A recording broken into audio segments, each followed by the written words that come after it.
Let's go ahead and get started if we have everybody.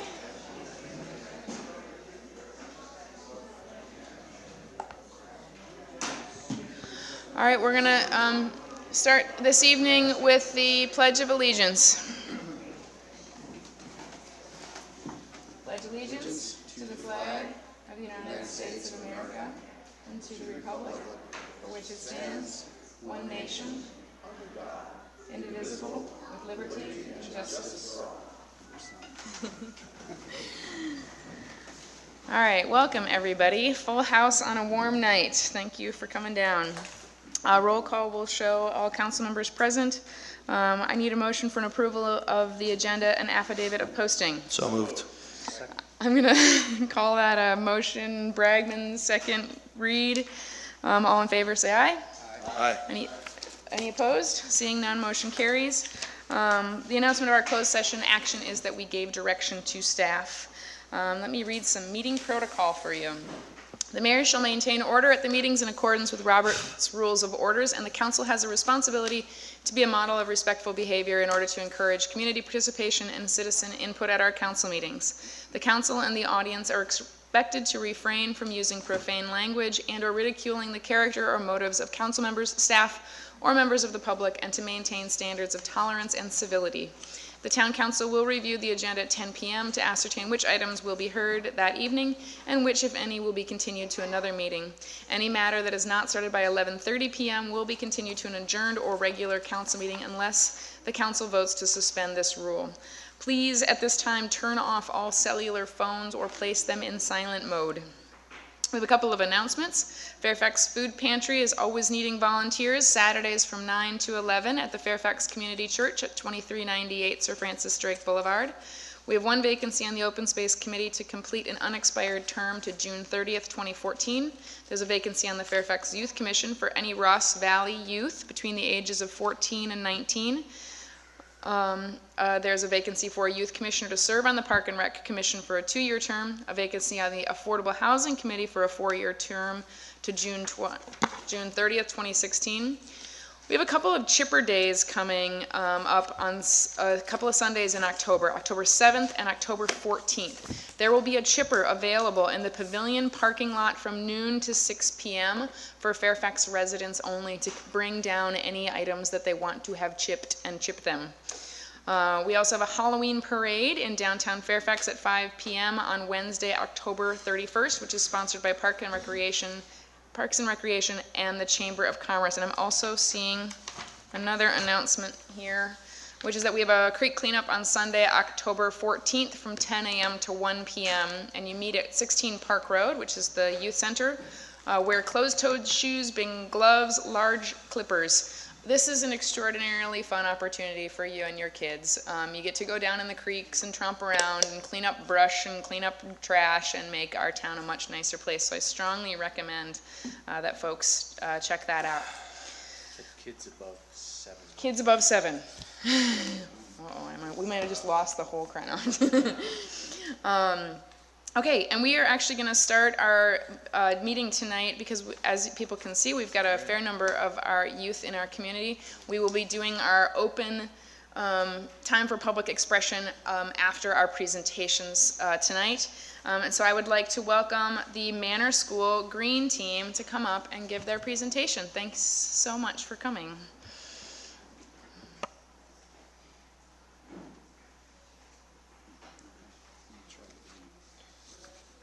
Come right up to the podium, and if you push the button on the base of that microphone, yes, the one that says talk, and you'll see the little light go on, and you are good to go. We are the members of the Manor School Green Team. Our names are Gwen,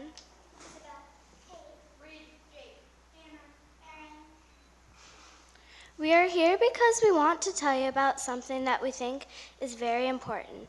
We are hoping to get your help to make Fairfax a friendlier place for birds, lizards, snakes, and small mammals.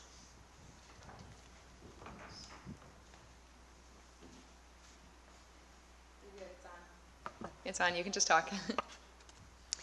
We care very much about taking care of the environment and especially birds. My favorites are the Wilson's warbler and the American robin. I think birds are awesome. Remember the lorax who speaks for the trees? Well, just like trees, birds can't speak for themselves. So we, the green team, are going to speak for the birds just like the lorax. Unfortunately, many species of birds are endangered. There are many reasons for this, including loss of habitat. Every time people build houses and pave roads, animals lose their homes. Also, birds die because of pollution, hitting clean windows, and being hit by cars and airplanes. There are several things we can do to help birds, like putting shiny decals in windows, putting up bird feeders and bird baths, and not using pesticides.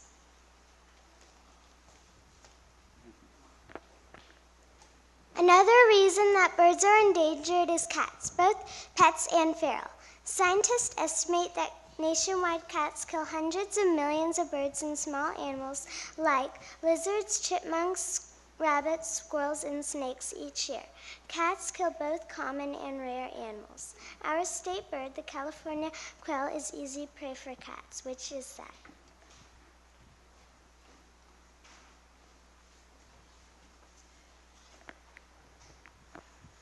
According to the American Bird Conservancy, in one California study, on average, each outdoor cat that hunted returned 24 rodents, 15 birds, and 17 lizards to their residents each year. Those are the ones they return. If you think about how many outdoor cats there are and multiply the numbers I just mentioned, a lot of birds and small mammals and lizards are dying because of cats. Preventing cats from killing birds is something that we can do about. We can keep our cats indoors. It is better for cats to be inside too. They are safer from predators, cars, and trucks, cat fights, and disease. They live longer too. Outdoor cats usually live only 3 to 5 years, while indoor cats live over 15 years. There are many ways to keep cats happy indoors. Some ideas are to have lots of cat toys, cat grass, to keep water and food dishes full, and to have a scratching post, and to have a cozy bed. I have cats, and I love them. All of us on the green team think cats are amazing. Some of us keep our cats inside, but some of us are putting cat bibs on our cats. This is a cat bib. It fits like a baby bib. It slows down the pounce of a cat. It makes it easier for the birds and small animals to get away. I think cat bibs are a great solution to protect animals and keep cats happy. We are proud of Fairfax. We were the first town to ban plastic bags, styrofoam, and make rules about pesticides. We think it would be incredible if Fairfax were the first town to commit to reducing the impact of cats on wildlife. Please, for the sake of the birds, lizards, and tiny snakes, use cat bibs on cats that go outside. Also, cats can get infections from birds if they eat them. We want to thank you for all that you do for our wonderful town of Fairfax. Thank you for listening. We are very serious about this because we love all animals, including cats. Please consider our request for you to help us save birds by keep cats healthier by educating people and helping supply cat bibs. Thank you very much from the Green Team.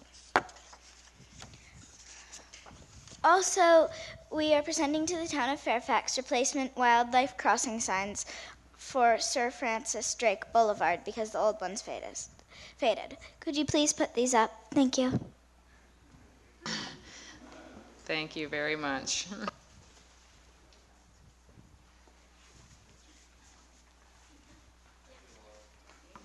Thank you, Laura. All right, any council?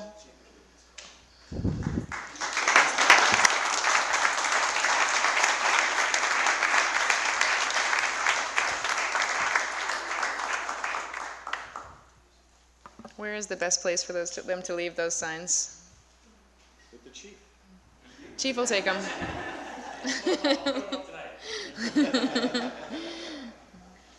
Thank you very much for the replacement signs. They're beautiful.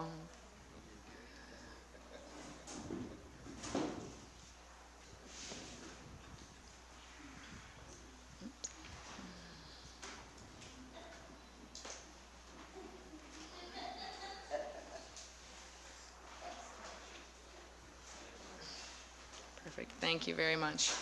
I don't know if I bring it back to council. This presentation. Do we have any questions for our fine young citizens? Other than to say, Laura, as always, thank you so much for coming by. It's been too long since your last visit with us, and please come back every year with a great collection of your students and tell us the adventures and the good projects that you're working on. Ryan? I think that sets the tone for how meetings should be. I really do. I think that more participation from younger people brings them into the fold of what's going on, and it also keeps it real for all of us who think that our ideas on these agendas are really important. When some things like this come in, it really kind of puts into perspective all the levels of importance. So well done. Okay, any comments from the public on this presentation?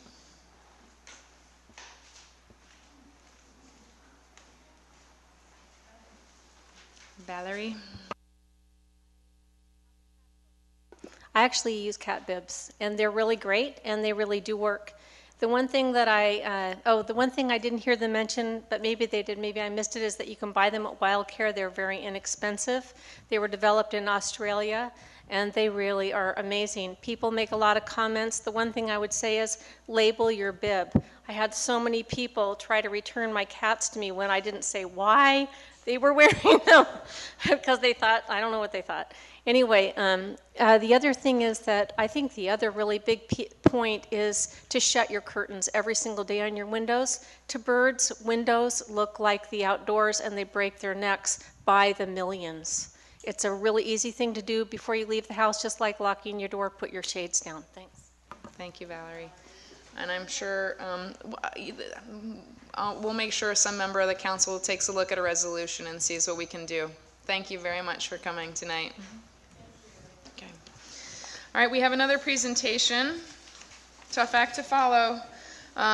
Potential impact of Propositions 30 and 38 on local schools. Jim Sarita, did I get that right? Saretta, actually. Saretta, yes. Our business manager from the Ross Valley School District. Take it away. Thank you very much. That is a tough act to follow. You stole my line. I was going to say that.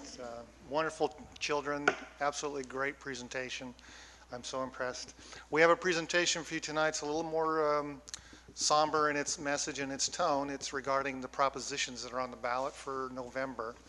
We do have a PowerPoint slide presentation. I don't know that you want me to go through that, or I can just speak to the topics. So whatever the pleasure. It's up to you. Okay. I will address this in a conceptual level, and we can certainly talk about some of the aspects of it. Generally speaking, California schools are still in crisis financially. We have been in this crisis mode, unfortunately. It seems like forever. I've been in the business for 25 years, school business, and I have to go back to the early 1990s before I can remember a time when we weren't grappling with budget reductions. And I'm sure you as a town have had similar experiences during this time frame. It kind of speaks to how schools are funded in California and some significant inequities. And really we have to go all the way back to the implementation of Prop 13 in 1977-78, when local schools in California prior to then used to be funded almost exclusively with property tax. That changed. The state of California became the primary source of funding for public schools. And what that did is it put public schools on a funding cycle that is very attached to the state economy, the ups and downs, the ebbs and flows. Again, much like the budget of the town of Fairfax. We, in public education prior to that, were funded by property taxes, almost entirely by property taxes, and they were a much more stable base of funding. So what that has yielded over time is a ever decreasing amount, well, I should say that differently. The rest of the nation developed and continue to develop public education funding where California started to fall behind, such that since that time frame, we are now about $3,000, nearly $3,000 per pupil funding levels below the national average over the last 20 years. And what that has also resulted in California is a number of funding issues such that we as a state are ranked near or at the bottom in per pupil spending and per pupil revenue and so forth. So ultimately, the state of California has just not been keeping up with public education finance simply to keep us even with inflation. Fast forward to the last 5 years, the most recent time frame, we've once again been subjected to significant funding reductions. The only difference between this time and the previous episodes is this is much more severe. We're looking at the possibility of a 28% funding deficit in the current year if Proposition 30 doesn't pass. Currently, we have a 22% deficit. The peak deficit in our financing prior to this most recent era was 11%. So you can see we're already double that. We're threatened, if you will, for lack of a better word, to be pushed closer to tripling that number as a result of Prop 30 passing or failing. So there's some more to the history in the slides and the handouts, so I'll let you look at that at your leisure. Where does that leave us? It leaves us yet again with the state of California proposing new funding sources for education that are purported to solve the problem once and for all. Well, the once and for all piece is subject to a lot of debate, but we have two propositions on the ballot, Proposition 30 and 38. Proposition 30 was sponsored by Governor Brown and a number of different education coalition members. Proposition 30 would provide funding in an ongoing way that the state of California, this is really a kind of a key piece, the state of California has already determined and included this funding in its budget for education for the current year. So if Prop 30 fails, education funding will be decreased by about $900,000 here in Ross Valley.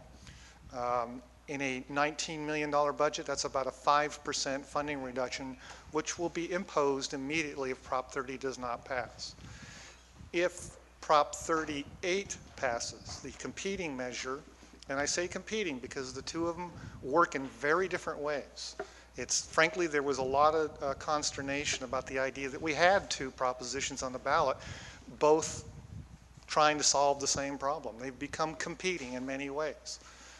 Prop 38 would actually provide about $2 million of new revenue to the schools, whereas Prop 30, as I mentioned, would allow us to keep our budgets whole to the tune of $900,000. So there's more funding at stake for Prop 38 than there is at 30. But then here comes the convolution. If both measures pass, only the highest vote will be implemented, whatever measure gains the highest vote. Either one must get 50% plus one. So if Proposition 30 passes, the governor's proposal, we would be held harmless. And by definition, if 30 passes, 38 cannot be implemented. So basically our funding would be held harmless. If Prop 38 passed and 30 did not, then we would receive approximately $2 million that will be provided to our schools, and the district, at the district level, would be cut the $900,000 because Prop 30 did not pass. So there would be about a little more than $1 million funding increase to the schools if Prop 38 passed.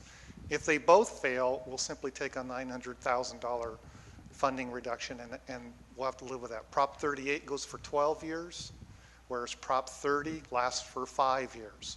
Both of them rely on new taxes, new income taxes, exclusively for Prop 38. Prop 30 is a combination of sales and income tax.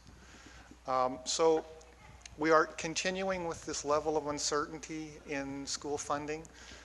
We, of course, are hopeful the outcome will be a positive one for public education in November.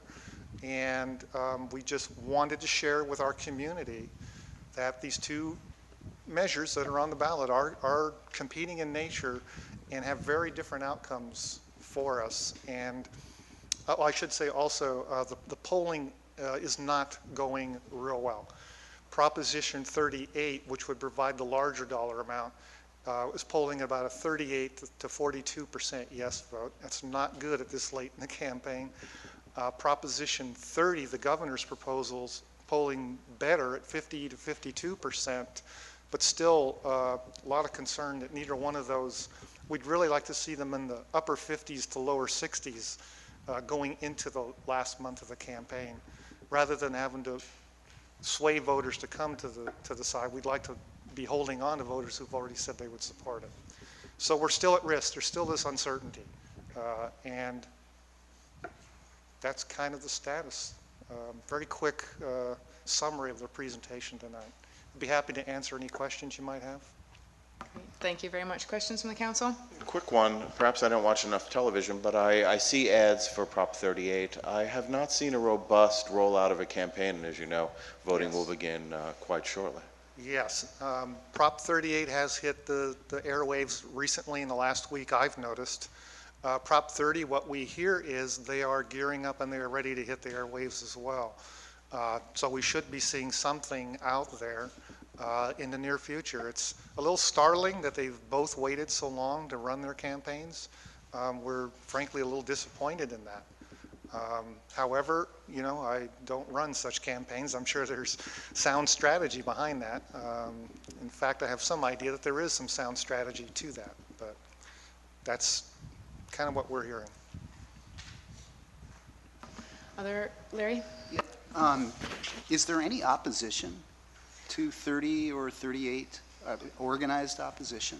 I would say that the taxpayer associations generally line up against anything that's a tax increase. I haven't heard them coming out with any formal organized campaign per se, but I would expect to see that they would make some effort on some level. Beyond that, it's frankly, it's the two propositions that are Against each other?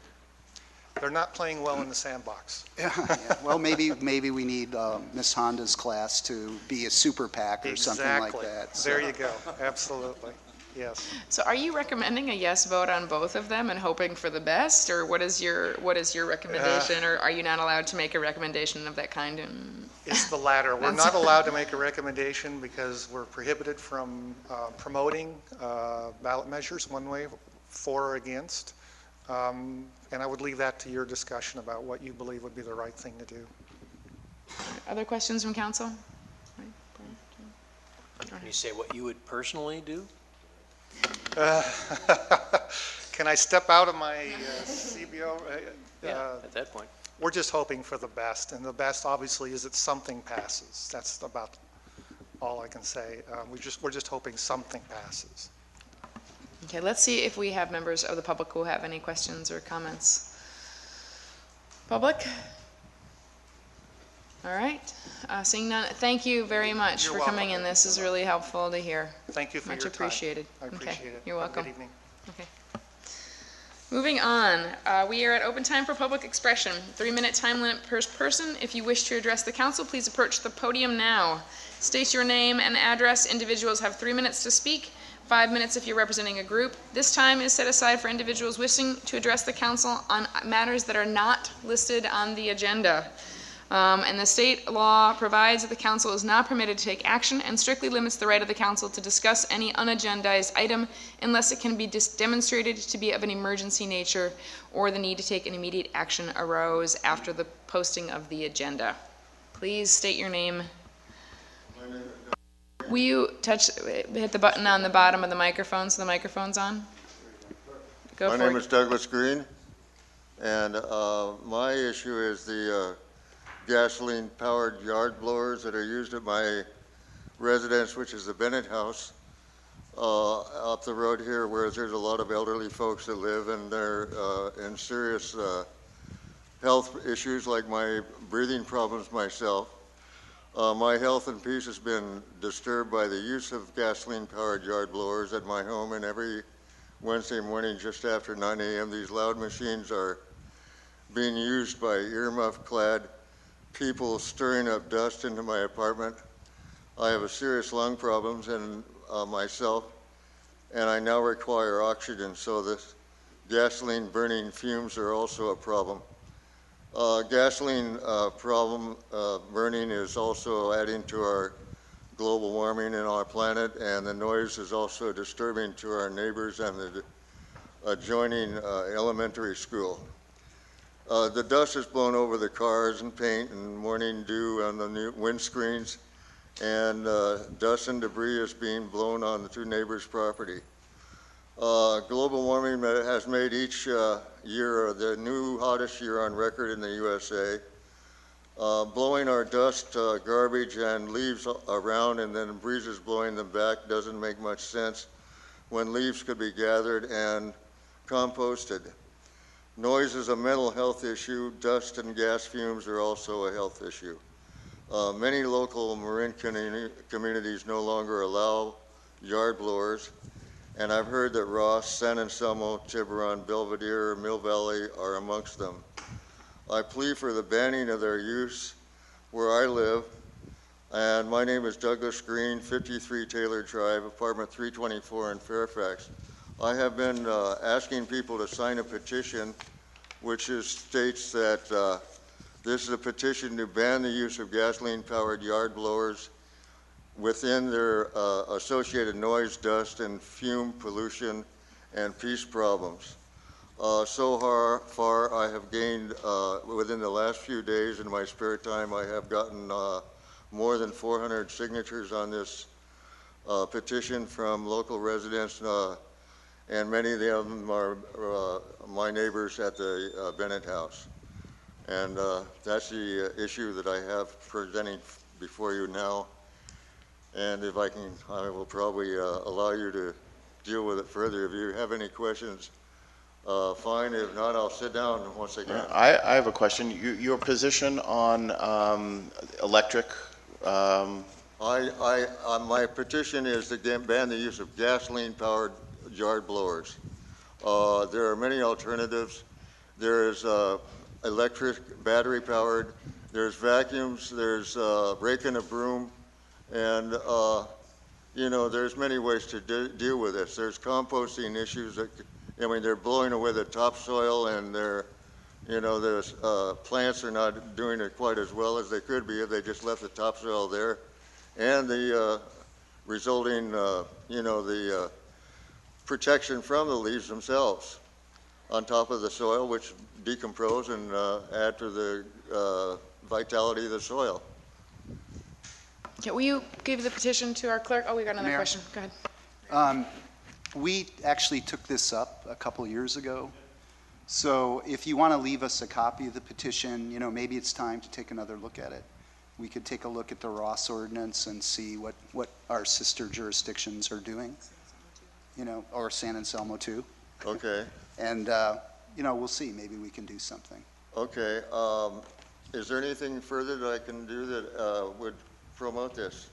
I think you've done a real good job so far, so. Well, I thank you stay very tuned, much. okay? Is your contact information on the petition? What's that? Will you make sure that your name and phone number are on the petition? Okay, I will do that. I Okay. have the petition right here and all the signatures that I've gained. Some of them are out of the area, but the fact is that, you know, I'm San Anselmo and Woodacre, sometimes they're on the petition. But I have gotten many more than, and everybody seems to hate these things. Yeah, thank you. And they're, you know, I've found it easy to collect signatures. Yes. I found that, you know, more than 95% of the people that seem to want to sign it. Yeah. Okay, you can leave it with our, Ryan? Thank you. I had a quick question for you. Yes. Who's actually doing this every day at 9 or every Wednesday at 9 o'clock? Is it the Bennett House staff, Right, or right, their right. The Bennett contractor? House, they hire a service that does this at our Bennett House. And how many people are residents at the Bennett House? 70. And how many of the people, I mean, I find it astounding that you were able to get 400 signatures in a couple days. I think that speaks volumes to that it's a much bigger issue than what's just happening at the Bennett House. Right. Well, at the Bennett House, I've found that, you know, 90% of the people there seem to be opposed to the use of the noise. Did you bring this up to the Bennett administration House of the Bennett House? Yes, I have. They have not responded to my issue yet, And that's why I'm bringing it to the council. I do feel that it'd be advantageous to Fairfax to join the other communities in this issue, and including Santa Barbara and Los Angeles. Oh, yeah. Which I know have also banned them. Yeah, there's been some very big, arguments going on in these towns. This is not a new argument. The Spare the Air Days have added to the, importance of the issue here. Yeah, well, thanks for bringing this up. That was very good. Thank you. Hold on, we got one more. You have a question? I guess it's not a question so much. I mean, just mostly to say thank you. I mean, I've talked with this issue on various different people in the town, and I've gotten the same response as 90–95%. And it seems like the people who like them are the employers of gardeners, because it makes it fast. That's right. Yeah. So yeah, what more need be said? They have about many that? alternatives. Yeah.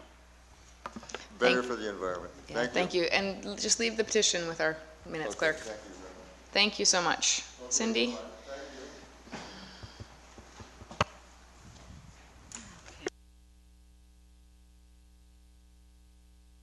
Click the button one more time.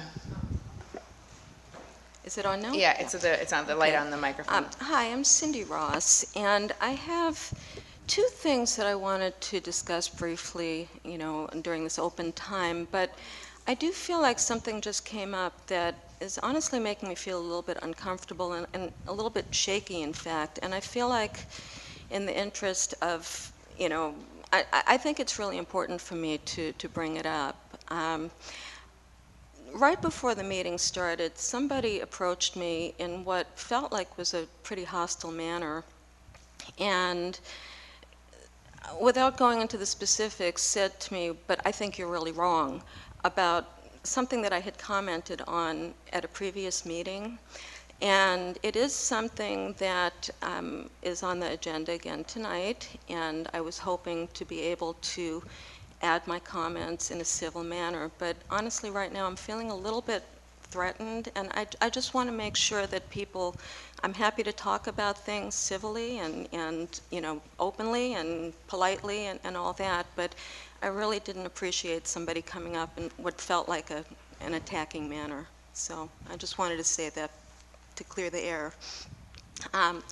Anyway, the two things that I wanted to address, one's kind of a personal issue that I had a question about, and one is a little bit more broad issue. But, as many of you know, I live in the vicinity of the Fairfax Plaza, and I received a notice a couple of weeks ago, I believe it was, about the testing or the air sampling, because of the toxic, I think it's PCE or whatever, the dry cleaning chemical. And I guess I'm just wondering if there's any way that I could find out if I can get the air tested in and around my home, because I know that I and my family members, but especially me, I've been pretty sick on and off for the last few years, and I have questioned whether we've been exposed to some of the toxic chemicals, and I'd like to see if there's some way that we can investigate that further. Anyway, the other thing that I wanted to bring up was October is Domestic Violence Awareness Month, and I believe it was 6 years ago. I'll give you another minute. They'll give me another, Make it quicker. Hit your mic again. There you go. Okay, is it on now? Yeah. 6 years ago, this council, Larry Bragman was mayor, David Weinsoff was on the council, and I believe the rest of the members were different members. But the Fairfax Town Council in 2006 unanimously adopted Resolution 2466, which is a resolution of the Town Council of the Town of Fairfax calling for revision of the California Family Code and the Federal Violence Against Women Act. And in that resolution, the Town Council said that they were committed to working with people at all different levels of government and the community and supporting the National Organization for Women in discouraging and discontinuing the use of so-called parental alienation syndrome legal maneuvering to mishandle domestic violence and child abuse cases as custody disputes, and also to revise the family codes that were preventing proper adjudication, and reinserting language back into the Federal Violence Against Women Act that originally denounced use of these methodologies and identified them as violence against women, which endanger children. So I really want to applaud the council back then for, having adopted this historic resolution. However, unfortunately, very little has actually been done, and I think that, especially in honor of Domestic Violence Awareness Month, I would be more than happy to talk to any of you or anybody else that's interested and see if we can move forward with this. So, thank you. Thank you. I'm not sure if it's Judy or who would address the testing. I believe the testing is being done by the private property owner, and that it is, it's required by law to do the testing there for the purpose of, the cleanup is done, and we're making sure, that's my understanding, is we're assuring that there's no longer any problem. Is that? This was court-mandated testing, and the property owner was the previous property owner, and it took a while to get around to this testing. And so there was testing done, but the Department of Toxic Substances is the one who's doing this official testing this time. Yeah. I've actually spoken with them. Yeah, and the notice you got was pretty explanatory. What's your... I've actually spoken to people from the state about it, and they told me exactly what you did, or almost exactly, saying that it was a private party paying for it. They told me that they would let me know, if there was some way to find out if we could get it done more at a public level, because, like I said, I'm really concerned. I don't know that, these chemicals know the property lines, and, we're really right there. There are actually 3 houses that are right there, as well as the properties that go into, the Marin Town and Country Club. So I don't know. I would just like to figure out a way, because I know I have been told by somebody that has a business that wanted to move it into Fairfax, and he had told me that he was prohibited by the state, from even considering that location, because they said, at least the way it was relayed to me, they did say that there were still toxic levels there, and they didn't feel that it was safe to allow a new business to come in. So I am really concerned, especially living right in that area, that there's still some toxic stuff going on. Right, and I think that the Cindy, tests will determine. You can talk to me, at the office, and Okay. maybe I can share a little more information with you. Thank you. And I don't know if Larry or David want to respond to follow up on the original resolution or actions that have been taken, or? No, I mean, I thought Senator Leno actually did introduce some legislation. He didn't. Okay. Well, then we can certainly, I'm certainly available to follow up with you and see what bills have stalled and what we can encourage. So I'd be happy to do that. Okay, Valerie. As many of you probably know, our presidential debates are no longer hosted by the League of Women Voters, but instead by such luminaries as Anheuser-Busch and other like-minded organizations. Thanks to Democracy Now!, you can see a more interesting version this year. In fact, you can watch it online when you get home, and I was listening to it before I came. They are cutting in Jill Stein of the Green Party and Rocky Anderson, who is very funny, of the Justice Party, and you can watch it on Free Speech TV or Link TV. You can listen to it in the archives on 94.1, or just go to democracynow.org and watch it on your computer. It's pretty amazing.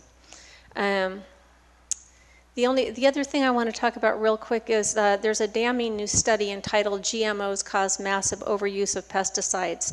Data sheds light on why pesticide companies lead opposition to Prop 37, and peer-reviewed by Chuck Benbrook, PhD research professor at the Center for Sustaining Agriculture and Natural Resources at Washington State University, and it was released on October 2nd.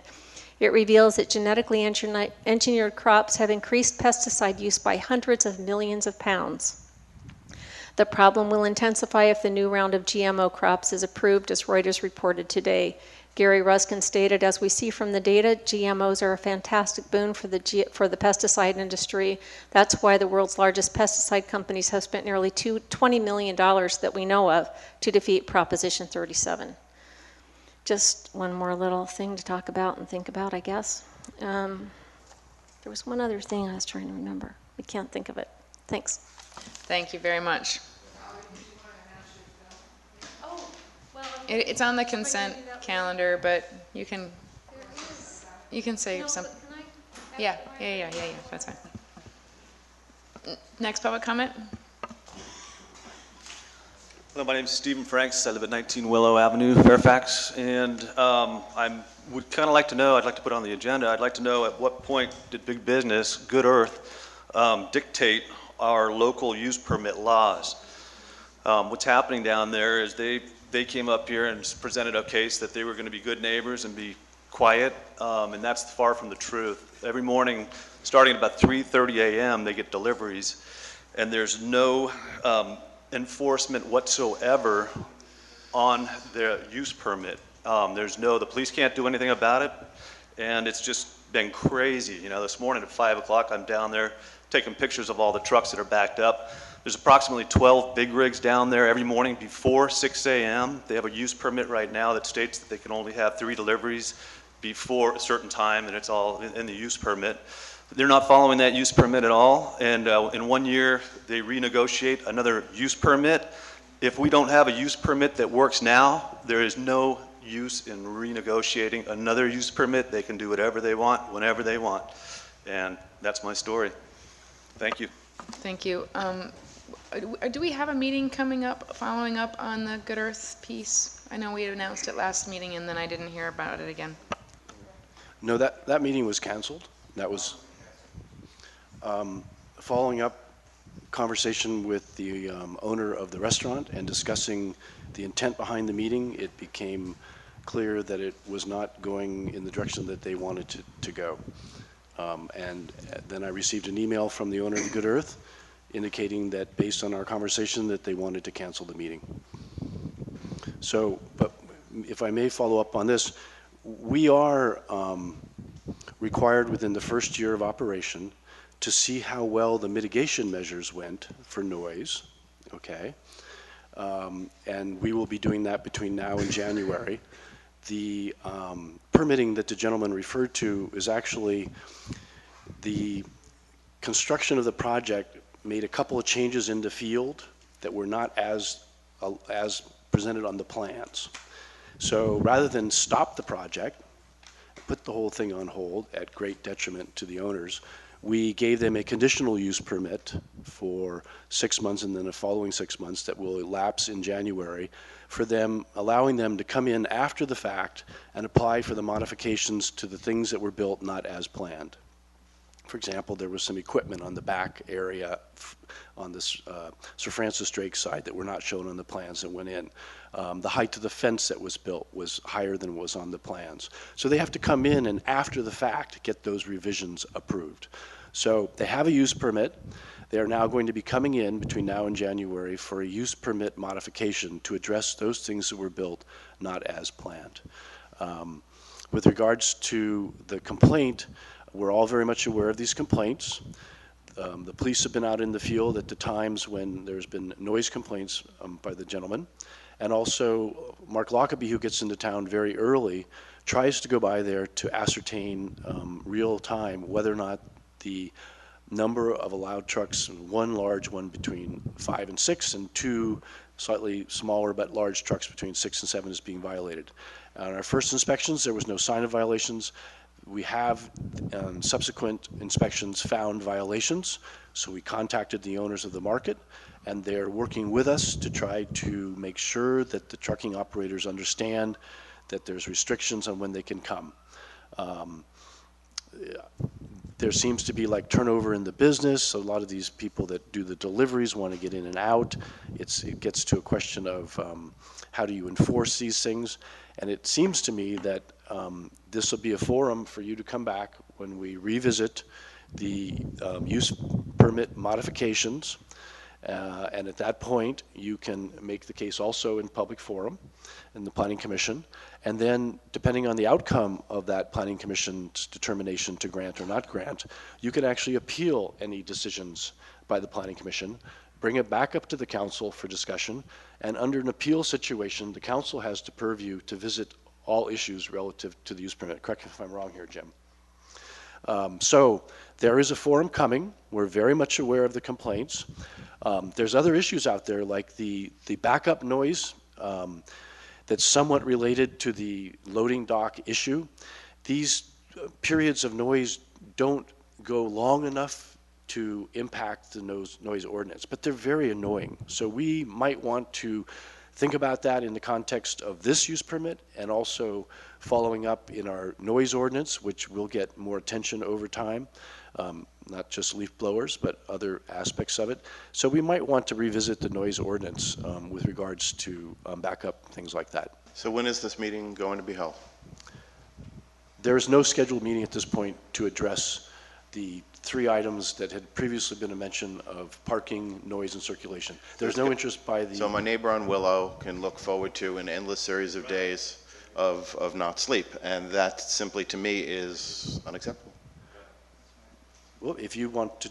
No, I tried to do that. I tried in setting up a meeting, and then it was canceled. I know where you're going, Council.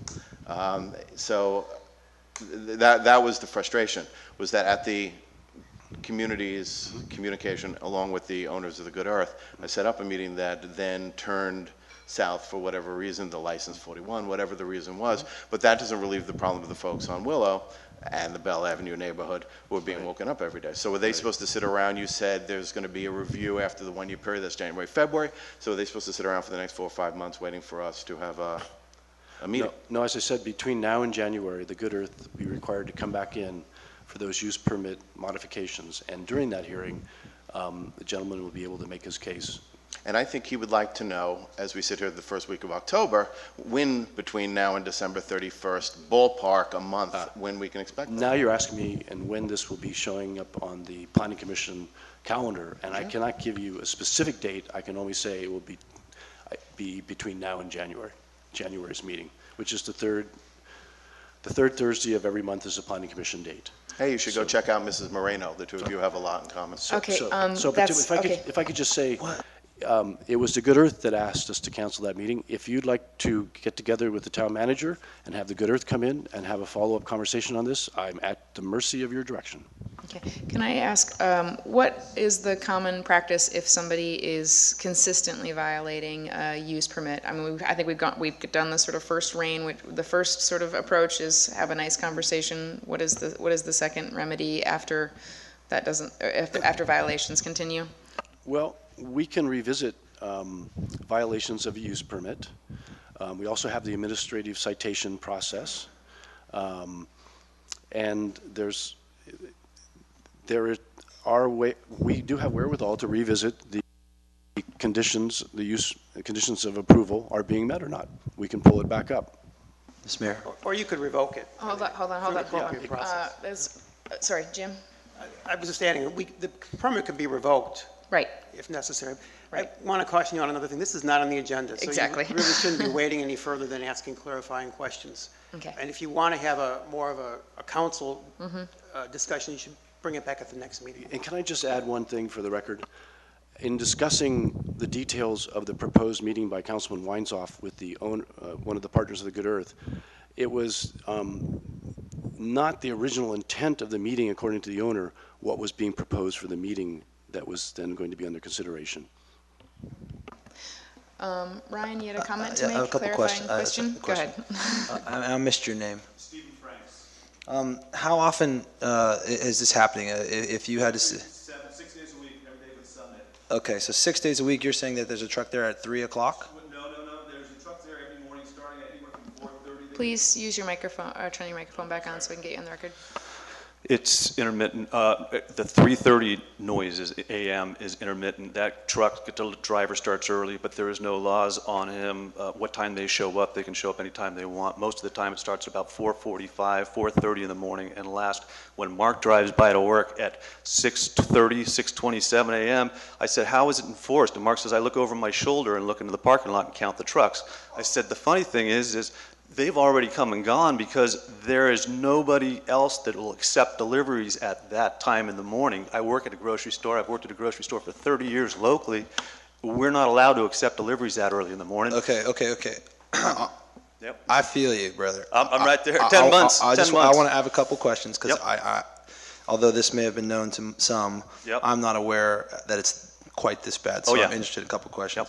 So if it's happening about every day, Yep. how many of these incidents are actually being documented with the town? That's my responsibility. I know of only a couple of instances where the building official has seen more than one truck on the site before the allowed time. And maybe the chief has more records, and if you so instruct us, we will follow up with more. No, hold on.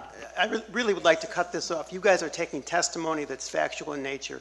If there is an enforcement action that comes up, it'll have to be done pursuant to a process, and the permit owner will have some rights to be present. So you should not be taking testimony now about evidence, about things that may come before you. If I was able to ask him how many of these been documented, is that acceptable? That is evidence that you should not be Okay. considering now outside of a proper form.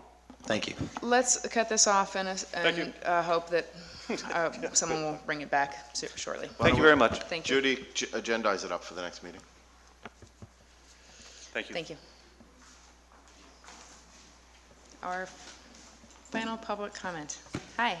Is it still on or? Okay. It's on. I'm Sophia Leahy. I live in 40 Willow Avenue in Fairfax. And I've got one comment about the last person's, can't remember his name, terrible with names. But I back him up on that. There was this one time where I was going to school. It was about 7:30. There were at least 3 or 4 trucks that were pulling out of the Good Earth parking lot at that time on the way to school. And they were loud, and they were big, and I don't know how that's legal in any way, but I'm just putting out another testimony to go along with whatever you already have. So I want to be put on the agenda to propose a lighting ordinance to control light pollution in Fairfax. Proposing this would probably cut down a lot of not only electric bills, but would allow more stars in the sky, because obviously there aren't that many right now, because a lot of lights are pointing upwards. They need to be pointing downwards. There's no other way to explain that. Also, there is a lot of dangers with wildlife and other things that will probably be explained whenever I give the presentation. And thirdly, on the street, because I live on Willow, I have to bike to school every morning. And when you cross the street, you know, when the crosswalk thing goes off, the light that's turning out from Good Earth also goes on, and there's been plenty of instances where people have been turning right and have almost gotten hit by a car. So if you can try to get the stoplights working at a more timely manner, that would be great, so I don't have to keep worrying about getting hit by a car every time I cross the street. Yeah, that's it. Thank you. Will you get the email of Judy Anderson, who is our interim town manager? I know you've got some paperwork on the lighting project that you want to propose. So will you get some paperwork to Judy, and we'll see if a council member will get you on the agenda for that? Actually, we've met, Okay, and she's given me the model ordinances. Oh, perfect. She has our contact information, and we're going to work with her Great. to bring forward some what-ifs for you to examine regarding a light pollution ordinance. Excellent. And I believe the timing on that intersection is also slated to be looked at. That is something new to me right now, and I don't have my head around it, but I'll follow up and find out what she's talking We've certainly, I mean, maybe that was a Michael Rock thing, and we've... Is this where the no right turn on red was eliminated? Yes. Ah, thank you.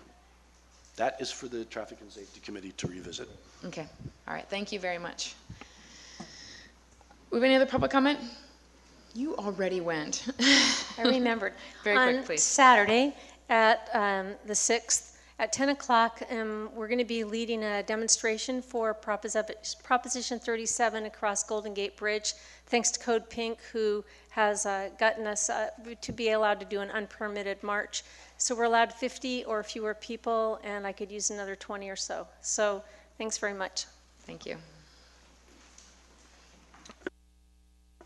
Good evening, Council. Please state your name for the record. Michael McIntosh. One thing on the agenda, unless I just seem to have missed it, I thought we were also going to have a discussion tonight about the progress of the search for the town manager, and so I'm hoping that can be made tonight. That announcement went out. We had that on last month's agenda. Michael, I was going to report on that as part of the town manager's report. Okay. On the agenda. I'll have a little bit to say about that. You will have something Yes. to say? Great. Second thing, I want to bring up the closed session and request from the council what the matter was about, and remind the council if there was any written correspondence, then you're obliged to state what the subject matter was. So if I can ask that again. Jim? I'll review the record and the statute, and if there's anything to be disclosed, I will disclose it. Okay, and I very much appreciate that, and I know that last time you gave me follow-up, but one of the reasons I like to ask in open time is because I'd like to just make the council not as opaque as sometimes it is, so that the general public has the benefit of knowing how the town is conducting business. Well, that's fine, and you have a right to certain documents, and you'll get them if there are such documents, but you don't have a right to demand to know the subject of a closed session. Under the state law. I mean, if the council wishes to disclose it, they can, but you don't generally have that right. Okay, well, please review that and follow it up also. And then third, but not last, is my FOIA request, which I've been graciously working with Judy, and she's been very helpful. I believe there's some direction and some question about the Vaughan Index. And the Vaughan Index is a very specific guideline of what needs to be complied with, as well as a 20-day statute of why something is not being complied with. And the town, again, is outside of those parameters of allowance, and I'm hoping that with council here, that council can agree to release information specifically about correspondence and billing to CSW and different specific requests that I have made to the town, and I have waited a very long time for them. Okay, and this is within the law and the purview of this council to make sure it does happen. So if you could please discuss that. It's not to be, an item for discussion, but there can certainly be follow-up and a question as to status as we've done earlier this evening. Thank you. Thank you very much. Council members have any questions on that? John Haley, I'm here on the Good Earth as well. The point being that the city, in my feeling, did not do its due diligence. And the callous way that the city said to the gentleman, well, we're aware of the complaints. Well, if that was your neighborhood, something would get done about it, wouldn't it? It's a fact of the matter, the trucks are there. And if you know anything about the trucking industry, it's the farthest off 101 big store. So they're going to get their deliveries first, and then it goes out. Every working stiff in America knows that, and that's when they're getting delivered. So let's not try to play games or anything that. There is deliveries there. And it is in that gentleman's neighborhood, and it is affecting their neighborhood, and you guys didn't do your due diligence about it. The backing up horn, you are not going to disconnect. Let me tell you that right now, okay? Insurance and all that goes with it. So the gentleman has a point, and I would think that more than saying we're aware of the complaints, the city should say, that's something we want to look into, and let's get some action on it, rather than just chalant saying, you live there and I don't, and that's okay. Thank you for your time. Thank you. I believe we'll put it on the agenda for next month. Any other public comment? Seeing none, I'm going to close public comment. We will move on to interviews and appointments. Item number 3. Judy, do you want to tee this one up? Yes, thank you, Mayor. We have a candidate for the general plan. Whoops. Not the cat, no. Interview and appointment of a candidate for the General Plan Implementation Committee. If you're having conversations other than those that are happening, please take them outside.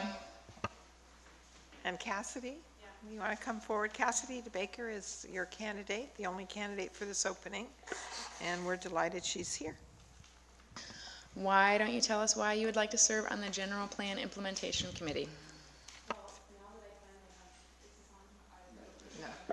Okay. now that I have finally have time in my life, I just finished graduate school. My daughter's about 3.5, and I have the time, and I've always wanted to work on the general plan. I've worked with general plans. I have a background in historic preservation, cultural resources management. I do work almost full-time, but I've grown up here, I've lived here my entire life, so I feel like I could offer a lot. Any questions or comments from the council? You know, you will have to stay on this so long that you'll, this is a very long. I know, I don't have a long line of people Yeah. It's very gracious of you to do this.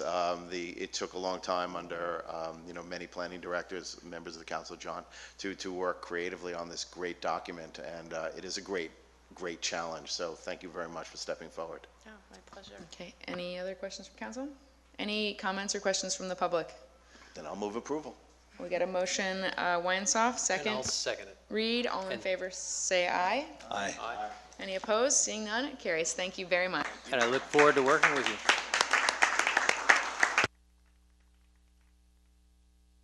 Okay, we have another interview and appointment of a candidate to the Affordable Housing Advisory Committee for a full 4-year term. Judy? Okay. All right, this is another committee, the Affordable Housing Advisory Committee, and Tony Gardner, I believe, is here.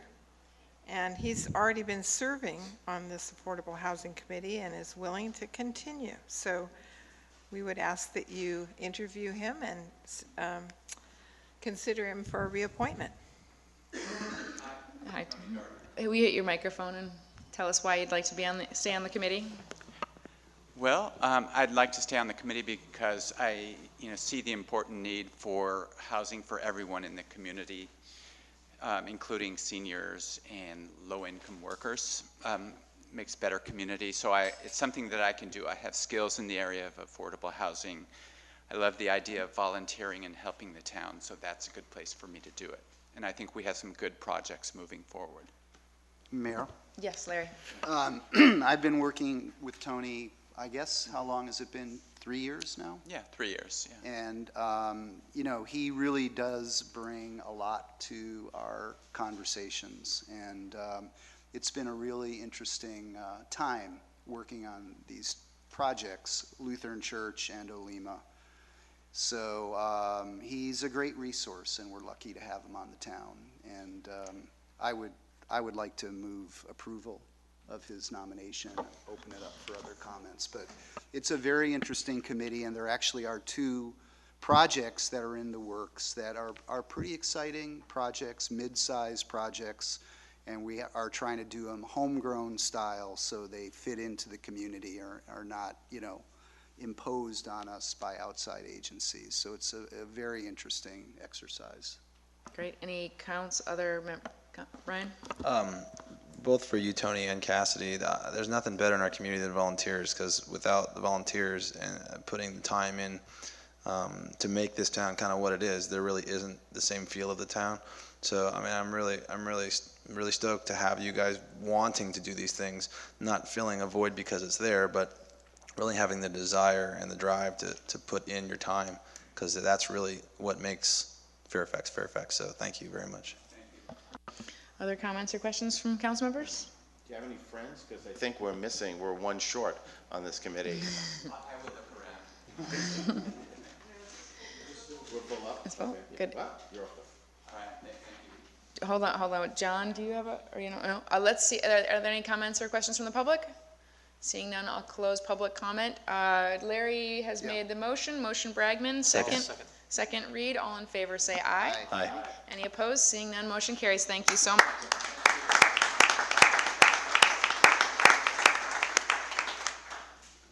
Okay, did somebody get a bib on that cat that walked through here?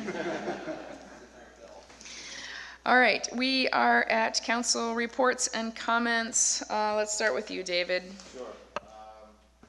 I attended the MCCMC dinner at very sadly, the Terrapin Crossroads.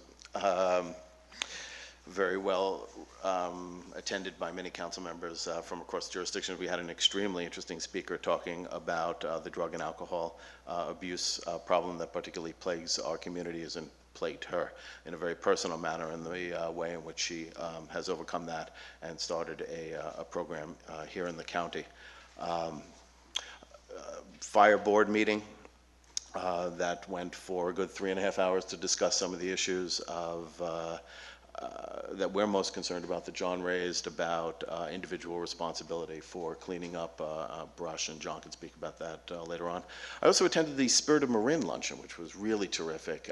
The Chamber of Commerce's from Chambers of Commerce from all across the county promote and identify a worthy member, and of course in our case it was Morgan, who's done such great work here in the town.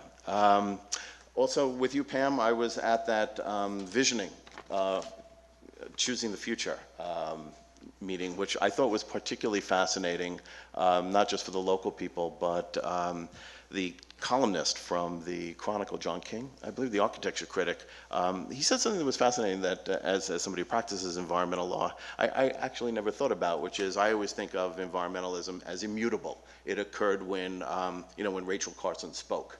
And it has moved off that dime very, very little over the years, and we've tried to improve and to enunciate on her vision. But he actually raised the concept of the fact that environmentalism actually is a mutable concept and changes over time with every generation. And he spoke about the fact, as we recall, that he called out Fairfax and Mill Valley's hills and said the folks living up there, that'll probably always be like that, but it's very interesting about what might happen in the downtown with a younger generation perhaps wanting to be more in their downtowns, and how that will affect building pressures that communities perhaps have not entirely thought through in their housing elements. And beyond that, just to mention that I now serve on the board of the Environmental Action Committee of West Marin, and the local coastal plan is up for reconsideration, and I've been sitting in with meetings with the supervisors and the commission on that, and although it's outside of Fairfax's borders, all of us are so invested in our coast that I'll take the liberty as time goes on to apprise the council. John? Okay, let me see.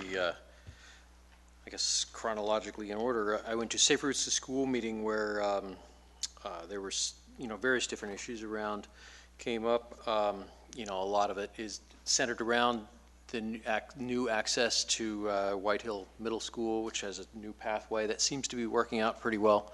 The Meadowlands group really didn't bring up a whole lot at that meeting. They weren't really present, but there was, some passed along information. There's a lot happening up at White Hill School, a lot of construction, but also, the new access and the bike spine is going to lead to that. We'll probably see some changes. There's also, a request just to look out for pedestrians as you're turning right onto Glen Drive, because that's a major crossing point that's a new traffic pattern. At the fire board that David mentioned, one of the items that ran that meeting so long was an item that came up here, 84 Pine. Basically, this is a property that technically is not owned by a bank, but was the people who lived there, lost it to the bank, and the bank hasn't officially taken title. And we were apprised of some interesting legal situations where the fire department theoretically could try to put a lien on the place, clean up the fire hazards that are there and threatening the neighbors, which many of the neighbors are upset about. And one thing that we learned is that the liens do not travel with a foreclosure thing, and perhaps council could weigh in on this, but that's what we heard at that meeting, which takes away a lot, if they're not going to get reimbursed for the cost of doing that, then it may kick that back into our court in terms of what we want to do as a council in terms of nuisance abatement in that situation. Perhaps at a agenda item for November. I went to the GPIC meeting, this combination with the affordable housing meeting. There was talk at that meeting of combining those two committees, just because some of the objects were concurrent and running along towards the same end. It was very interesting. It was pretty much focused all on affordable housing. And GPIC has a number of things on its docket, but that is one of them. Went to the town picnic. That was no cost to the town, but it was a lot of fun. I hope other people went there too. I know a lot of people in this room did. And it's always a lot of fun. I went to Fairfax board meeting and also numerous little meetings about the Chipper Day thing coming up, and I would encourage people to work with your neighbors and bring flammable stuff down to the pavilion parking lot. You bring it down on Sunday afternoon, next Sunday and the Sunday after, and it gets chipped the following Monday. And it's a good opportunity to reduce fire danger around your house and your neighborhood. And that's what I've got. I went to a meeting of the Marin Municipal Water District with the innocuous name of a Vegetation Management Plan. And what that is about is the Mount Tam watershed is somewhat being overrun by Scotch, French broom populations, star thistle. They're basically invasive non-native plants that are slowly but inexorably taking over more and more space. And this has been an ongoing issue with the water district. What do? Do we cut it down? Do we leave it? Do we use pesticides? Do we pull it? And so this meeting was the beginning of probably a long public process to discuss that. And this is going to be of, I think, of great interest to this community, the Fairfax community, because we're sitting in a significant portion of the Mount Tam watershed, and it just so happens that our community is situated in the worst area of Scotch and French broom infestation in the entire watershed. And, you know, it seems like, you know, there's going to be quite a bit of, I would say, institutional preference to use pesticides in the watershed. Mainly driven by an idea that the short-term savings of using pesticides will promote the health of the watershed, which is something that I disagree with. And hopefully we can help, the community can help shape the process as it goes forward. It's just the beginning now, so now is the time to really be aware that this is being considered by the water district. And actually, there's an item on the agenda, it's the last item on the agenda, which is for our community to consider adopting what's called a noxious weed ordinance, which basically would put residents on notice that they are under an obligation to remove broom and other invasives from their property. And we would like to shape that in a way to not use pesticides, to do it in a, you know, basically manual labor or other processes, so that we could be somewhat of a demonstration community to the water district. I attended a Board of Supervisors meeting last week. Board of Supervisors did endorse Proposition 37 at that same meeting. The Board of Supervisors decided to end the Marin County Health Laboratory, or to close the Marin County Health Laboratory, which is over on 4th and Grand. It's been there for 57 years. It's one of the leading health laboratories in the Bay Area, trains other technicians. Again, financial constraints seem to have driven the decision to close that laboratory and outsource its services to Fairfield. I pointed out to the Board of Supervisors that about 1/3 of the testing that the public lab does is water testing. In other words, various agencies will come in with water samples, whether it's beach water, creek water, that type of thing, to have the laboratory study it, because, you know, we get pathogens in our water supply, and we need to warn people to stay out of the beach, stay out of the creek, whatever. And those type of tests have to be done in a 6-hour window. Right now, even though the testing is being done in Marin, it's very difficult for these agencies to get it done in the 6 hours. If you don't get it done within that window, your test values really are less meaningful. So I will still be pursuing a conversation and lobbying with the Board of Supervisors to reconsider their decision.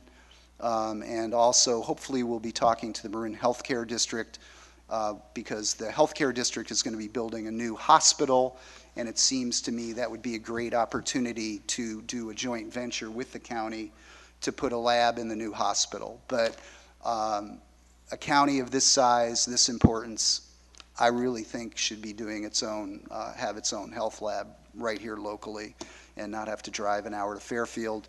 Attended the meeting with John on affordable housing, and that's all I can remember right now, so I think that's about it. Thanks. Well, for all of you who don't really know what the town council does other than these meetings, that's a good example of what all these people do. I had a far less load this month. The tree committee has a record low amount of applicants this time of year, and that's basically because everybody is enjoying the warm weather and not looking up into the trees because the storms haven't come. So usually the toughest months on the tree committee come November, December, and January and February in the middle of the storm season when no one's looked at their trees. So if you are watching this, go check out your properties before the storms hit and make it easy on our agenda. The Ross Valley School Board has been doing a great job of outreach lately too, and I think the biggest problem that I was walking into as the newest council member and listening to concerned parents and people that wanted to go to the meetings was how they felt there was a lack of openness with the agendas, the proper postings, the proper things that were going to be discussed, and seeing as though San Anselmo kind of outweighs us 2-to-1 in the volume of people category, Fairfax was kind of feeling like they were being left out. The new school board has been doing a tremendous job to post agendas, to get the outreach out there. On every one of their agendas, they discuss public outreach. They have listened to the people that wanted a lot of ideas, and so that they could understand, hey, do I have to go to this meeting? And it's really been working. And I've actually got a lot of positive feedback from individuals who told me the same thing. So it was not only my opinion, but it's clearly posted. Not as many emergency meetings were going on, and where people kind of had a red flag of, hey, why emergency, why not? So that's been going really, really well. My youth commission was supposed to have a meeting last week, but we couldn't get enough members to it. I think there's been a slight turnover in our youth commission. I think we actually have a vacancy on our youth commission. Sophia, who brought up the light ordinance, is one of my members on the commission too. And we have the funds, we have the ability to do some great things. We need a couple more members, but I think what happens, they get back into the school year, they get a little traction. So I think the summer, and we're having a meeting next week. We do plan to do another couple big events, and that's exciting. I have been meeting with Mark Lockaby and trying to get the information out there in regard to the flood maps that are coming out. And there's a lot of issues. I've also been speaking to a lot of individual homeowners that have a lot of questions about this. And again, it's not a formal meeting, but it's a grab to get information, because we as council members are really going to have to get our hands around these answers to help out these people when they recognize that their flood insurance may be mandated and it may be significant. So I've been trying to get my hands around the whole concept so that I can help share it with you and the citizens of the town. And no major crimes task force oversight committee has been scheduled. Okay, I was delighted to actually attend the car show that is held by the Rotary, and I actually presented an award to Phil Soldavini, sort of in honor of he and his wife who passed away, who originated the car show. And one of the things that I learned that was really sweet was that that car show has raised $80,000 for projects in our community, and that it's a very much a Rotary and volunteer effort, and makes some really sweet things happen in our community. And it was a really nice opportunity to honor a really sweet family and make a lovely, lovely man cry, which is always a terribly sweet thing. I also attended the joint meeting of the GPIC and affordable housing, and one of the topics that came up at that was the fact that there were 3 council members if we do join those 2 committees. So we discussed the potential of me becoming an alternate on the affordable housing and having Larry be the kind of primary for that. I played host to some Cheetah Slow visitors, our Slow Town movement. We're part of this international Slow Town movement, and we played host to some folks from Florida who were interested in having their town join and wanted to kind of come see. We've sort of been identified as the United States model because of all the work that has already really happened in our community, and the amount they loved. We had some folks from Sonoma Valley who had been here before who are also at Cheetah Slow Town. They loved the new mural for the repack, and we had a really just a lovely time kind of walking around our community and highlighting a lot of the work that we've done and talking about work that is yet to be done. I also participated in the Fairfax picnic dunk tank service of the mayor. Attended a Chamber of Commerce meeting with Judy and David Smedback, and the meeting that David Weinsoff talked about, choosing our future, which was interesting. I moderated a zero waste panel, and I learned a delightful piece of news there from Kim Scheibele, who is our Marin Sanitary Service kind of outreach representative. San Rafael is currently renegotiating their contract, and the model contract that they are starting their contract from is the Fairfax contract. So. Yeah, thank you. So that was a contract that Larry and I and Michael Rock and thankfully Marin Sanitary Service was very patient on, and we worked incredibly hard on it. And it's a very unique contract. There's nothing quite like it anywhere that we've seen. It's really exciting to see our kind of small town model where we can get a lot done and sort of push on edges because, it's just Fairfax, don't worry about it. It's really nice to see that expand to a much, much larger city. And Marin Sanitary sort of mentioned that their desire is to use Fairfax's contract as a model moving forward because all the towns and cities who are in their jurisdiction are sort of seeing the services we're getting and of course saying we want that too. So that's a nice opportunity. It'd been nice to sort of move that. I met with a couple of folks for the Streets for People to do a recap of that event and discuss how and when we may do it again. No real decisions were come to other than the fact that we felt like the event went really well and that we would like to do it again in some way, shape, or form. And I also missed the MCCMC meeting to go to a CDBG meeting, which is the Community Development Block Grant Committee. And I've reported before that this commission has changed dramatically on the 2.5 years that I've been on it. It was sort of, it's a meeting that has representatives from every city in the town as well as a county supervisor. And primarily was an opportunity for, our really good county staff would basically say, this is the amount of money we have, this is where we think it should go, here are the applicants that we feel good about, please approve them. And it was sort of a rubber stamp commission. And we took a lot of heat for it, actually, and we had some, what was called the analysis of fair housing impediments to the analysis, a big report on why Marin is not succeeding in offering fair housing to all of the members of our community. And Marin County actually took heat nationwide as being one of the communities that's really not promoting diversity and really not always sort of providing fair housing in our community for the people who work here and the people who want to live in our community. And so that commission has dramatically changed, and we actually opened it up so that each sort of service area has recruited very specifically diverse people who work within the housing world in Marin County to be serving as commissioners, voting commissioner members on that commission. And so it's upturned the apple cart a bit, and we've also, and it has created a number of subcommittees who have figured out who've been working really hard on figuring out ways we can really identify what those impediments are to fair housing and how the Community Development Block Grant Commission can actually make changes. And a lot of that has to do with the commission members and the committee members having much more impact on who are the applicants, how do we find the applicants, how do we review the applicants, and really bringing new applicants. And this, I think, bodes very well for an affordable housing project that we have with our Peace Village, because we're really looking for sort of new people to fund rather than sort of the same old, same old. And unfortunately, that's kind of freaking out, the same old people who have been getting funding repeatedly over and over again from the community development block grants, and that will be something that the commission will really have to balance. But it is by far the most diverse commission I have seen in the county, and it's become very interesting and very active, so I've been enjoying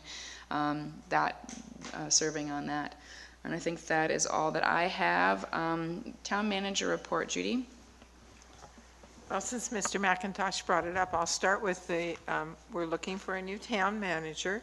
I think tonight the flyer that we're sending out will be on the website. It's been sent out to a list of people, and the committee, the mayor and the vice mayor both sit on the committee with Michael Vivret, our finance director, and myself, and we wanted to start with a very focused local approach to finding a candidate, so we're going forward in that direction. And the deadline for applications at this point is October 31st, so if you know someone who wants to apply and would be a good person for our town, please send them my way. I also went to MCCMC and to the Spirit of Marin luncheon, where Morgan Hall of our chamber was honored, and it's a pleasure to see these people who give so much to the community honored that way. It's a lovely annual event, and it's up at St. Vincent's, and you hear the stories of why these people were nominated, and they give a great deal to the community, so I was appreciative of being able to attend that. So I think that's about it for my report. Thank you very much. Let's move on to our consent calendar. Do we have any comments or questions from the council on the consent calendar? Just to Judy, on the minutes of Monday, August 20th, to take a look at that opening paragraph. We met, I think, in the morning that day, not in the evening. And also the... Oh, minor detail, huh? Okay. And the second sentence could be jiggered a little bit. It was a little confusing to me. Yeah, okay, I see. So just a little tweaking. And just at the bottom, I want to call out the resolution on the Measure A. First of all, to note that the heavy lifting here was mostly by our open space folks, Mimi Newton and Jack Judkins. So I would not want to take too much credit for their hard work and their dedicated interest here. But one of the things that I think people are focusing on as I talk to people around town is the question of acquisition, which of course is extremely important. But one of the things I'm really focusing on in these tough economic times is the question of maintenance and the fact that it's also the maintenance of parks. And so should the citizens of Marin be so inclined and wise to support Measure A, the town would come into funds that it could use toward maintenance. And I know that's been an issue that I've talked about for a long time when a number of us so many years ago decided that would be a terrific idea, and it has been a terrific idea, to move the farmers market from the concrete idiocy of the parkade to the sylvan wonder of of our parklands. We have begun to love that park to death. And one of the things that I would love to see is if this measure passes, we can begin to see how to assist Rudy in his Herculean efforts to keep up the grass there. He plants it, he reseeds it, but we really have to somewhat consider. Just to belabor this, a few years ago, we did bring in somebody who, deals with putting down turf at football fields, and it is possible to grow a grass that is tough, and if part of it suffers, you pick it up and you move it out. We are using that park so intensively that we really should think about how to grass it appropriately for its intended use. And if this passes, perhaps some of that funding might find its way in that direction at the discretion of the town. Okay, any other comments or questions from council on the consent calendar? Just one, Mayor, just one. On the minutes, I just want to call out a correction on the minutes from September 5th. where there's a comment on page 2 stating that the community video center should be folded into the educational component of the general plan, and that should be the community media center, the executive director of which is actually doing our technical work tonight, so we want to definitely recognize the community media center's work and thank them. So if you could just make that correction, that would be appreciated. Ms. Mayor, I also have a correction. On the same minutes, Judy, on page 3, on the council reports, it states that the tree committee did not meet and the Ross Valley School Board did not meet. That is not factual. I just had no report. Okay, any questions or comments from the public on the consent calendar? Andy was blaming, but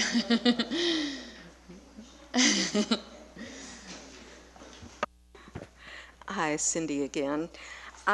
This is regarding item number 9, the adoption of resolution number 1265 regarding the bike spine project. And I just have a question about it. I was discussing this with a friend of mine who lives on Shemron Court, and she's active with the homeowners association there, and unfortunately she couldn't be here this evening for this meeting, but she had some serious concerns that I told her that I would bring up, on her behalf. And I guess I just wanted a little bit of clarity, though, because it says that this is adopting the resolution for release of the plans. Will there be any kind of process for, discussing further, or are these the plans that are set in stone? Because I think that's going to impact what I wanted to bring up. I mean, it's been on our agenda about 5 times, so I mean, Okay. I think we're releasing them at this point, and Okay, well, let me So I just think tell you what the concern is. It was twofold. One is that it's my understanding that part of that pathway was going to go onto Shemron Court because the sidewalk apparently nearby was too narrow or something like that. And my friend had expressed concern, 2 things. One was that she said that the pathway that goes from Shemron onto the White Hill Field is actually private property, and the residents there do pay taxes on that. And she was just a little bit concerned about this being, part of like a town, path or whatever through private property. But her bigger concern about it was that she was saying that there's really actually quite a traffic nightmare and parking nightmare. There are a lot of soccer moms and dads that come in there, and they've discovered that that path cuts across onto the field. And she said that she is really, really concerned about, kids being directed to that's the bike path. And I know I'm kind of reminded of a conversation I had earlier today with Larry Bragman, and it was a little bit different context. We were talking about crosswalks, but he brought up the concept, and pardon me if I'm getting the terminology a little bit wrong, but the idea of liability for giving like a false sense of security. And that, if you're making a modification for something that, you have to be careful that you're not making people feel like they're safe when they're really not. And I guess that concern really does fit for me on that, is that here, we're talking about marking a bike path and encouraging the kids to use it, but I'm really wondering whether that little strip that really is kind of overloaded, that has a lot of traffic, that has a lot of cars, that has a lot of people actually that really shouldn't be there, but that are blocking the path and stuff, is really the safest place to have the bike spine go through. So I just wanted to raise that. Sure. Do you want to address the private property issue, or, I don't know, John or Jim, or I'm not sure who's the best? I can. Go ahead. Yeah, I mean, that pathway at the end of Shemron is in fact private property, but there is also an easement across that private property, and it's been maintained as such, since I believe at the outset of that housing development. And the Safe Routes bike spine that leads up pretty much to the start of Shemron has the pavement markings that lead it there to the sidewalk that leads to the granite path, and that's basically a lot of kids who are riding their bikes are going to, vote with their handlebars and take that path because you don't have to bounce up a curb and over a whole bunch of tree roots and stuff like that. Kids that are walking are going to be aware pretty closely. I mean, kids figure that out really quickly, which is the shorter way to go. And in fact, it is shorter to go down Chemran and through that pedestrian-oriented right-of-way. Because that sidewalk is, 5 feet wide, that was the choice that was made by our consultant to do that. Does that answer your? Well, yeah, I mean, it does answer the question, and like I said, I feel like I'm in an awkward position because, I have my concerns. I'm not the resident there, but I know that at least one of the neighbors there does have some serious concerns about it, and for whatever reason, I mean, I believe that they were involved in some of the meetings around this, but I know she was very, very concerned that she couldn't make it to the meeting tonight, and I guess just wants to know that there's still going to be a venue for discussing this and discussing some of the residents' concerns about that. So that's all. I'm just relaying it for somebody else, really. Yeah. I mean, it's frustrating to have that come up, on the 5th hearing on it. But, that said, I mean, it doesn't invalidate the concern. I mean, and it's important to talk about it. And it did come up at the homeowners association meeting. And there have been, a number of people in that association contacted and people on Chemran who've been talked to about it. I mean, the parking for access to soccer games and stuff is another different issue, and I can see that would be significantly, something to deal with. I mean, it doesn't really relate to the bike spine as much as it just does to the fact that, that's a neighborhood adjacent to a major playing field,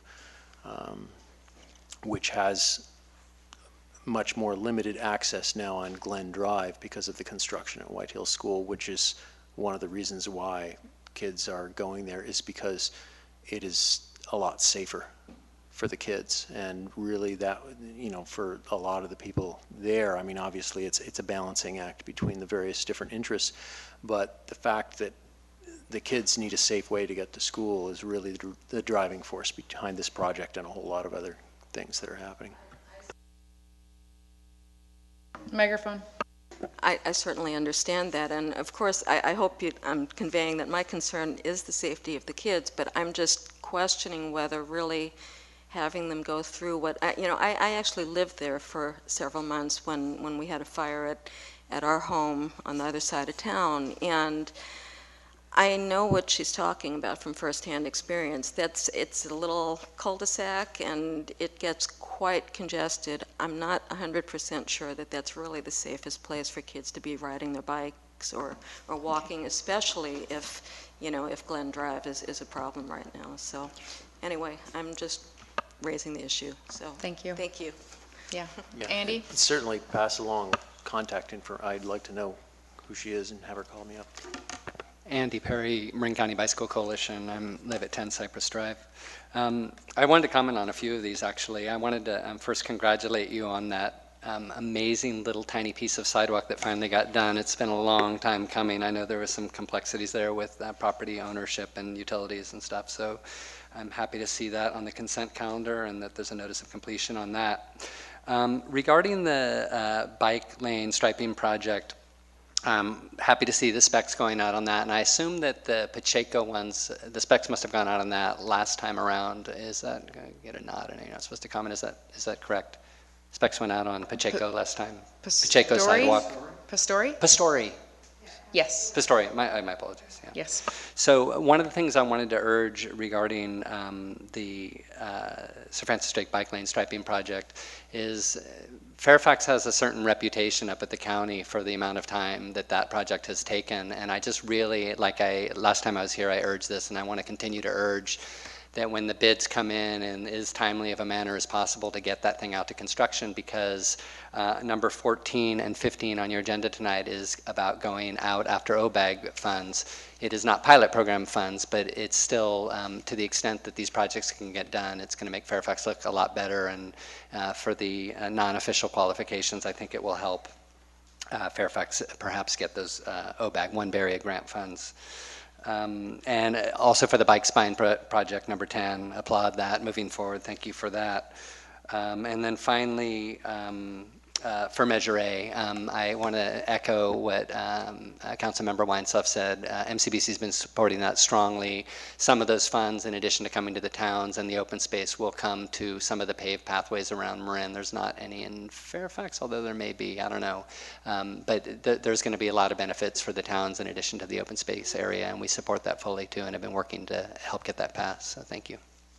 Thank you, Andy. Any other comments or questions on the consent calendar? Seeing none, I will close public comment and bring it back to the council. Do we have an approval of the consent calendar? So moved. A motion Weinstoff, second O'Neill. All in favor say aye. Aye. Any opposed? Seeing none, the motion carries on the consent calendar. How do people feel about taking a break now before going on to our public hearing, or hitting our public hearing before we take a break? Break? Break now. Thank you. 10 minutes, really.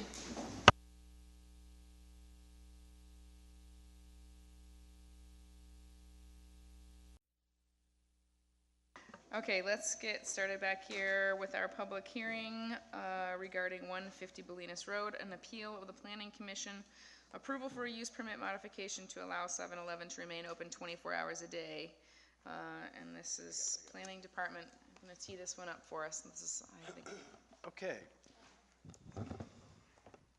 You all are well versed in the background on this. This is the third time it's come before you. The staff report is very succinct again tonight. And in the attachments, you will find the staff report from the prior meetings where it was very thoroughly laid out to you to the issues, and the attachments were included, including the signatures in favor of having it open. And we attached the minutes from the July 11th meeting also, and finally, under Exhibit D, the petition was presented to you by the appellant at the last meeting. Would you like me to briefly go through the staff report? No. Okay. After the meeting, when you asked me to once again see if there was any way to deal with this, I met with the owner of the 7-Eleven, and to my great surprise, he offered to pay for the sound wall. So our recommendation tonight, staff's recommendation, staff doesn't make the decision, you all do, we just recommend. Our recommendation tonight is to deny the appeal and add a condition of approval that would require the 7-Eleven to build the sound wall as described in the staff report on the property line, basically at the outline of the existing wood fence and then the trellis fence at the front face of her building going back. And then they also, subsequent to the writing of the staff report, the 7-Eleven would actually like to take that sound wall where it bumps up to 8 feet all the way back to the back of the property lines where they adjoin. So that would be the staff report. Well, we do recommend, however, that depending on how you rule tonight, that you give us some time to go back and make the required findings for how you decide to go on this. Or to thank you, prepare Jim. findings for your consideration at the next meeting. You can direct us which way you want to go, and then we'll prepare findings for you to adopt at the next meeting. Okay, let's bring this up to the council members for comments and questions. Is there I know we got a letter from the appellant. I don't know what Yeah, we you may want to disclose open the about public that. hearing and have the appellant come forward and present what they would like to say tonight. Okay. And then allow the owner to speak, and then go to council and then the public. Okay. Why don't we get the appellant to come up and state their response to this paying for this sound wall? You should clarify that you're opening the public hearing. Opening the public hearing for our appellant. Thank you. Good evening, members of the council and staff. My name is Riley Hurd. I'm here this evening on behalf of the Morenos. who you already know live directly next door to the 7-Eleven. They've actually lived next door for 22 years, so the fact that there's a 7-Eleven there is not a surprise. For the first 17 of those years, the store was open from 7 to 11. Then in 2007, the hours changed, 6 a.m. to midnight. And they felt the impacts of this change because the additional hours were 1 early morning and 1 late at night. It was very noticeable. So now, as you know, the 7-Eleven wants 6 more hours, all in 24 hours a day. And these 6 hours, besides being the Moreno's only quiet time, are the most sensitive time of day. They both work, and they both, like all of us, need their sleep. So the mechanism by which 7-Eleven seeks this additional entitlement is a CUP. And your code has a very specific test. That's what we lawyers do, is go right to the law and say, what does it say? And given the importance of this test in your decision this evening, I would like to read it verbatim. It's not too long, and it is a finding that you must make in order to grant the permit. Here's the finding. The development and use of the property as approved under the use permit shall not create a public nuisance, cause excessive or unreasonable detriment to adjoining properties or premises, or cause adverse physical or economic effects thereto, or create undue or excessive burdens in the use and enjoyment thereof, any or all of which effects are substantially beyond that which might occur without approval or issuance of the permit. So clearly a sentence written by an attorney, but I think it's helpful in guiding your decision.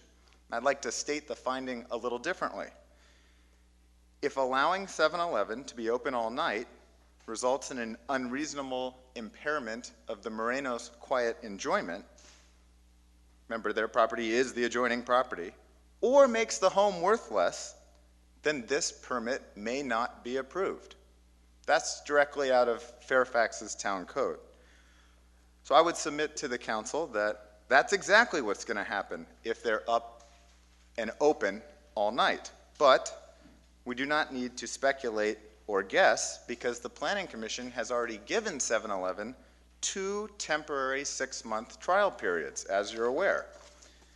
And each of these trials concluded with more conditions being imposed on the operation of the business, because it was clear that the late night operations were negatively affecting the Morenos.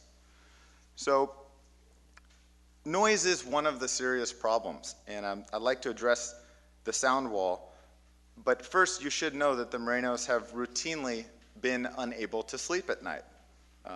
It's loud. They can hear the patrons and things going on over there, but noise isn't the only issue.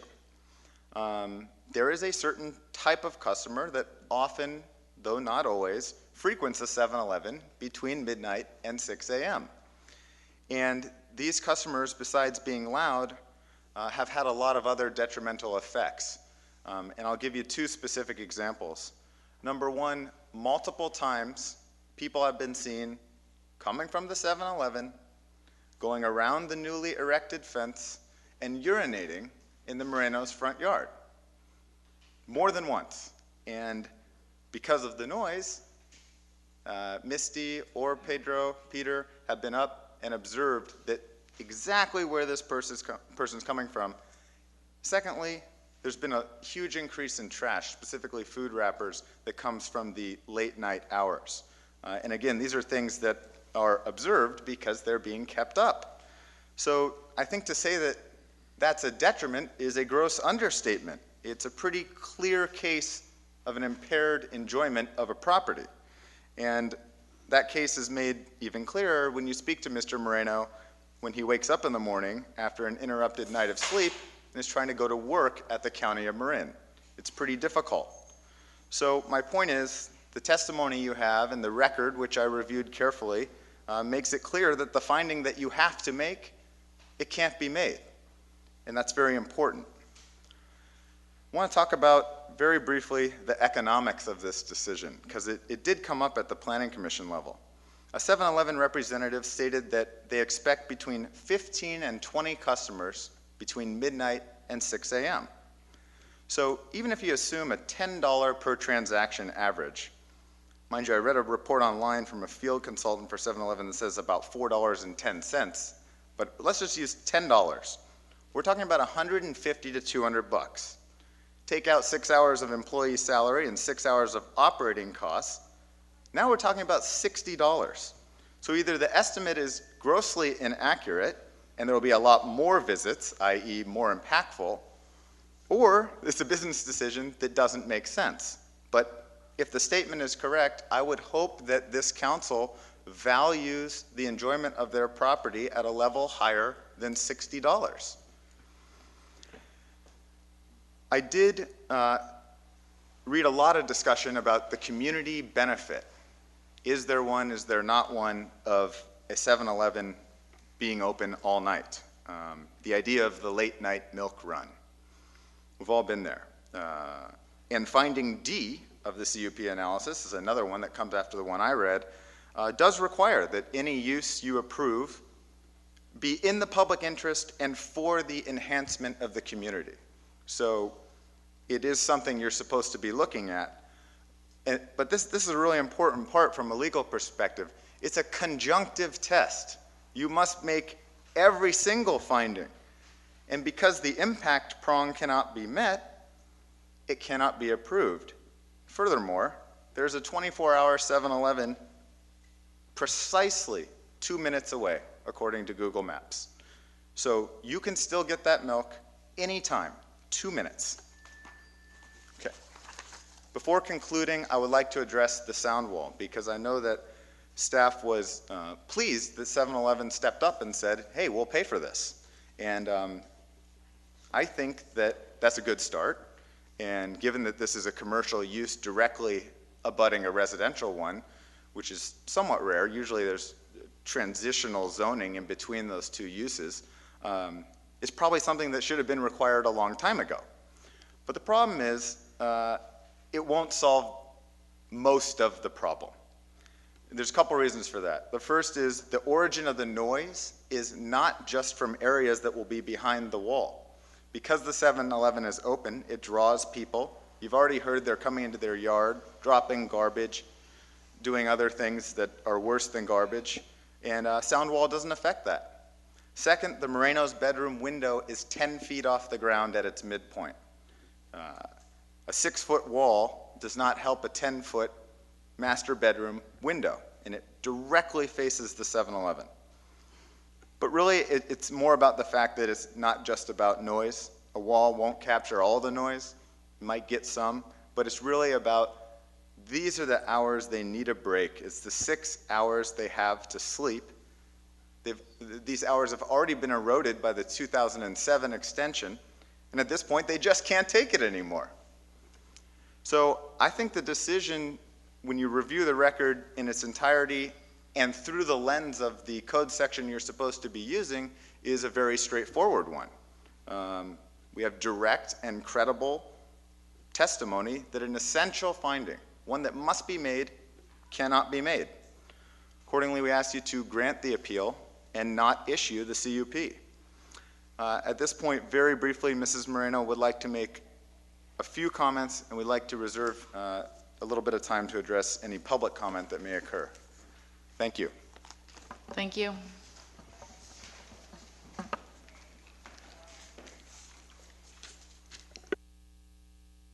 Hit the bell one more time. Oh, thank you.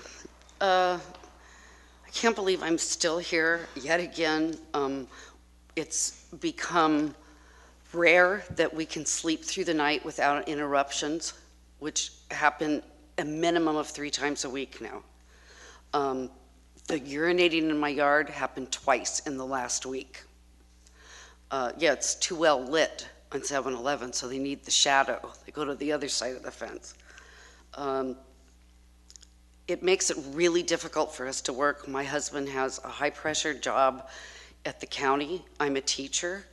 September and October can be tough months We get the kids settled into their new routines in September, and all our DRDPs are due by October 1st. It's been really intense getting rest and getting work done and being able to do my job.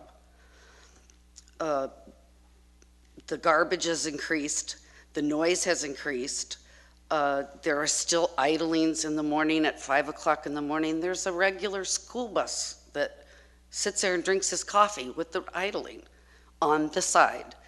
In the front, we still hear it. I'm questioned since the refrigeration was done over, I think 8, 9 months ago, maybe 10 months ago. The noise from the generator, I think, is facing us, because that's always been questionably loud.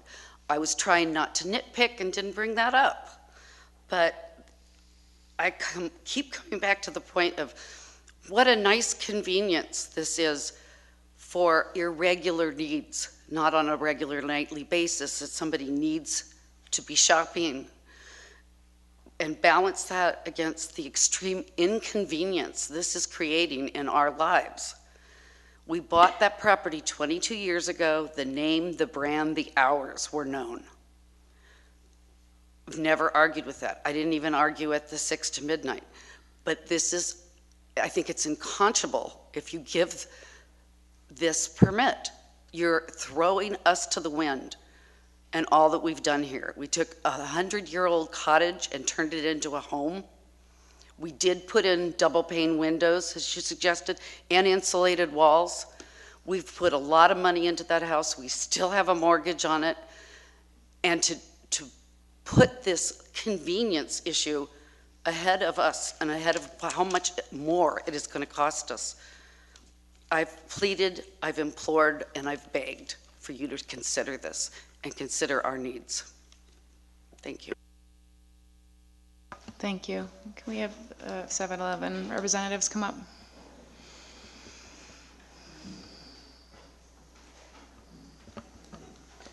Hi, Raj Uppal from 150 Belinis Road. And we, like Mr. Jim said, we have agreed to put up a sound wall and all the way across through her property, and that's about it. And second of all, I wanted to say something about the urinating. We do have a public restroom which we let people use all the time. It gets used a lot, so I don't know where this is coming from, that they're going to the other side of the fence to urinate, and we haven't seen that on our cameras, anybody going back there or anything. I don't know where this is coming from. All right, thank you. Let me bring it to council members. I'll weigh in for the third meeting in a row. You want to talk? Yeah, sorry. Is it Do you want to go to appropriate public first go or have council why don't we go to the questions, or- Why don't we go to the public first? Okay.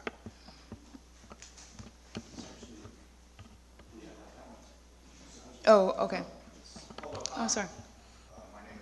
You hit your microphone there. No, on the base of the microphone.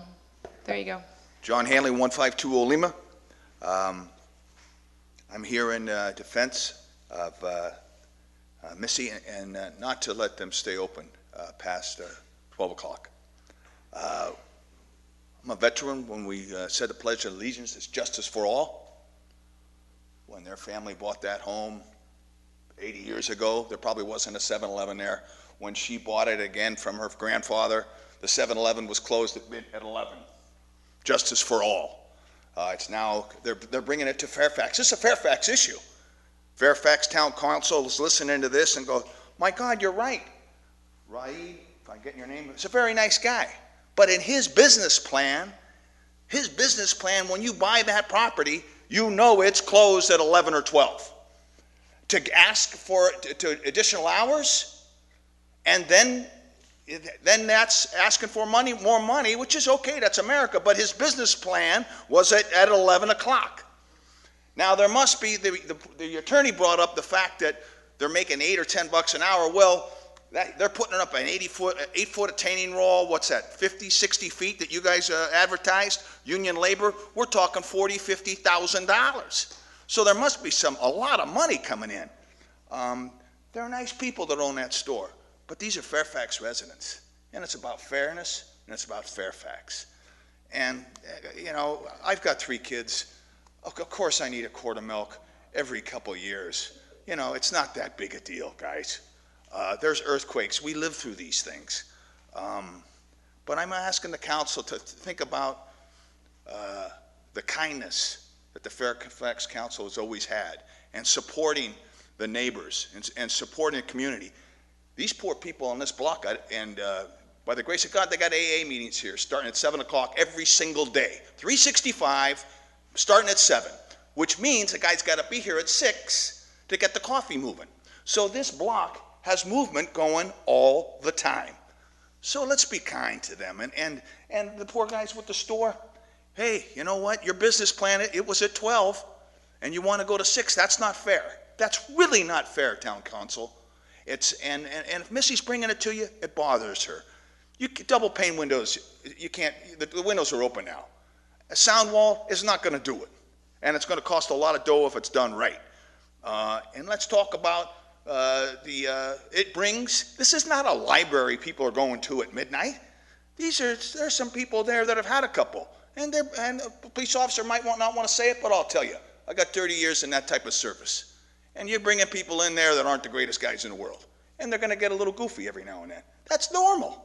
I mean, they're out at 2 in the morning. They're out at 1. You're not going to sell booze, but they're going to get a burrito. Come on, let's be truthful. So now let's be honest with ourselves here.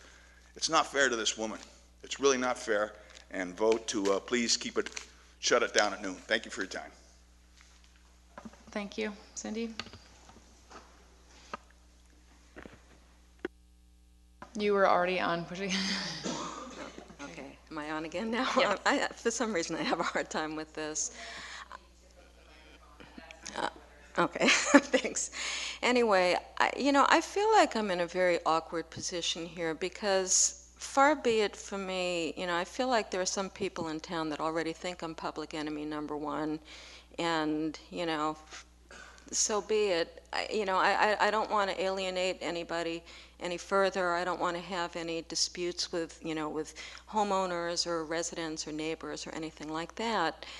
But I do have to say that I'm a little bit offended at some of what I've heard. I mean, I wouldn't say that I frequently go to 7-Eleven in the middle of the night, but there has been more than, a few occasions where I've really, really enjoyed the convenience of being able to go late at night, whether it's to get, milk or Tylenol or, whatever it is. And, this is the first that I'm hearing about urination. I certainly don't urinate where I'm not supposed to. And, I really feel like if that's an issue, well, then, we have our police chief sitting here. The police station is right across the street. The fire department is right across the street. I mean, I feel like, is it really 7-Eleven's fault if somebody does show up that's drunk or somebody does choose to go urinate on the fence? I mean, that's something that they'd probably do it anyway. And I guess I'm just, I don't mean to be insensitive to somebody that, that is having some concerns about sleep and noise, but I've been to several meetings where this has been discussed, and I've heard that the noise of skateboards is a problem. Now I'm hearing that urination is a problem. I'm hearing that there's this terrible noise in the middle of the night, and it seems to me that 99% of the noise is not coming from, or it's not 7-Eleven's fault. If there is a problem with people that are drunk or rowdy or disruptive or violating noise codes, well then, yes, I think our police and law enforcement should do something about it. But I don't know that it's necessarily 7-Eleven's fault.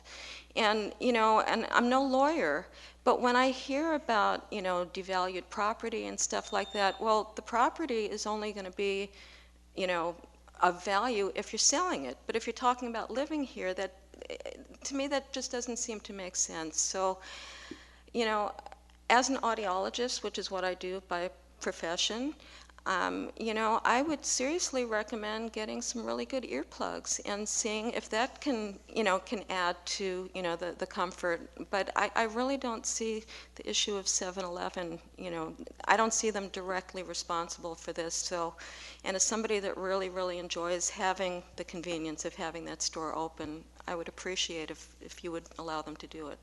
Thank you. Thank you. Valerie?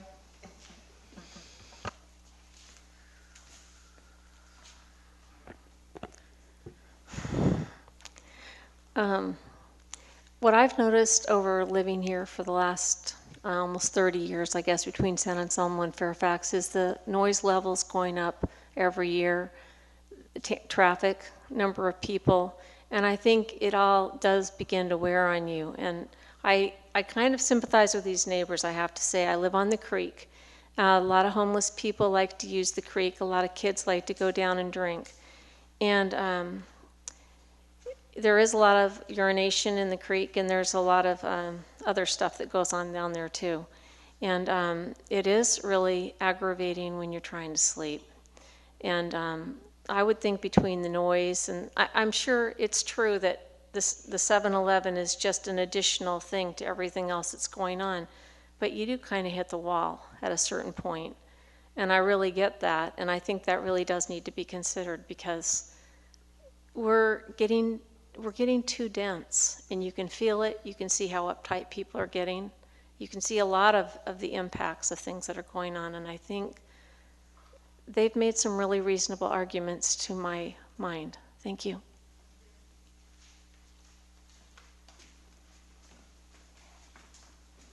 Hi, my name's Lark Tittle, and I work for 7-Eleven.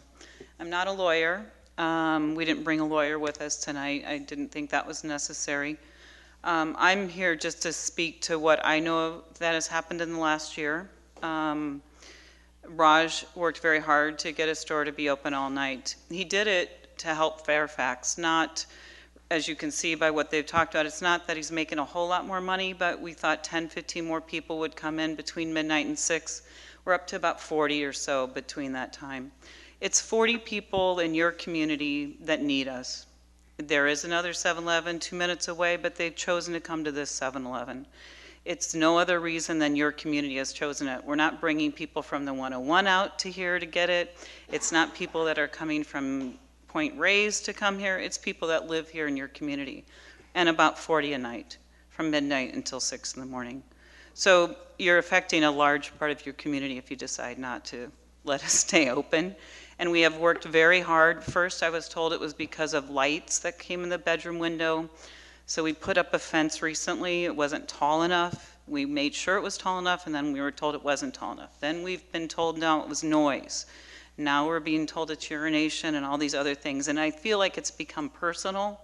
It's us against them, and that's not a good thing. It's really about your community, and your community needs us, or they wouldn't come in. So that's just what I wanted to say.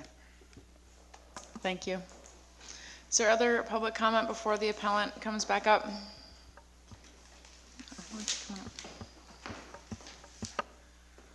Thank you. I'll be very brief. I would just suggest that you focus on the code, because it really spells out the test for you.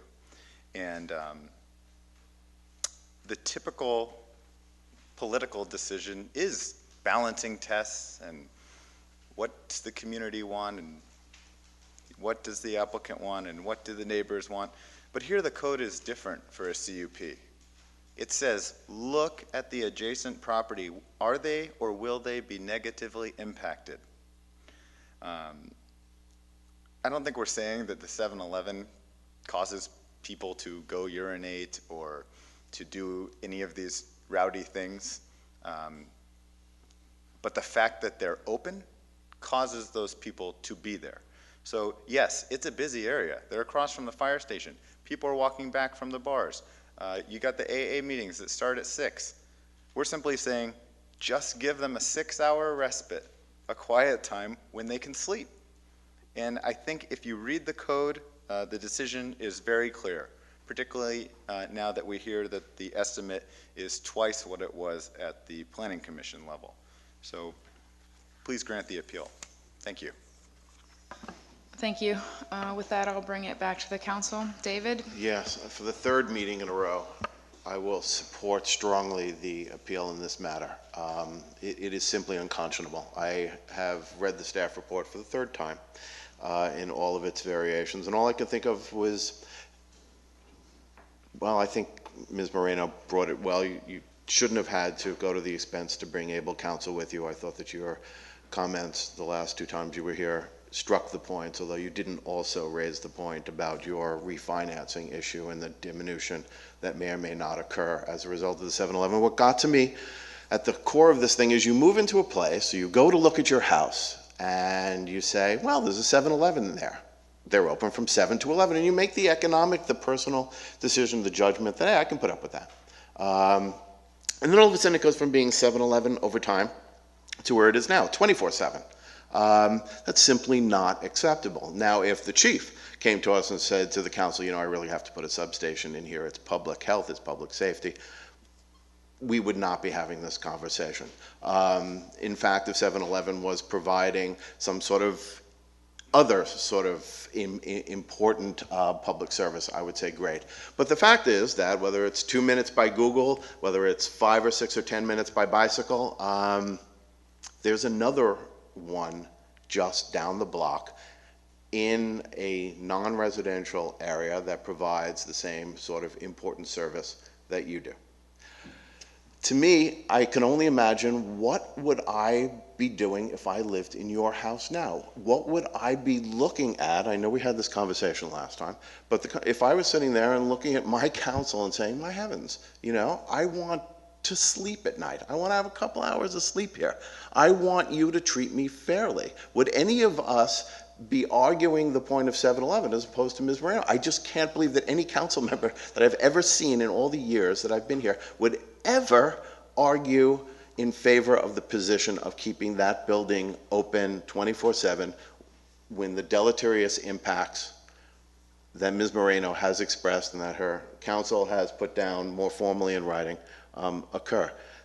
This is not a close call for me in the least, and when we come to a vote, and I do hope we put this to rest 3 meetings in, I will be voting to uphold Ms. Moreno's appeal. Thank you. John?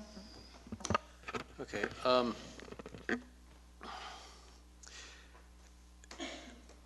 I mean, at this particular meeting, we've heard this appeal and a number of arguments. And in past meetings, we heard about a petition signed by 650 members of the community who said, this is important. We heard a lot of people stand up and say, Cindy talked tonight on how it was important to her to have the convenience of a thing. I mean, it may be 2 minutes by Google Maps, but that's driving a car, and sure, if you're driving a car anyway, it's no big deal to go down there. But, you know, it's a mile or maybe a little bit more, you know, walking at night. And we live in a walkable town, and this is walkable to downtown. Also in past meetings, we've heard the chief of police say that actually the noise complaints and things went down when the 7-Eleven was open. So those arguments are on the other side. I mean, I've talked to a number of people in the community about this, and the word earplugs has come up about half a dozen times at least. But at the same time, it is a quality of life issue, and it's difficult to balance that out. I mean, I wouldn't want to live next to 7-Eleven either. Basically, I went down and stood there at 11 at night. I didn't want to go down at 2 in the morning because I generally not up at 2 in the morning, but, oh, I'm up, but I'm at home. And the loudest thing that I heard was the compressors running to run all the coolers in 7-Eleven. Any commercial building is going to have those compressors running. And I thought that would drive me nuts. Well, whether they're open or not, those compressors are going to be running. And I asked about the sound wall last month, what opinion there was, and I heard about whether the sound wall could help the sound, and the response that I got was like they should close, and sure, I mean there's one solution that is looked at as the thing that will fix everything. I am not convinced that having the 7-Eleven close is really going to make it that much quieter there. At the same time, I can see that it's a very emotional issue, and it's, how can I deny somebody sleep? So it's a very difficult decision, and unlike my colleague, Mr. Weinsoff, I'm not going to be, oh, this is the way I'm going to vote one way or the other. I'm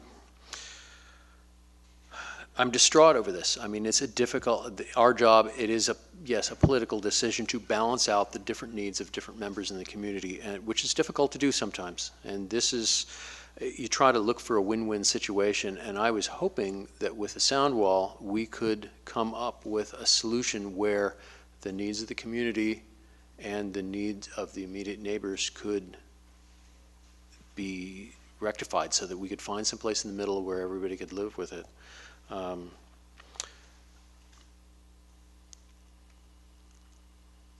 It's a difficult, I'd like to hear from my other council members. Ms. Mayor, can I address? Ryan. I have some questions. So for a 7-Eleven representative, if someone wants to come up here, I have a few questions for you. As many of you know, I've been really taking a lot of time to dig on this issue. It is an important issue for the town, and there are a lot of things that have been addressed. All the concerns that the attorney has brought up, I have already thought through, which made me believe that I've done my homework on this project. And to every one of their points, I kind of know both sides of where his points are coming from and where Misty points are coming from, and I also have a counter argument to them that can easily be posed, which tells me that I have encompassed this concept, and I still don't have all the answers, but I do have a couple important questions. Number one, you currently do not sell alcohol between 12 and 2 by your choice, is that correct? Yes, that's correct. Okay, if you were to make an estimate, how much business do you estimate your alcohol sales would be if you did sell alcohol between 12 and 2, as the law would allow you to do? I don't know. Honestly, I would not know. Can we compare sales of alcohol to the 7-Eleven down the road from 12 to 2? Maybe $100. $100 in alcohol? Yeah. Is that? Say between $100 and $200 in those 2 hours. Okay. And then how much would you estimate your business is doing now? And I remember his point was there were 15 customers when we took this up at the Planning Commission level, and now you're at 40 customers a night. And I can only assume that that's because now people recognize you're a service that is now open, and therefore, are you seeing constant increasing people using that? I mean, what we seen is it has we have a lot of the regular customers that come in every night to get their coffee or on their way to work or get any stuff like that, and it's pretty much had stayed at about 40 to 50 customers at night, and it has not increased or decreased. Okay, and so the attorney and people who are on both sides of this bring up one point that I have not yet been able to answer, and that frustrates me because I like to know the answers, and when it doesn't make sense to me, I have to keep asking questions. And the only thing that I can consider, if you are choosing not to sell alcohol between 12 and 2, that would be a poor business decision. If from a business perspective, I would assume, and that if you don't have a ton of customers spending a lot of money between those hours, again, I would assume that keeping the business hours open would be another poor business decision from the layman's business perspective. So why?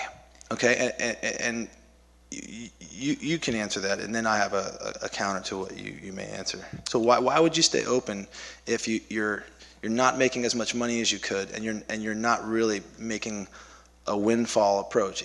I mean, for you to say it's really to serve the community is a fantastic answer, although from a business perspective, most business people don't make decisions based on that.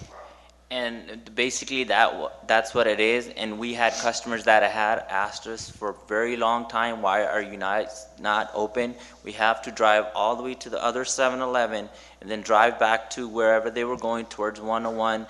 And that was the only reason that we started. And then we said, let's do a petition to see how many people want us open. And we had over 600 people sign that. Right, and I understood that too, and I recognized a lot of those names.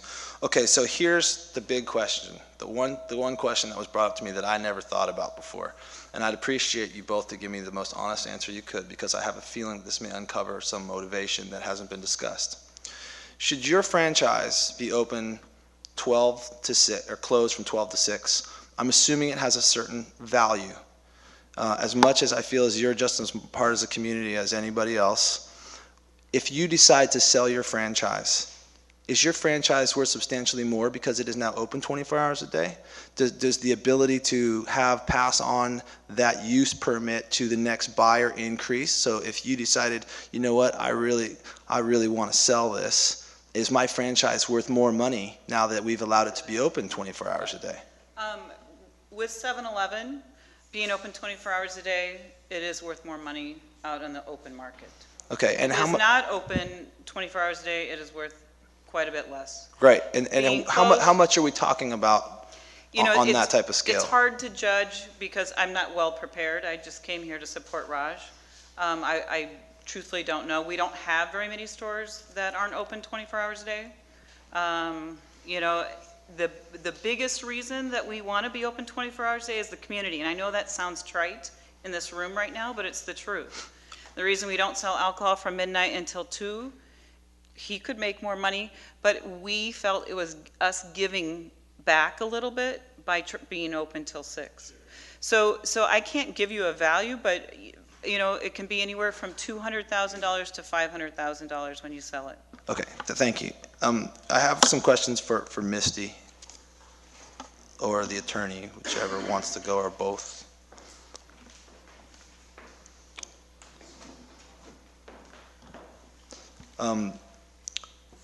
I am totally sympathetic, by the way, although I may not show it with some of my questions. I do believe that you feel as though you are impacted. You mentioned at the last meeting something that you hadn't mentioned to us or me in my notes over the past year and following this, that you got information that your home was going to be significantly decreased in value. Yes, that's correct. Okay, and who gave you this information? A qualified realtor and with an appraiser. My realtor has been in the business over 20 years. Okay, and I think that that's a really significant point. It's a significant number, too. But the problem is that I don't, you know, it was brought up here, and John said it, that this is a political issue. I don't see this as a political issue whatsoever. I will never make my decisions as a council member or in any elected official politically. I don't think that's how this works. I think I like to make my opinions known based on fact. And if you discovered that your property was going to significantly be worth less based on an appraiser, I can't fathom that you would not get that in writing and turn that in for us so that we could have a piece of evidence to support that claim. I believe that people may be coming and urinating from this place. I believe that you have noise. But until I can get my claws into fact, it's hard for me to support that claim, and I really would love to have that in writing, because I think that would make a massive impression on any of those of us who are trying to learn and discover how you are impacted. There's another fact here that I want you to consider, and maybe this is true and maybe this is not true. When I went down there the other day at 2:30 in the morning because I was walking my animals on a Friday night, I noticed something that I hadn't noticed before. And I sat down across from where the youth center is, and I kind of watched the action that was going on, and I can't believe that none of us noticed this. There is a huge apartment complex directly behind your home. I would ask the chief, how many noise complaints compared to 7-Eleven complaints come from the Sherwood Oaks apartments? Is there an estimate? I mean, is it significant? I mean, do you have call-outs there frequently? I think that that's something that none of us have considered. I don't want to make a hasty decision here, but on all four sides, for the most part, with the exception of your next door neighbor, you're on an island. You have an apartment complex that I assume have a ton of cars and a ton of people right behind your backyard. I believe that property borders your backyard, am I right? Okay. You have a 7-Eleven and a three-way stop sign, which is going to be a natural point where people stop. You have a fire department that gets call-outs in the middle of the night, and that's a certain amount of noise. You have a park which people will tend to congregate at just because it's a park. So I'm trying to find how much of the evidence is really 7-Eleven driven and how much are the other factors. I've been living with this. We bought that, the fire department was there, not a problem. 7-Eleven was there, 7 to 11. It was a convenience in the neighborhood, not a problem. The apartments were there, not a problem. I have not had any complaints in all of the 22 years from the people in the apartment. The park, I hear the sound of child laughter.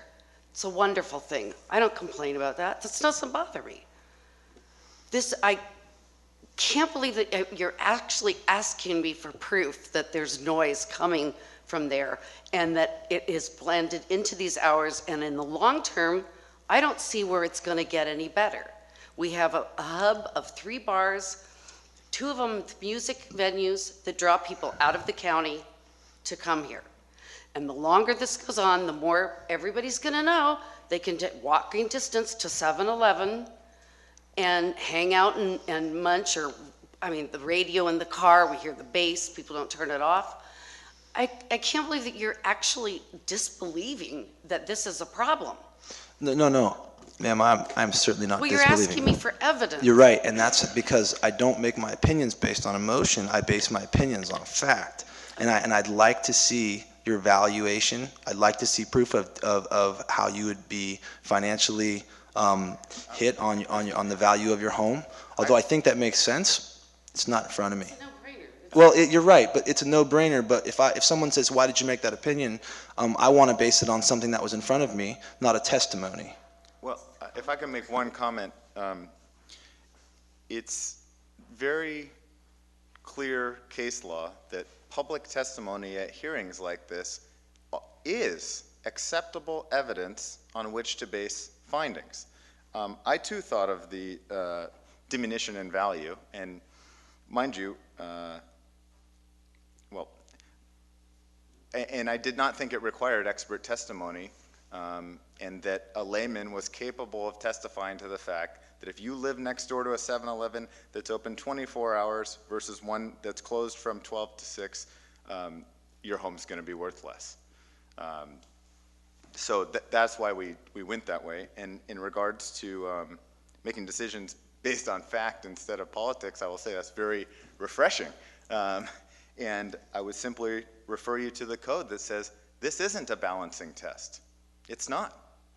It says, is it going to have a negative impact on the adjoining property owner or not? And I agree with what you're assessing. I'm just not completely sold that it's not met, because I'd like to see more evidence to base the fact that that's actually where it's coming from. And we had information that came in here from the police chief saying that actually the complaints and the sound was down because someone is there monitoring the area, and that the noise complaints were higher when no one was there to do that. And that's what this tells us. So again, that's why I'm asking. I'd like someone to present enough information, not personal testimony of the person who's the applicant, but other people around that would also, your next door neighbor, for example, or other people that live on the block that have witnessed the same things, and written testimony from these people. That's an important aspect to this.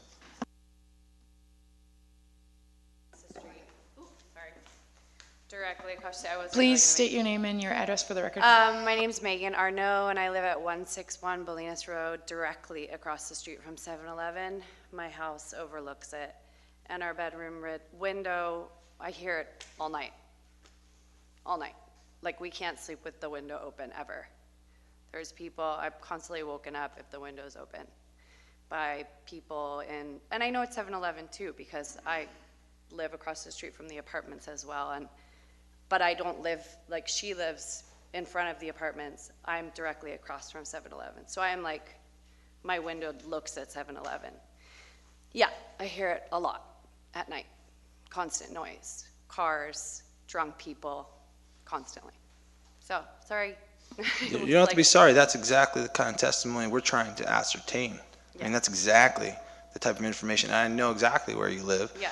And so you're saying that you do hear a lot of noise in between the hours of 2 and 6 when the store is open. Well, I mean, I don't sleep with our window open very much anymore because of that exact reason. Like in the summer, sometimes I just go downstairs to sleep because I can't. If I'll fall asleep, sometimes it wakes me up. Is it the hours between 2 and 6 that are the problem, or is it the hours between midnight and 2? Well, it's the night when I go to sleep. So I haven't really paid attention to between 2 and 6 per se, but I know that I get woken up by it. Okay, thanks. Yeah, sorry. You have anything else, Ryan? Okay, Larry, go for it. This case actually is in front of us on a directed referral that I filed about a year ago. So I'm partially responsible for the hubbub. And I really like the 7-Eleven operators. I patronize the store. They are unfailingly polite and friendly, and really, they're part of the community too. And I think we really need to take that point into consideration. Most of the guys live here locally, and they definitely are serving a need for our community. That being said, you know, it's pretty hard to look at the code and then hear the testimony and not think that this particular request may cause the type of excessive or unreasonable detriment to an adjoining property. It's an unusual situation because there's no space in between the two zones. One is whatever R1, R3 zone. It's directly adjacent to what is now central commercial, which, so there's nothing in between it. That's a very unusual situation. If we look at the history of the store, however, it wasn't always the central commercial zone. This was the commercial highway zone. So that particular property was commercial highway, and if you look at the zoning for commercial highway, it specifically says the purpose of the commercial highway commercial zone is to allow a variety of service, retail and wholesale businesses with long operating hours, diversity of building size and type, and short-term parking. So I don't really buy the argument that there was no notice to the Morenos that there was going to be extended hours, because that was the law for decades in Fairfax, that was commercial highway, and commercial highway involved extended business hours. And things change. That was originally a gas station. It was a restaurant. Who knows what it's going to be? Right now, it's been rezoned. It's no longer commercial highway. It's central commercial. And as I read the code for central commercial, there is no inclusion in the central commercial zone for extended business hours. It's just not there. And I really think the council, I mean, I know it's a tough decision. I mean, I have great affection and really respect for 7-Eleven and this franchise for all of us that live in the area or work in the area. I mean, this you know, it's a very difficult decision because we're in and out of there all the time because of the proximity to town hall. But I think as difficult a decision as it is, you've got to be guided by the code. And I think the code is pretty clear that, you know, we've got to make findings that are based on fact. And I don't know if we have sufficient fact to make that finding. And it definitely is, causes me a lot of conflict to kind of come to this point, really. Another thing that I think we need to keep in mind is that if we do extend the hours, we are going to increase the value of the franchise. That's, you know, that's part of the deal. And there's nothing wrong with that. And, you know, that's building equity. But I've always guided my decisions on the basis that property rights are reciprocal. And as much as the franchise is entitled to attempt to increase its value and increase its equity, you've got, the code directs us to look at the impact on the adjoining property. And even though we don't have proof, evidence, admissible evidence,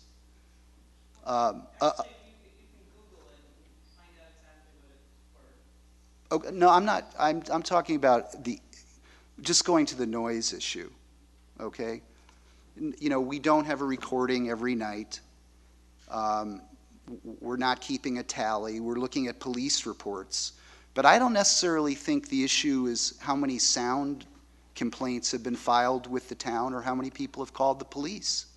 It really does come down to that much abused term, quality of life.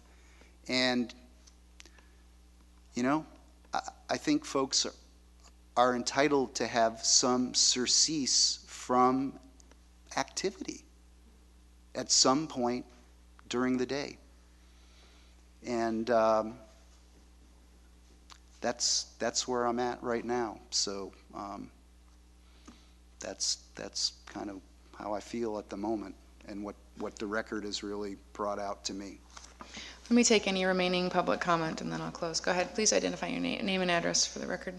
Yes. Hi, my name is Michelle Garcilas. I live at 200 Bolinas, apartment number 77, Sherwood Oaks apartment, directly above Misty, actually, and directly behind 7-Eleven. And I was here earlier and left to be home with my kids because my husband's at school right now. And I was watching it on TV, and I saw Mr. O'Neill speak about the noise from the apartments. Actually, if you go to the apartments right now, they're deafeningly silent. There is noise from the apartments, maybe from the kids that live in the apartments. However, after midnight, I've come home after attending a family function late at night, or my husband their family celebrates Christmas Eve, and so we've come home at 2 o'clock in the morning after Christmas Eve.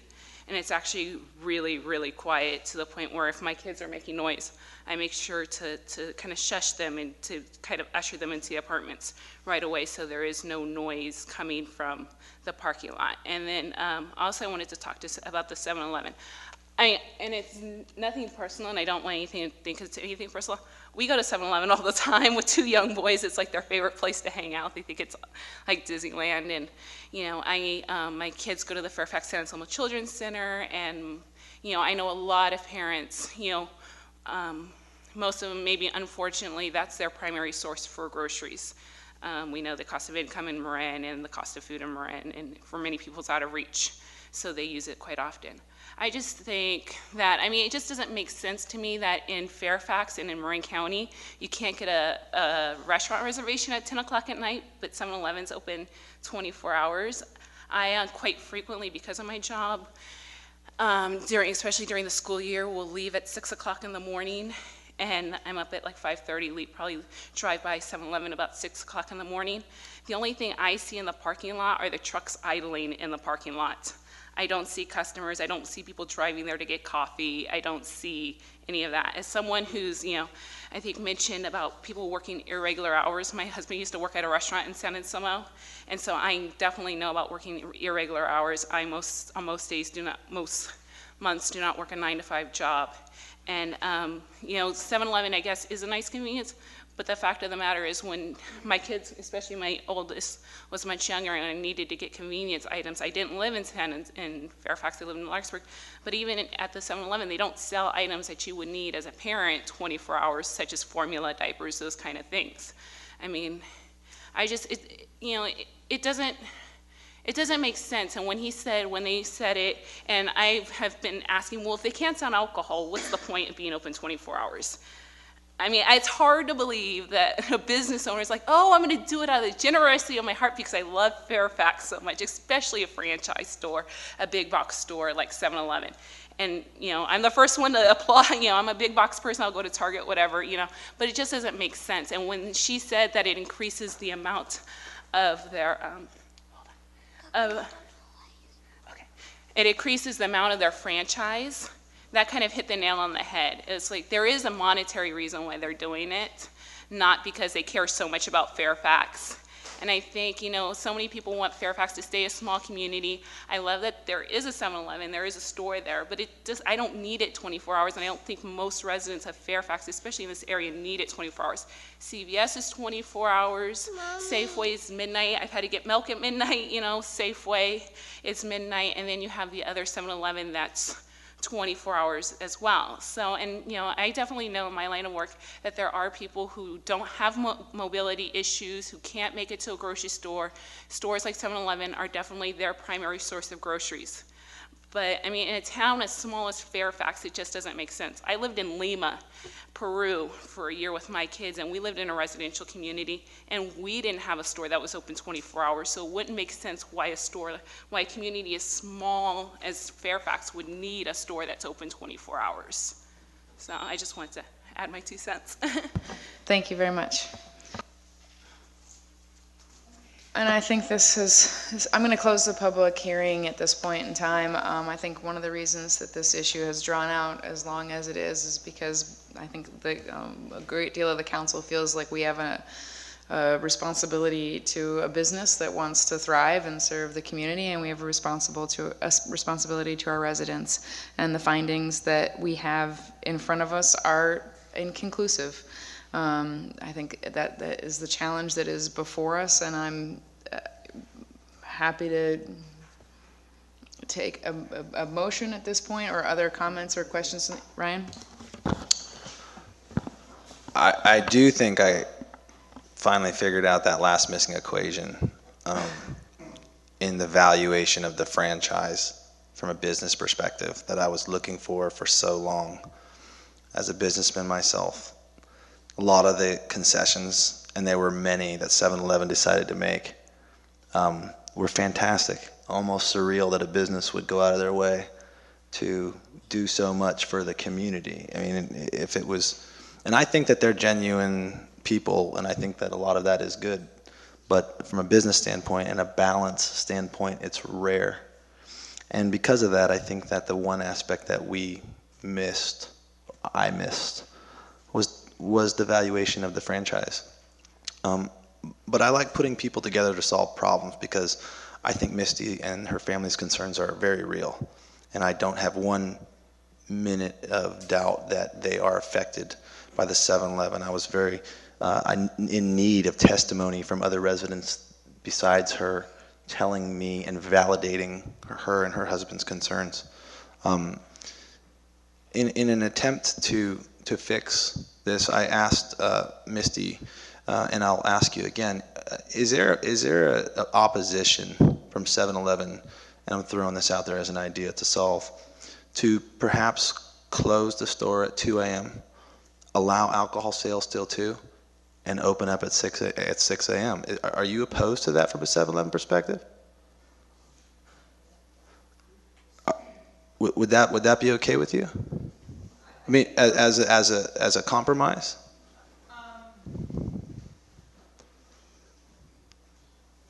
So I work for 7-Eleven, they pay my paycheck. when he's not open 24 hours, I take more of his money. Right. Okay, I don't know if he's ever said that, but I do. Not me personally, but the corporation does. The split's different. Right. He's not open 24 hours. I get more, he gets less. Right. So being open 24 hours, it changed that automatically for him. He Right. hasn't said that, but I'll say it, because it makes me look bad and it makes him look good. You know, and the reason that he didn't stay open until 2 to sell alcohol was to make it a safer environment for our local downtowns. People walking from the bars Right. won't walk over and buy booze and leave. So it's Right. not about that extra $200. He owns the other store in Fairfax. Okay. He also just got another store in Napa. That store will be open 24 hours. He Okay. has 6 stores total. Okay. Okay? So it's, Okay. I hear what you're saying. Can and then during all this time, I didn't realize we'd get so heated. I really feel awkward being in this environment because You shouldn't feel awkward. I It's do. all about answers. Because it's gotten very emotional. And so I Googled just sitting there to see the value of this house that's next door, that's 2 bedrooms and 1 bath. I live in Antioch area because I can't afford to live in Fairfax. I lived in Dillon Beach for 2 years, loved it, can't afford to live here. Marin's expensive. This house next door is valued at $410,000. It's a 2-bedroom, 1-bath house. I can buy a mansion for that where I live. So, and the house was purchased according to what your property taxes were for $60,000, and that's what it shows right on the internet. So if there's no property value in that, I'm not quite sure if you can go from $60,000 to $400,000. If you could interrupt, I'm gonna shut you down right there. That's really not relevant to what we're speaking No, about but that's right now. what she spoke of earlier, Well, and she- said that her but value that was her valuation and her financial situation is really none of our concern, other than the fact that if she stands to lose money, it's her money that she's Right. losing, not your money she's losing. Okay, Right. Misty, can I ask you a question, Misty? Is there an ability with? Yes, that you know guys what? are. You guys, Okay. Okay. What I'm. I know. I know. Will you are- please state your is it- name and add, for the record? Madam Mayor, Yes. if you're going to take new factual testimony, you should open the public hearing again. Yes. If you're just, Even if this is the appellant? may I finish? Yes. If you're only going to be asking the appellant about a potential solution, and you're not trying to take new factual evidence into the record, you don't have to open the public Correct. testimony. But based on what you do, you have to limit what you're saying. If you don't open the public hearing again, you should just limit it to asking them questions about a potential resolution. That's what I'm trying to do. I can respond to your Then question. then I won't open the public hearing, but I'll So, allow so you to ask Misty, questions. you mentioned to me that that would be an appropriate solution as opposed to being open 24 hours a day. You would prefer it to be.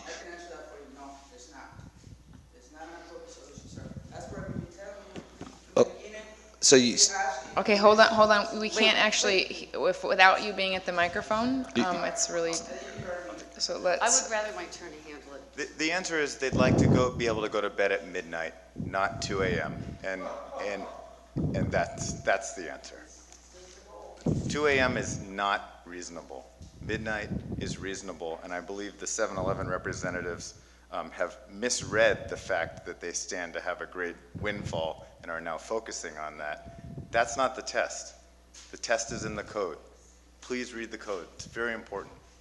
Okay, but in interest to, so you're not open to some sort of compromise where they wouldn't be.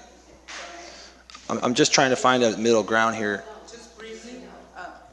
The answer is no. You have been asking us a lot already, you personally, and we have been trying to meet Can you, those I'm sorry, needs. I need you to state Yes, your ma'am. name for the Yes, ma'am. record. Sorry. so My that we name is know. Peter Marino. I'm from 9 Park Road, and I am asking on this appeal to please just close it. You know, we're not asking for a whole lot.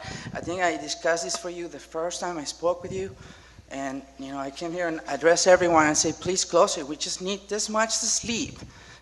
They can have that much business that is worth it. This much trouble. I mean, you have put us against calling the police department. We chose not to do that because that's not their job. You know, I told you that from the beginning. Their job is different. They come in here and they make the judgment calls. We listen to them. That's what we have to do to have peace. But you haven't been giving us that to us, and that's what I'm asking you. So please listen to me. Don't put us through any more. Make a vote and make it happen. You can do this. I know that. Thank you, everyone. Thank you. At this time, I would like to make a motion to uphold the appeal. If council would like to help me condition the motion to address how that would fall with regard to the Planning Commission's action. So your motion is to direct staff to return with appropriate findings to grant the appeal and thereby revoke the opening hours from midnight to 6. Precisely. Okay, so, yeah, that's what we'll do if that's your direction. Thank you. Can you please enlighten me on our revoking the appeal and what impact that might have on our council? You're not the appeal is to... If we revoke the applicant's use permit. Well, then they would not be able to be open for 24 hours. They would go back to what the prior hours was. I don't know if it was 7 to 11 or 6 to midnight, whatever the prior conditions were. Okay. Go ahead, David, with your... I'll second it. Motion, Weinsoff, second, Bragman. All in favor, say aye. Aye. Aye. Any opposed? Seeing none, motion carries.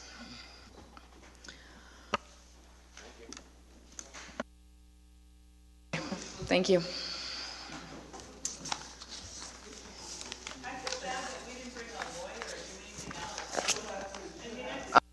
Will you explain coming back with findings and what that means as we move forward? Yeah, this hearing will be continued technically until the next council meeting, at which there'll be a resolution with findings, and you can comment on that. And the decision is not final until that resolution is passed. Thank you, everybody.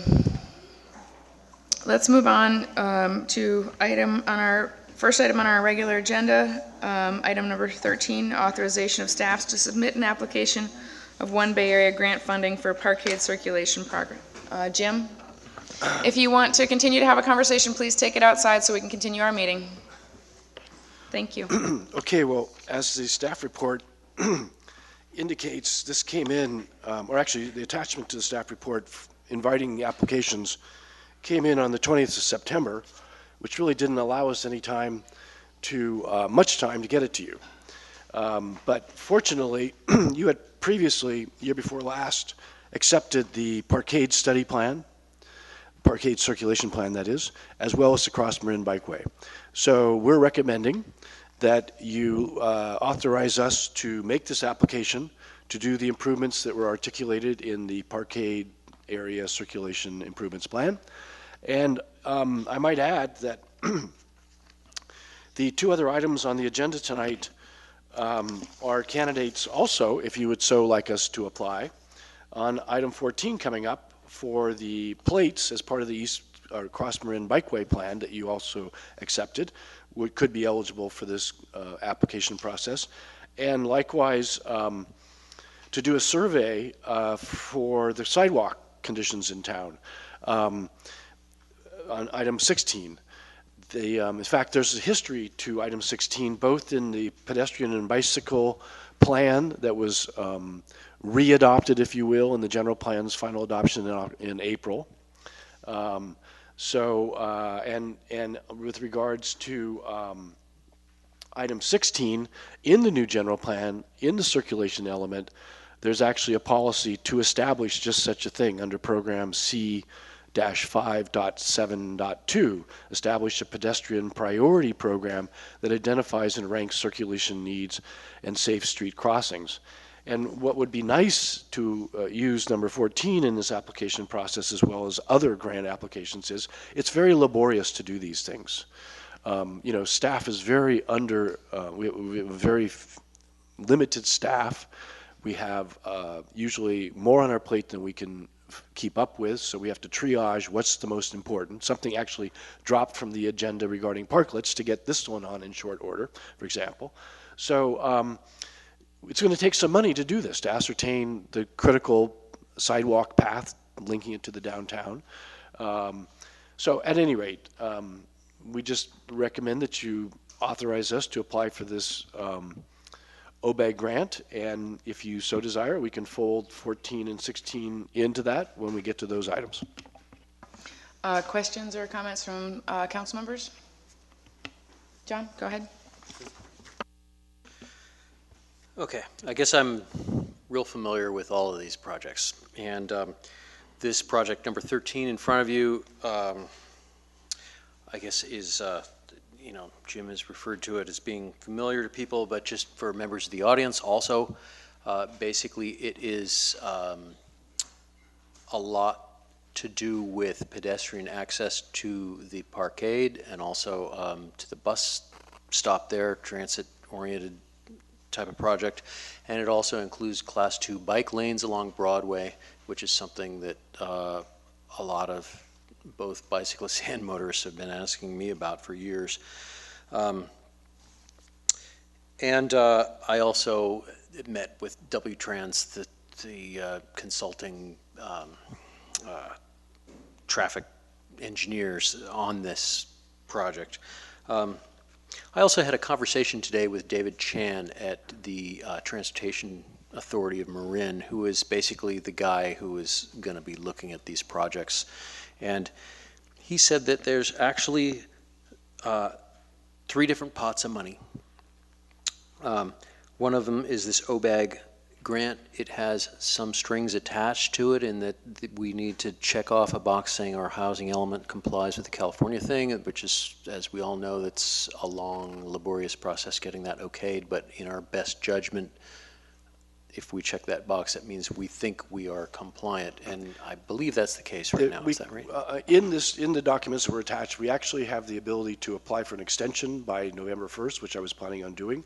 That's and correct. There's another wrinkle that Mr. Chan may have not gotten into, which I heard from Linda Jackson, who's the planning manager of TAM, which is if we've gotten our comments back from HCD, the Housing Community Development Department, that is the certifying body of housing elements.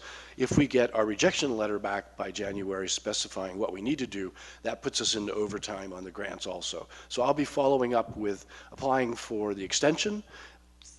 They're aware, Linda Jackson's aware that we put in our housing element, the final adopted housing element of April. We'll probably get some kickback from the state.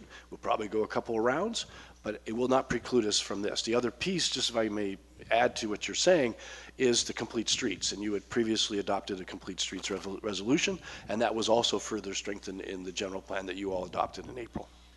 That's true. And that's basically what I understood from David Chan today. And long story short, for the non-planners in the room, the chances actually look pretty good. I mean, we are not in a planned development area and stuff like that along people, you know, people who have a future smart train in their neighborhood are in a planned development area. And so they've got one leg up on us, but not all the money is geared towards those areas. They need to put money towards areas such as Fairfax, so that's good. The other pots of money are transportation for livable communities money. The other items later, that money applies to that. And then the other thing is the LS&R road money, which is basically about $50,000, which has very few strings attached, and we probably qualify for that too. So basically things look good for all 3 of these. I think speaking now to item number 13 on the agenda, which is the downtown one, this is something that's been looked at as part of the East-West Corridor study. It's been developed quite a bit. It's been brought to 5% engineering, which is basically figuring out where everything goes and how it all fits together and the fact that it makes sense and it's safe and things like that. I think it would really help our downtown, and you know, it would make things safer and better ADA compliance, and people will like it. So I support it. Can I just add to what you said? I went perhaps too briefly through the staff report. As you articulated, the Parkade Area Circulation Study calls for sidewalk improvements, bicycle circulation improvements, bicycle parking, signage improvements, additional crosswalks through the parkade, which we don't have, and crosswalk upgrades, across Broadway to the parkade, then the addition of the crosswalks through the parkade, and then improvements of the crosswalks across Sir Francis Drake. streetscape and landscaping elements, transit enhancements like our truss bus stop, ADA access improvements, which are paramount, stairwell upgrades, and parking adjustments, all totaling approximately $434,000. But in backing up for a second, the big picture was a lot of the intent behind this particular study was to address that age-old frustration with the merchants downtown of the separation of the north side of Sir Francis Drake businesses from the south side of Bolinas because of the parkade sitting between them. We do not have the classic formula, retail formula, which is two-sided retail, except in a little stretch of Bolinas and what has now begun to happen down at the Fair and Cell. So for those out there listening, this is also an attempt to help cohesively bring together Sir Francis Drake retail activities and the Broadway retail activities also. So I just wanted to maybe punch that out more since I abbreviated the staff report perhaps too much. Thank you. Thank you very much. Other questions or comments from council? Larry? Just, yeah, we should go forward on this, and I'm glad we've got you doing it, leading it. This goes back 6 years. We got zeroed out originally on these federal grants, and we ended up sort of getting a Hail Mary pass at the very end, which was the parkade, pass story, and striping. Now it's taken 6 years to actually build them. So they're good opportunity, long-term grants, and yeah, by all means, I support it. Yes. Other comments from council? I'm going to take it to the public. Andy?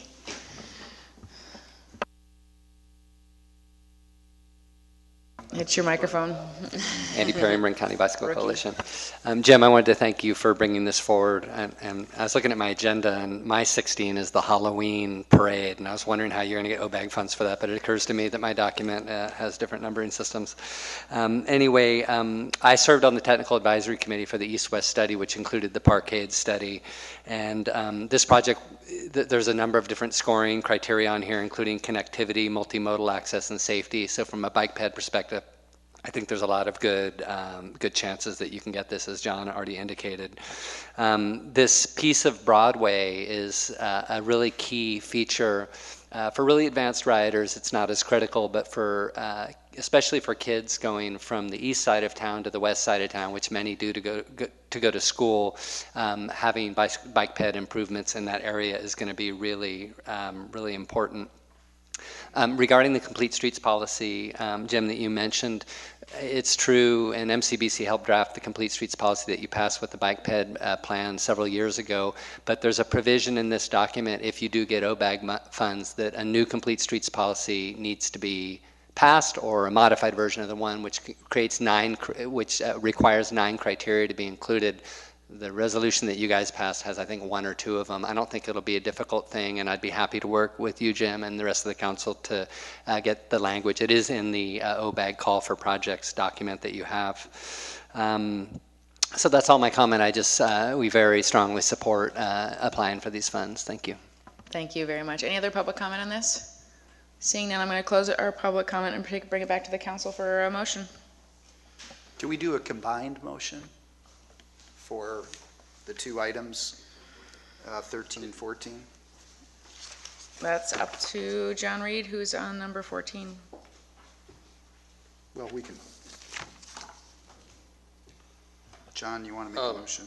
Or? Well, I can talk. There's more to say. All right, let's just do 13 then. I'd move approval of item 13. Motion Bragman, second O'Neill. All in favor say aye. Aye. Any opposed? Seeing none, motion carries. Item number 14. Before we take that up, can we get Joe McWilliams out of here on the 2 seconds it's going to take us to get rid of number 15 on Halloween?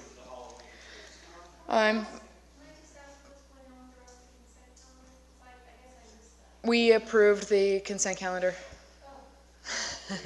So we missed your opportunity to say things about the GMO film. Sorry. I'm fine with moving 15 up so that we can have that conversation. It's past 10 o'clock. What are we going to hit tonight?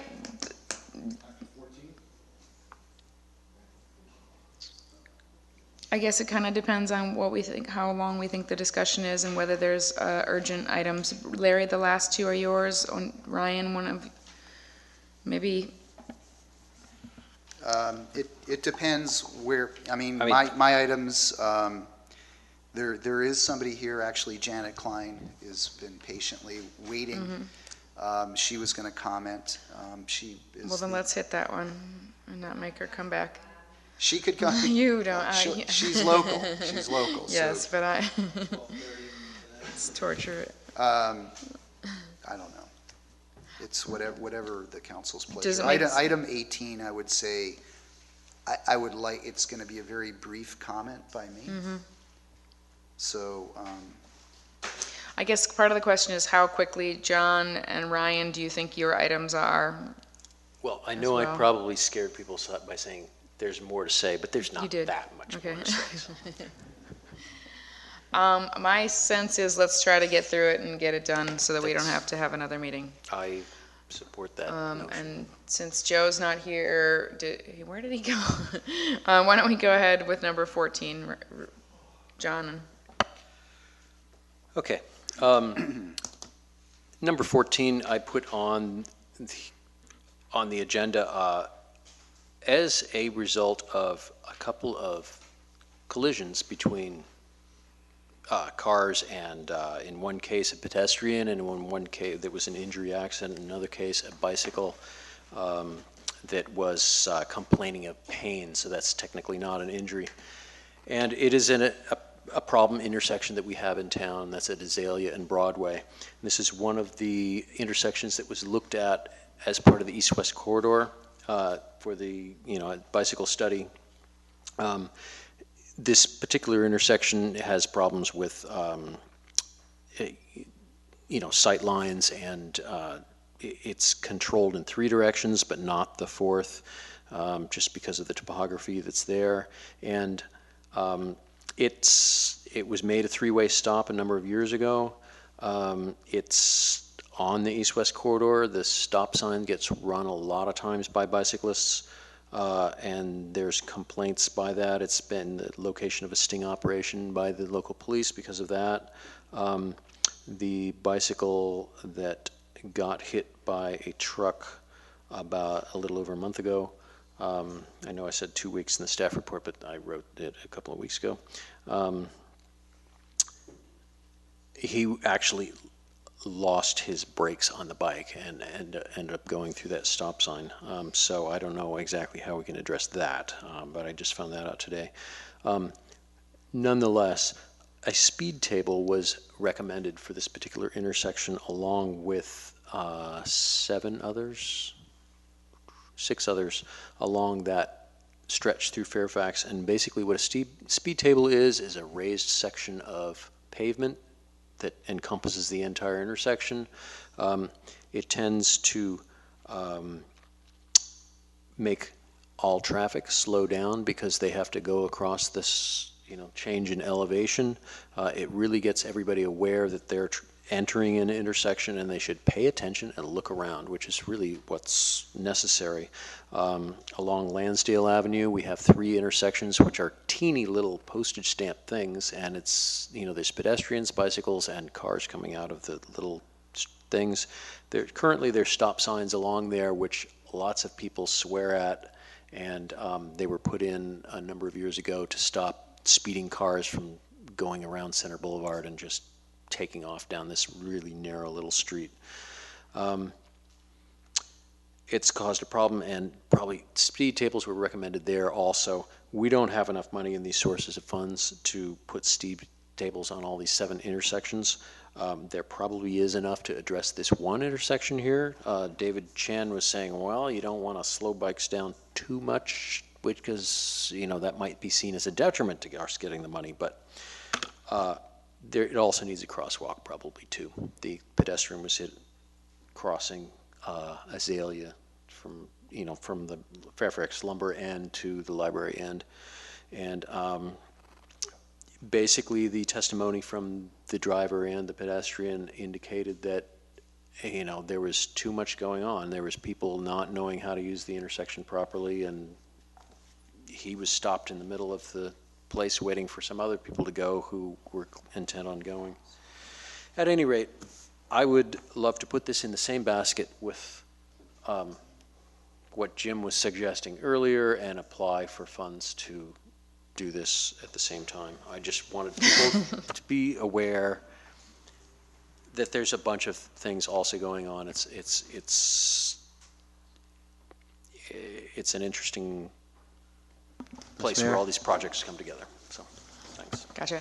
Is this a good time to bring in 16? If you would like to. I'd love to bring it into 16 at the same time. I think that's appropriate, because too. it's right on the same. It fits right with it. Jim, do you feel that these all can fit in the OBAG funding request? Is this something that you're at least willing to look at, have staff look at this? This is the request is that we're basically asking staff to look at finding funding for these ISIS Actually, items. Mayor, if I will, Go ahead. I'd say OBAG and the TLC project money and the LSNR road money. I mean, Okay. those are three different pots of money, and the different project. I can work together with Jim to relay what David Chan's comments Okay. were. but- Mr. Mayor, may I? Ryan, yes. Well, the reason, and I'll bring 16 into this too, my neighbor up on Madrone stopped me, as we often get stopped to address issues, and mentioned that the lights were out on the crosswalk, and why did the town pay to put on underlight crosswalks when they're not working? And I went and talked to Judy about it and to find out the answers, and I was kind of startled to find out that the reason we don't upgrade those or upkeep with this is because of the project the lights underground that we installed cost $600 a piece to replace.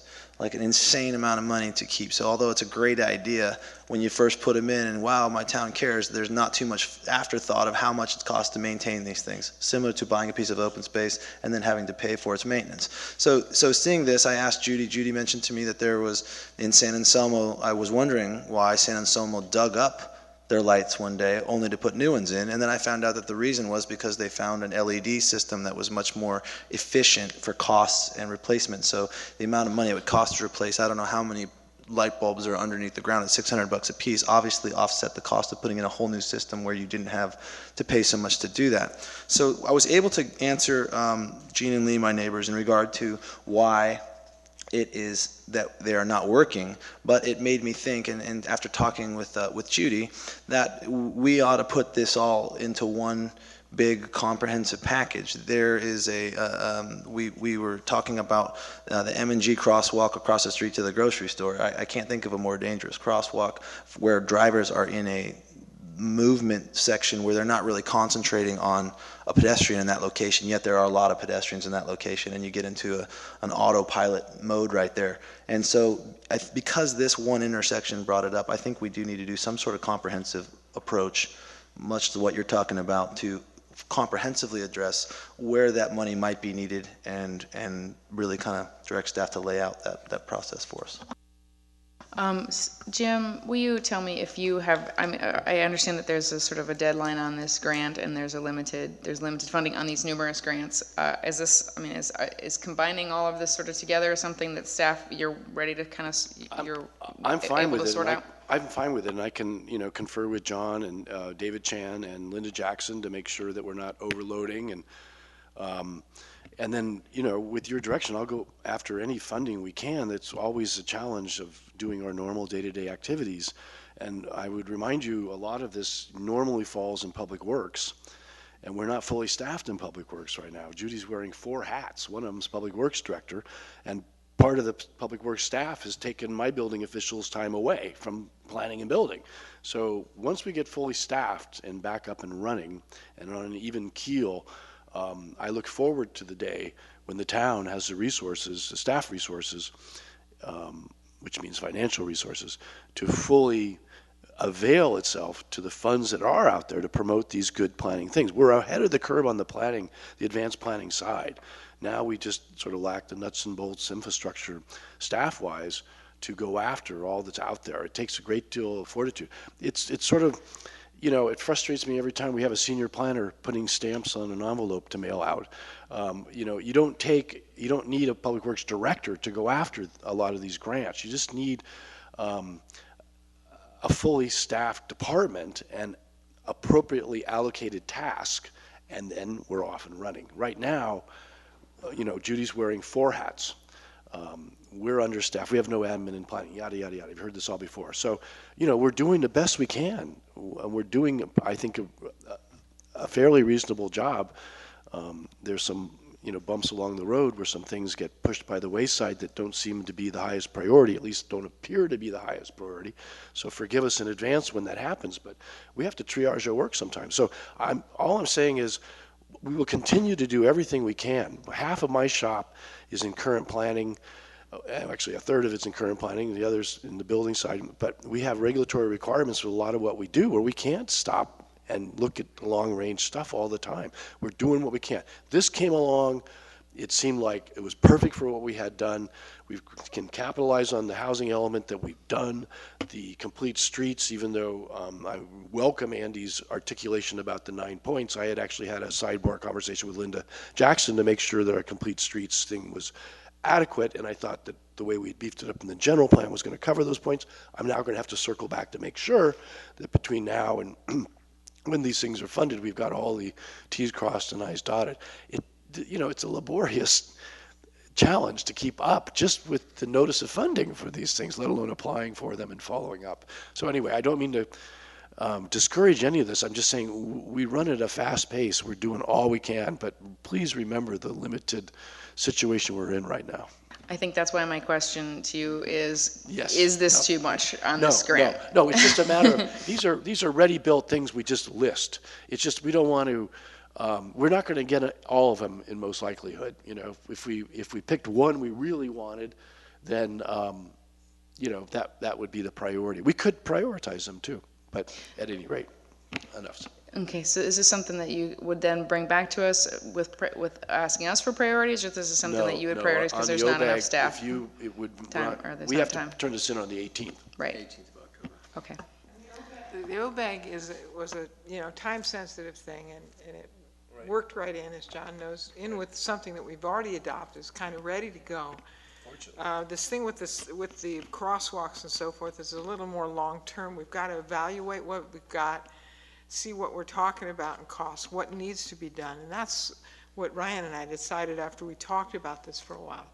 It's fine to know about this crosswalk that's not working and maybe wasn't designed well, but we've got a lot of crosswalks in town. And so our conclusion, don't correct me if I'm wrong, Ryan, is that we want to look at all the crosswalks, see what they need, prioritize the ones that need the most help, and then see what funding is out there. The OBAG thing, I think, this is something we're going to do. We brought it to you now because we've got something ready to go, and it has to be done right away.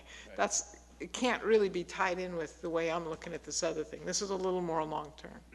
Okay? Interesting. Yes. I had a slightly varied take on it, which is doing what Ryan wants to do in 16 is a project in and of itself before you get to what it is. And so that would possibly qualify. Maybe, if you wanted to. The other ones, John's 14 and my 13, you've seen them. They were long processes. The two of you served on them. You know, they're ready-made, analyzed, digested, baked, ready to eat.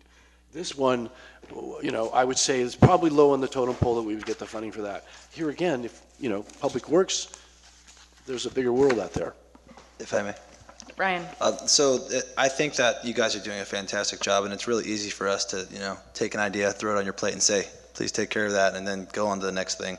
I think that the key for us is to make sure, as I recognized as a new council member when Cindy Ross brought up the fact that we had passed something years ago against domestic violence, and I wasn't here and I wasn't you know, aware of it as a new council person. But as long as the ideas get on a board or a checklist and don't just an idea that we all kind of think we need to take care of. It wasn't imperative to me that this get done now, but that it get on the to-do list and not necessarily be erased from the memory. And I think as long as we are attacking the processes and the projects we feel are the most important to our town, and we can get the manpower and the money behind the most important projects, I think as long as it's on our checklist, we're doing our job, and as long as it doesn't just get forgotten and someone else has to bring it up later, I think that's all I would ask. Okay, let me take public comment, and I don't know if we've. Yes, go ahead. I'm sorry. No, that's all right. You know, just I don't know if you've talked to Mark. Mark actually did a survey of the crosswalks and curbs with Van Mitty, Ted Van Mitty, which I should have probably forwarded to Ryan, but there's a lot to do. I don't want to belabor the point. If you can get it done, do it, but we do have some data that's already in the hopper from Van Mitty, where he actually went out to the problem areas, some of which you mentioned, some of the ones that you mentioned, I should say. So, and it is a question of prioritizing our resources. And I would echo what you just said. ADA that's why Mark does that work. He's as the building official, our ADA compliance officer. And ADA in our world is right up there in the top. Yeah, yeah, so. Okay, anything else from council before I take it to the public? Okay, I just want to say, in my conversation with David Chan, he's tried to streamline this application process. It's like basically a one-page fill out the thing. The biggest time-consuming thing is probably estimates on cost. We've got it. In the Crossman Bikeway, each of those tablets were itemized. That's true. And in the pedestrian circulation plan, they're dated, 2 years dated, maybe they're less. Well, with the economy, who knows? Well, anyway, it's going to turn around. I would check the figures in that because I've noticed some of them are off. Yeah, well, we'll date it, and you can do a Yep. CPI analysis on it. But anyway. Okay, and I believe we're going to go ahead and take public comment on both 14 and 16 in order to streamline our process here. Andy Perry again.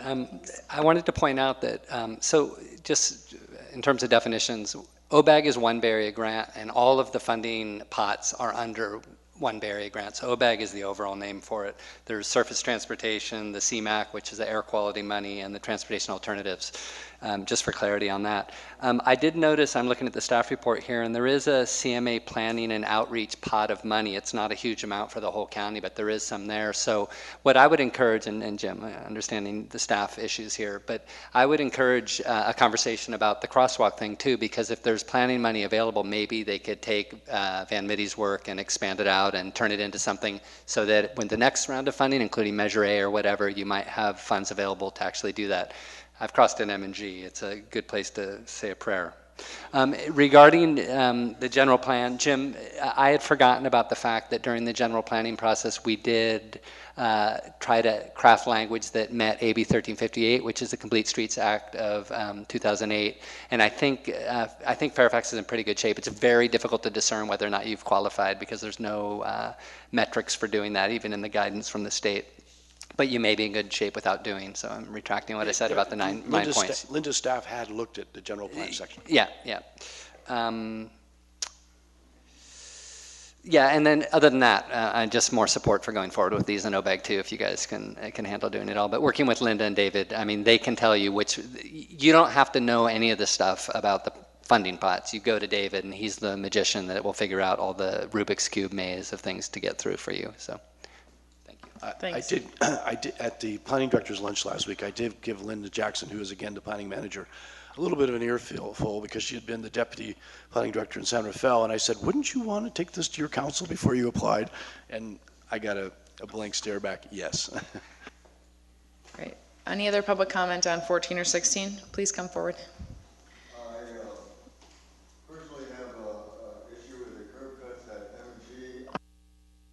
Chief, will you, oh, there you go. Thanks, Sandy. Oh, thank you.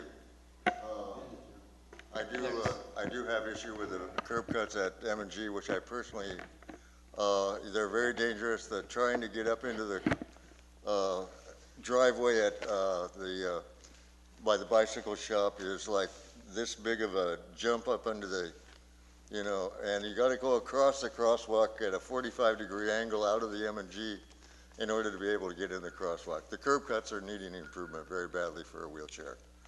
That's the only issue I have right now. Thank you very much. You're very welcome. Cindy. Hi. I just wanted to say that I hope, like just this morning, actually Larry Bragman and I did some talking and some walking around town, and I really, really hope that we can, that some of us, members of the public can be included in helping prioritize which crosswalks are should be addressed. I did have a chance, Larry was kind enough to forward me a copy of Mr. Van Mitty's report. I didn't really get a chance to look at it that closely, but there are a number of other places as well, and I agree with, and I apologize, I don't know your name, but, okay, with Mr. Green. I agree that the curb cuts, not only by M&G, but a number of locations around town are just really screwy, where in order to get into the crosswalk, you have to kind of go at strange angles, and there are curbs where, where it should be, some kind of a depression to go down. I know today my mother came to the meeting as well. She sometimes uses a motorized scooter. I know with myself walking, it's really, really difficult. And I'm just hoping that some of, it's very difficult for us living on the east end of town to get to the west end of town and also across to Sir Francis Drake. So I know this issue has been brought up on a number of occasions before, but there's also a real problem area trying to get from Bank of America to First Federal Bank or anywhere across to Sir Francis Drake from there. And I realize that it's been, it might be expensive or whatever. There's actually no crosswalk there, but I don't know a safe way for people to get across the street. Yeah, and I know that hill is I know that part of the issue there. Maybe. Ryan, go ahead. But Cindy, this has been kind of something you've been championing a lot of these meetings. I would make sure, and I would encourage you to really get on the front end of this when you see this on the agenda, as it's hard to make changes, as we noticed later today on the 5th reading of something else, to jump in with an opinion. You do have a lot of opinions, and we value them, but I would challenge you and hope that you would be on the front end of these discoveries of crosswalks, because you're very knowledgeable and you have a very good opinion on what they are, to get on and get the information into us early when we do start to generate these leads, so that your input would be great. Yeah, and I'm saying the input early as opposed to late, it'll help all of us make sure you're included, all of your thoughts, you're kind of ahead of us on the issue. So it'd really be great if you were paying attention when those things showed up on the agenda, to get here early and get heard as opposed to later. And I do want to just put that out there. I mean, you know that I have been bringing this up. I've brought it up at a number of different meetings. I'm open anytime, to meet with anybody. I'll be sure to call you and input. let you know when it's on the agenda, so you'll be here meeting 1, and we'll go from there. Please do, or even before it gets on the agenda. Cindy, you could make a list, for instance, maybe of the places that you see as the most troublesome spots. That would be helpful. Okay. We have a certain amount of the budget. We don't have to wait for grants for some things. We're trying to do the most critical ones first. And so your input would be valuable, and we'd love to have it, whether you want to call me and talk to me about it, or give me a written list or something that we can use. That'd be great. Okay, all right. Thanks. Can I just chime in a second? Cindy? Sure. The policies I'm over here, sorry. The Okay. policies. For a second, I didn't know who was talking to me. The good news is the policies are in place. The general plan was adopted in April, incorporated the bicycle and pedestrian plan. The first recommendation in the pedestrian facility improvements in the pedestrian bicycle plan is infill of walkway gaps. That's been a policy since 2009 now. Again, it comes down to wherewithal to do those great things. So, as we get more revenue for the town, those should be the highest priorities, or at least my recommendation anyway. So the good news, the policy's in place. You don't have to make people want to do this. The powers that be have already decided to do it. Now we have to find the resources to go get it done. And I'm with you totally. And that's their direction. So thank you. Thank you. Is there any other public comment on this item, on these 14 and 16? I'm going to close that and ask for a motion. And I don't know if we need 2 different motions here, one for 14 or... Is the direction the same, is to seek the funding that's identified in the... Yes, seek the funding for that could be the motion. installation, and seek the funding for the survey. I would so move to direct staff to seek funding for these 2 motions. I'll second. 14 and 16. Motion Reed, second O'Neill. All in favor say aye. Aye. Any opposed? Seeing none, motions carry. We are on to Halloween, and I know that I know that Joe's probably gonna. So both Ryan and I sort of brought issues to the council on this. I had been talking to David Smed back last year during the Halloween parade about the safety issues for the kids, because there's just a bazillion kids who come from the theater up to the park, and they overflow into the parking spaces, and it's chaos and craziness. And I'm gonna jump the gun a little on what Joe's probably gonna say, because I heard from David and Wendy both today at the Chamber of Commerce saying, what if instead of blocking off Bolinas Road, we clear the parking lanes instead?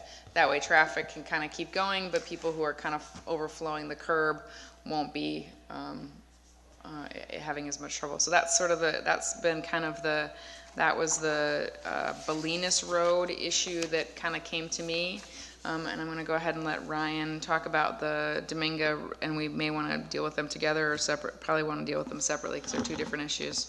Well, I'll stick to my side of things. As a father of a 3-year-old and a 6-year-old, and being kind of excited to participate in the Halloween adventure as a father, where you have independent little moving people as opposed to you pushing the people.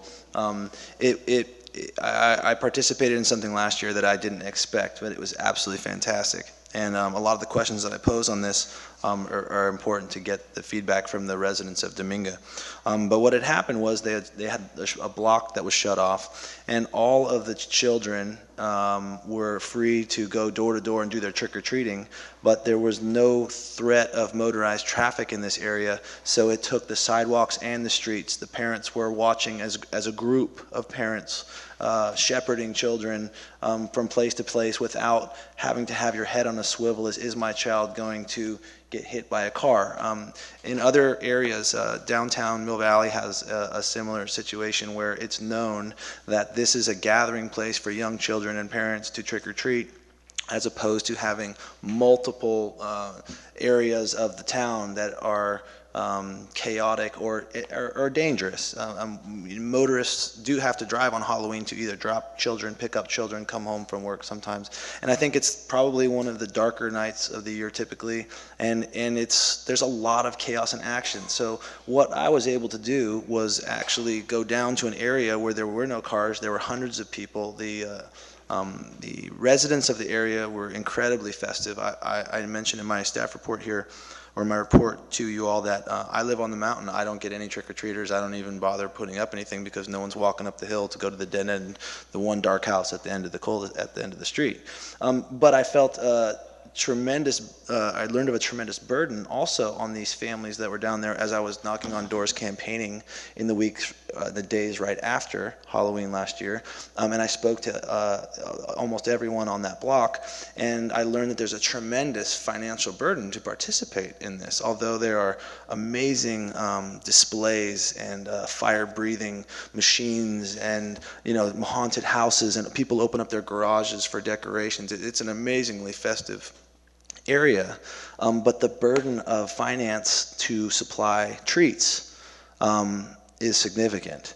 And so what I noticed was going around on maybe as an impromptu kind of thing was a lot of the parents were passing a hat around to try to collect money because they were so enamored with the situation that their kids could all trick or treat a whole block at one time and not have to worry about anything else. It was a great event. You take your kid home and it's the end of it. Everybody's safe.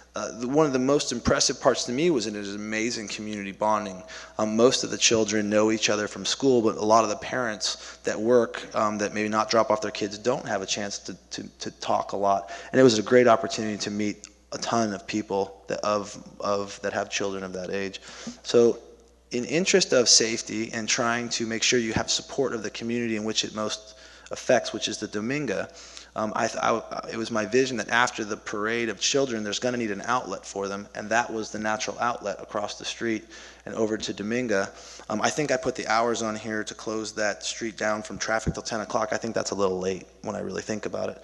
And in fact, that I just put that out there because this is a discussion, not necessarily what I think should happen. But as a parent, I would strongly want my child to participate in an event in an area that is being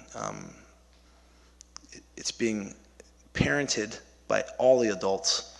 The miscreants or the people that would be causing havoc later on in the evening are not in this area, causing problems because there are so many adults around, and it's a very festive event that I think that if we had the support of the people and the support of the town to help clean up and to help maybe have a drop-off of candy so people would know that if you're not having people but you want to participate, you could either drop funds or drop candy, or treats, I should say, off so that they can be dispersed out by maybe a person that would head it up. I talked to a couple of the residents there, and they mentioned that they would be happy to chair the event, and they would be the treat drop, and they would disperse it. Everyone on the block would know, hey, if you're running low, you go over to Mary's house and you grab a couple bags of treats. And I thought it was just an amazingly win-win situation, provided that the town helped support the cleanup effort.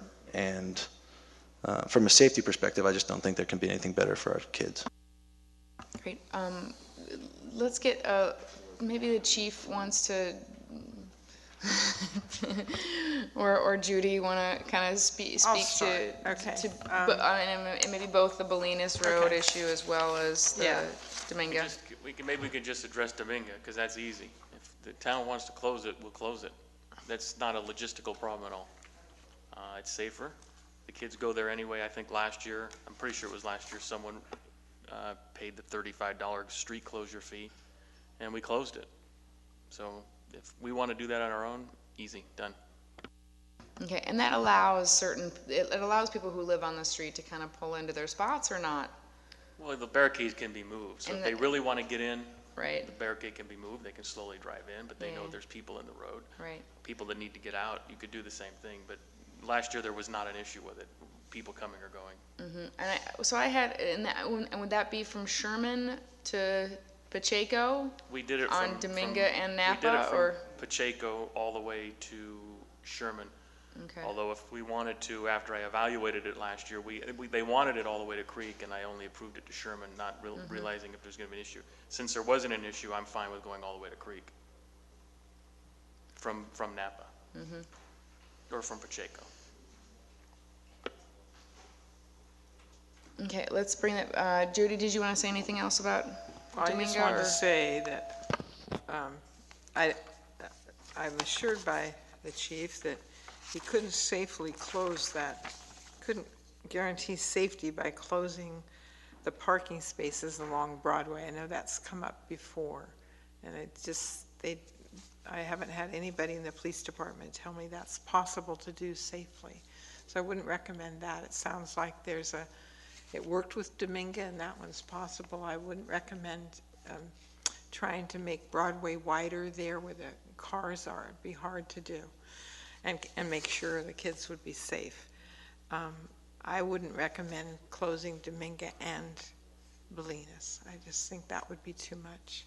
And my sense is that, and I don't know what the timing it would be on closing Dominga. I know that most of the kids who go to Dominga participate in the parade. The parade And then end up goes pretty quickly, and maybe Joe can kind of speak to what the chamber's desire was, because they're the sort of sponsors for the parade, and they're the ones who brought it to me. We do have things in the park as well. Yes. So they end up in the park, and then they go usually over to Dominga. So, I mean, my thought on it before I saw what Ryan had put forward was that, maybe the Bolinas, just that one little stretch of Bolinas would be closed for like the 1 hour, or the one main bulk hour of the parade.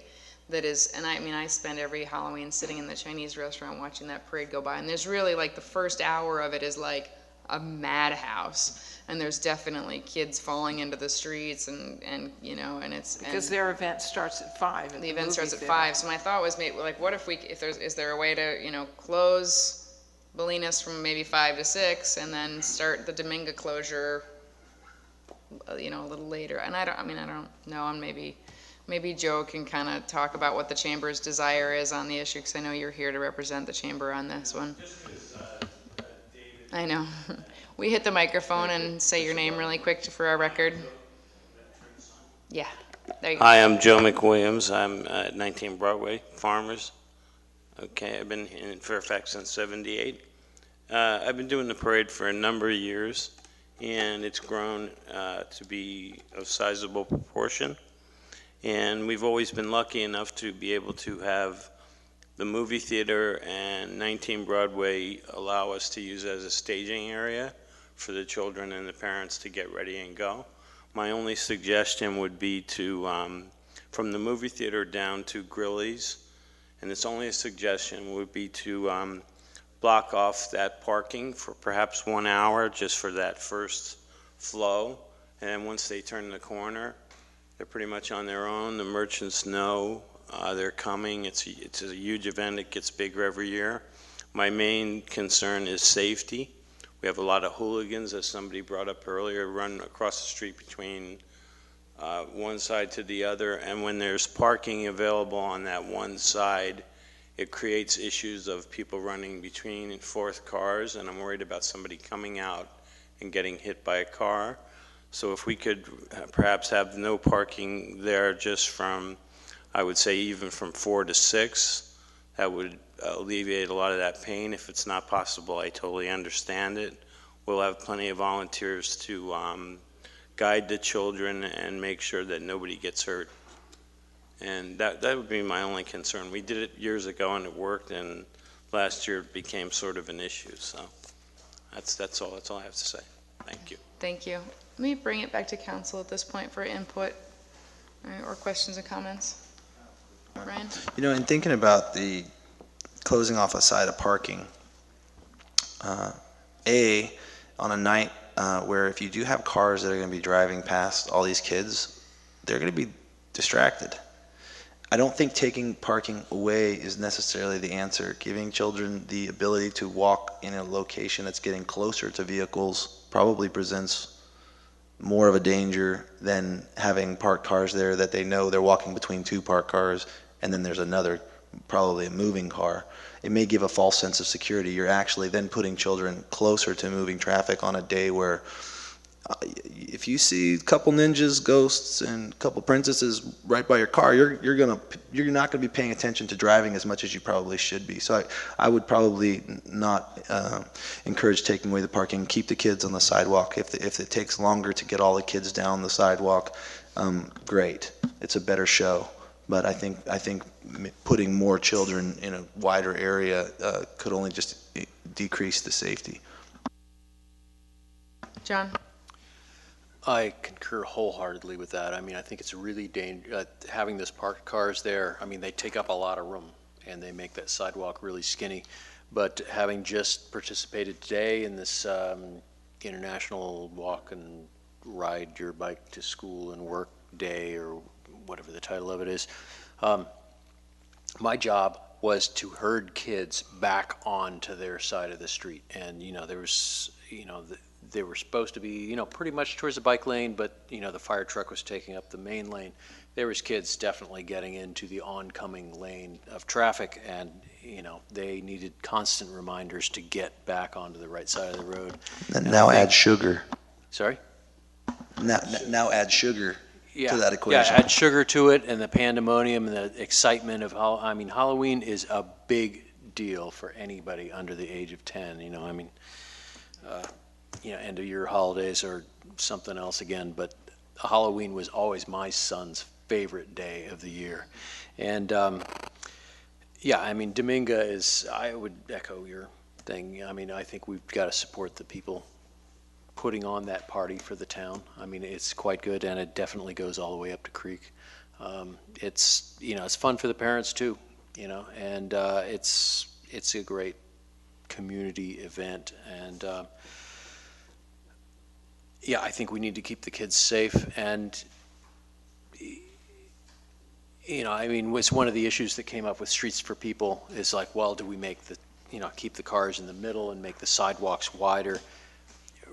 Keeping the cars off of that street made it for people, but unfortunately parked cars keep the moving cars away from our kids. So I agree on that.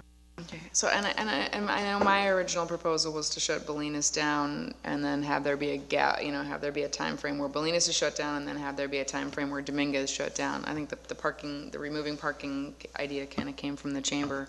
And I'm curious to hear maybe from the chief, what are the best ways we can potentially address the safety issues of the parade overflowing the sidewalks? Well, I agree with John and Ryan. Those were my points last year when they wanted to take the parking lane away. I can't keep everyone safe if they're in that lane. There's just reiterating what they said. It's just not safe. So I would recommend against that completely. Because even if we did want to put them there, we don't have enough barricades, and they're still not safe. We can't effectively close that down. We're giving them a false sense of security by putting them out there. As far as closing Bolinas, unlike Streets for People, where we all said we don't know what's going to happen, that was a weekend, we didn't know, and that turned out fine. Closing, whether it's Broadway or Bolinas, on a weekday at commute hour for Fairfax commute, I can say, unlike Streets for People, it will be a disaster. Because last year, because this was brought up, I watched it specifically for traffic. And Bolinas, with nothing closed, just because of the spectacle of the parade, Bolinas is backed up way past S&N without any relief. And Broadway, both lanes are backed up down past Center Boulevard. I was directing traffic at the intersection just to try to keep things moving. Closing either roadway in any aspect, I think, is going to be horrible. And again, for the short duration that we're talking about, if you want to talk about logistics of setting it up, getting cars out of the way, towing them if necessary, setting it up, taking it down, there's a lot of logistics involved for the short duration of the actual parade. Keeping them on the sidewalk, as Ryan and John both said, the cars actually help keep them on the sidewalk. Yes, there's a lot. If it takes an hour and a half to finish the parade instead of 30 minutes, so be it, because there's so many children. But effectively, they're trick-or-treating to the businesses anyway, so they need to be on the sidewalk as opposed to the street. If it takes a little longer to get them through, I think that's better because it's safer for them. Okay. Other comments from council members, questions? Oh, I had listed a couple questions on this report. One was, does the police chief like the idea of centralized area to police rather than a sprawl? And I assume that you answered that by saying what you're going to say next. Well, yes and no. We're not going to just concentrate our patrols there because, in essence, that's actually the safest place that we don't need to be because all the parents are there. The road's closed. We're going to be in the other areas of town where either we're being called to, right, or where the hooligans aren't really going to cause any trouble with all these parents and so many kids. It's usually areas where there's less people. Right. So I could assume that it's, in your opinion, also what we're creating by closing off Dominga is a safe area. Yeah, I believe so, yes. Okay. And then the other question that I had for you, Chief, is does the street closure cause any public safety issues for emergency vehicle needs? The Dominga? Yeah. No, because there's nothing set up in the roadway. So if an emergency vehicle has to come through, whether it's police or fire engine, people will get out of the way. There's nothing to move. People will move. Right, just spread. Okay. So I have 4 more questions. One was, does the event have the support of the Dominga community? And based on what I saw last year, I don't think it's a one-time thing. So tradition, I think that would be yes, but I didn't want to blow through any stop signs on this question to make sure I had everybody's support. And are there any people opposed to this location for Halloween gathering? And I put that out there in the report too, in case people didn't like this idea. And what are the financial costs for the town in regard to police, garbage, bathrooms, any of that? Is that something we have to consider? Rhetorical question. Bathrooms, do we want to bring that up? I remember, That's certainly, I mean, it's never been provided before. I don't know if that's. Man's in the park, so by that time. Yeah. You can go in front of Mrs. Moreno's house. Oh, and then, I was not expecting that. What hours would be acceptable? I put on here 10 o'clock. I think that's way too late. But I hastily put in this report to put something in writing, and then I recognized that that was my 13-year-old side coming out and not my 9-year-old side coming out. Is 9 o'clock, is 8 o'clock, is 8:30? I mean, what time does it start to disperse? I was so caught up in the adventure last year, I don't know what time it ends on Dominga now I'm talking. You have an opinion? I'd love to hear it. The chamber gives away support gifts for the best uniforms, so we can certainly use help. Will you hit your microphone there? We can certainly use help with maybe half a dozen people that want to judge, costumes, so we get a better overall. We end up usually just picking someone who, at random, who doesn't really have the best costume. So we're working on an idea of 4 really wonderful gifts for the 4 very best costumes, and it's done by age. So if anybody has any input on that, they could email me. Oh, it should be over, I think, by 8:30, 8:45, the latest. So maybe what we do is we just reopen the streets at 9, and I think people will start to get, I mean, my kids are going to be done by then, I know that, but it gives... That's pretty much the pattern. At 8:30, it starts to wind down. By 9, it's... So what would be the hours that we might think this would be closed from the beginning of the parade so people can actually start to just go there till 9? I mean, a 4-hour window, is that... I think they like to encourage people to go to the park after the parade. My sense is, and I think that there are also people who live on Domingo who might like to get home before their street gets closed off, and so it might make more sense to have the Domingo closed off like 6 to 9. Sure. That way people can and then we give the residents an opportunity to get get home before sure. 6 o'clock and Sure. then 6 o'clock. Yeah, That's my 2 cents on it. Wendy's going around to all of the merchants to let them know because it happens so quickly. It starts pretty much right at 5 and it's over by, 5:30, 5:45, the latest. So Thank you. If I may, the last thing I just want to address to the community, and it's obvious people are watching this because one lady came down because she saw what was going on. I'll give you that to the media center and Larry for setting that kind of discourse back and forth, which is fabulous. I'd like to have someone from the Domingo area step forward, come into the town and say, hey, I'll be the center where we can coordinate candy or treats or financial donations. A lot of people wanted to contribute last year and didn't know how to. And I think that the financial burden really should be addressed. I'm not saying from the council perspective, but from the people that are going to participate down there. There's got to be something down there to donate to. If you get there late and you see what's going on, you obviously want to donate some money when you see how wonderful it is, and how that would be dispersed between all the participating neighbors would be something that they would have to do on their own. But I want to encourage the participation of financial and treats to be donated so that we can help out. Yeah, and also at the outset, I mean, it's pretty hard to organize something like that. Adults bringing their kids down there, it's pretty easy to pick up a bag of candy and you go to some house and they say, wow, we're almost out. You reach into your pocket and you hand them a bag of candy. I mean, it's informal, but it works. That's a great idea. Judy, did you have? I just wanted to say it's about the street closure, so I've reworded the resolution. And so I want to just read the part I changed so that you know what you're going to adopt here. If you're clear on the hours to close Domingo 6 to 9, is that what you were leaning toward, 6 to 9? Okay. Make any particular decision on it, but yeah, but that's where we're, I think, leaning. Look, why don't I do, unless there's something else from council, let me take public comment and we'll make a decision from there. Cindy?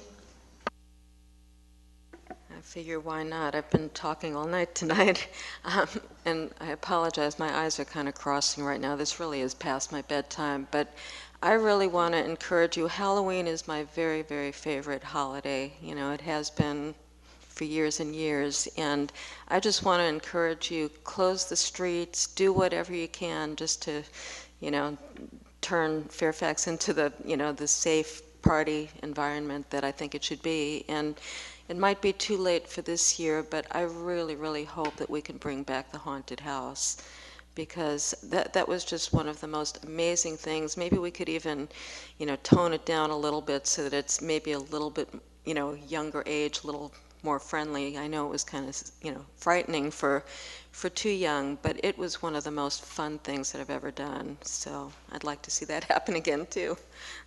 Well, as I know, that was an extraordinary volunteer effort that made that happen, and those volunteers, I think, got burnt out, which happens. Speaking as one of those volunteers, it was so much fun to put it on. I'd put it on again. I think it was a money loser all the way through. It cost a lot of money to put it on, but it was a great event. You're right.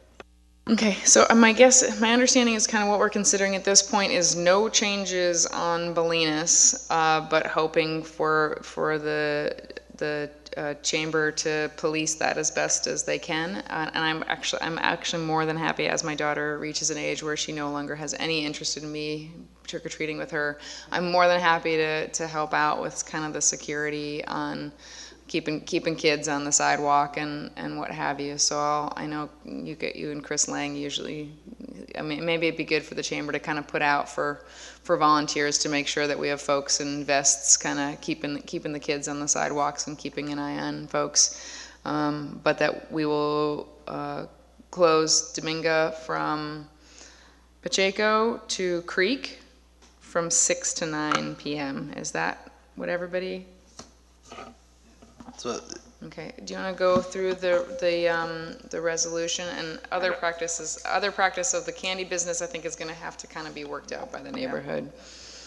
I don't think I need to read the whole thing. I'm just going to say the temporary closure of Dominga Avenue is necessary in order to safely facilitate the aftermath of the parade and to create a safe area for families, and that we will be doing it between 6 and 9. Okay? I'd like to make a motion. Okay. I'd like to make a motion to adopt Resolution 1266 as amended for temporary closure of Dominga from Pacheco to Creek from 6 p.m. to 9 p.m. on Halloween, October 31st, for a safe zone for motorized vehicles for children, ghosts, and goblins of all ages. Motion O'Neill. Second. Second Reed. All in favor say aye. Aye. Any opposed? Seeing none, that motion carries. Larry, item number 17. Thank you, Janet, for staying. Kind of a little change of pace here. And this really was added to kind of introduce what's happening in the watershed with the water district, which may have a significant impact on the community, given the community's historic position and culture around toxic pesticides and toxic herbicides. And it's somewhat particularly apt right now because we've got Proposition 37 about GMOs, which really, as Valerie mentioned earlier, getting a little tired here, really does involve herbicides, glyphosates, and 2,4-D is in the pipeline for commercial GMO tolerance. So I'm not going to, I'm going to invite Janet to come up maybe and make a few comments about what's happening with the water district. This has been an ongoing process for many years. It's gone through 2 or 3 different phases about how the water district wants to manage its land. And there's 3 criteria that the water district really is guided by. 1, obviously, water quality. 2nd, fire safety.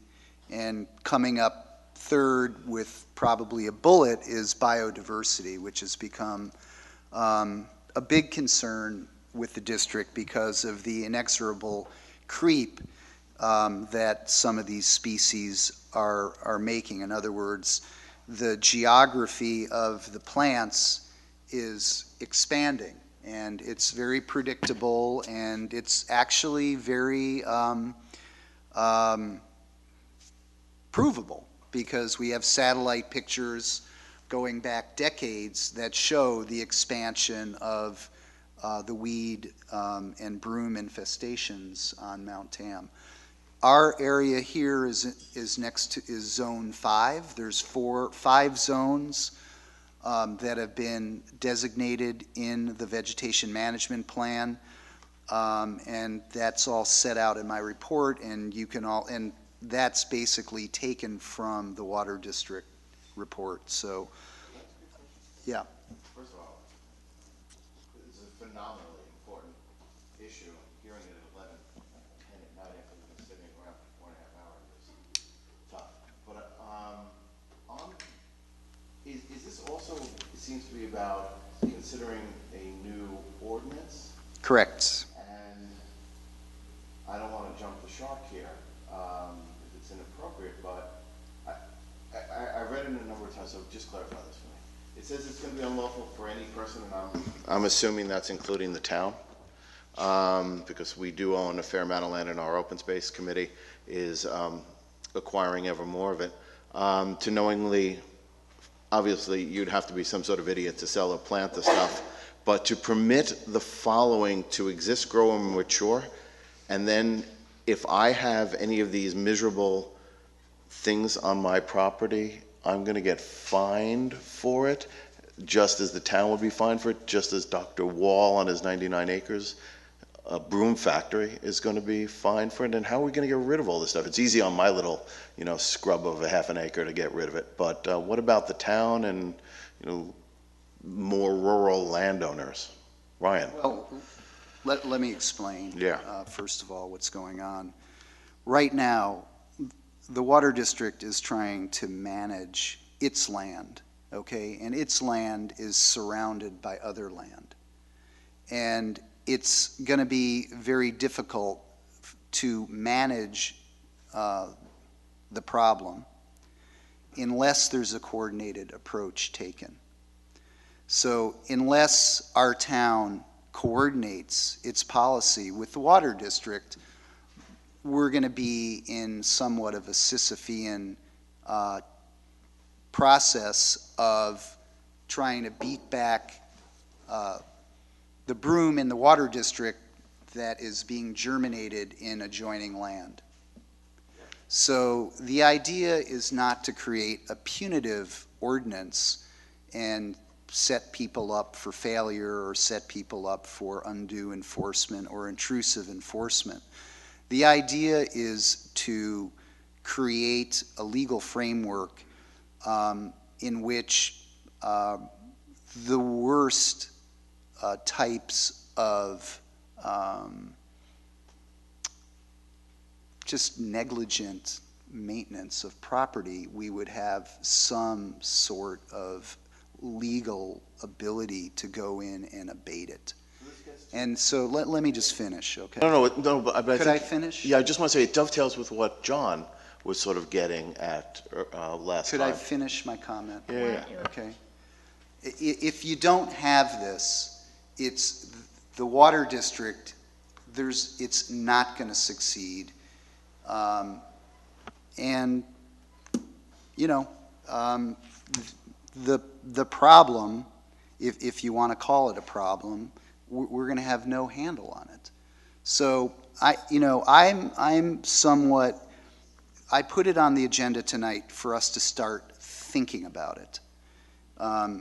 This is done in an effort to introduce the concept to the community and start a conversation about it. And so, yeah, I mean, have at it. John sort of, spun us off in this direction a month or so ago by bringing it up. If you are, and what we heard at the fire department under the fire code, and correct me if I'm wrong, is that they come around, they will tell you your property needs to have defensible space of X feet from the house. That has to be cleared back. And in fact, in our more dense neighborhoods, your 30 feet and your neighbor's 30 feet is going to result in probably wiping out broom in more of our more compact neighborhoods, in our more hilly neighborhoods. I think that this is sort of getting at that problem. And so folks like me who have a little bit up there and have, a recurring misery of 50 plants who like to come up every year no matter how many times I pull them out, is one thing. I'm sort of like looking at sort of the, as Larry says, the big time actors here, the larger landowners who I just don't know how they would possibly get at this, or even the town itself through its open space acquisitions, which are riddled with this misery. So we are going to have to step it up and figure out how we're going to do it, just as the Water District is trying to do as well. So the idea is just to set some kind of legal framework for the town. It's too late tonight to really get into it, and I don't think we should be talking to an empty room about it, really. So, you know, I'd be happy to hear Janet's comment, who's been sitting here for so long. You know, and I mentioned it to Janet when I went to their outreach a few weeks ago, that it seems that the water district needs some kind of support from the surrounding communities to manage the issue instead of just going at it alone. So I'd like to hear what she's got to say.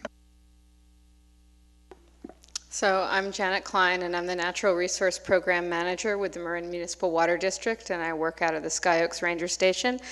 And at 11:30 at night, I really don't have very much to say, because I can't even remember why I'm here. So I guess on behalf of the district, what we really wanted to do was show up at a council meeting and let you know that the draft vegetation management plan for the watershed is now up on our website, and that we will be sometime within the next month formally opening the environmental review process.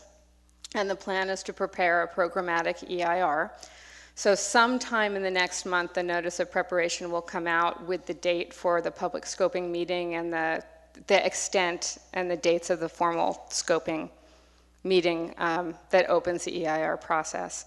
We expect the EIR will take about 6 months, 7 months to prepare, and then there will be a minimum 45-day comment period on the EIR.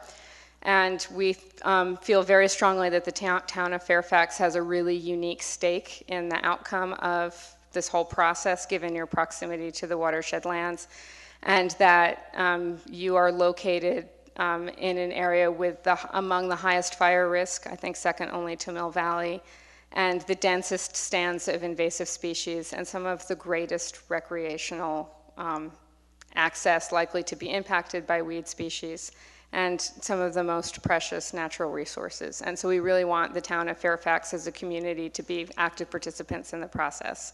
So it's really kind of all I wanted to do for opening, and to let us all go home, and then say if you guys would like a specialized meeting with us, we will come down and meet with you. We will tour you around. I know David, I think Larry, did you come out on a tour back in the day?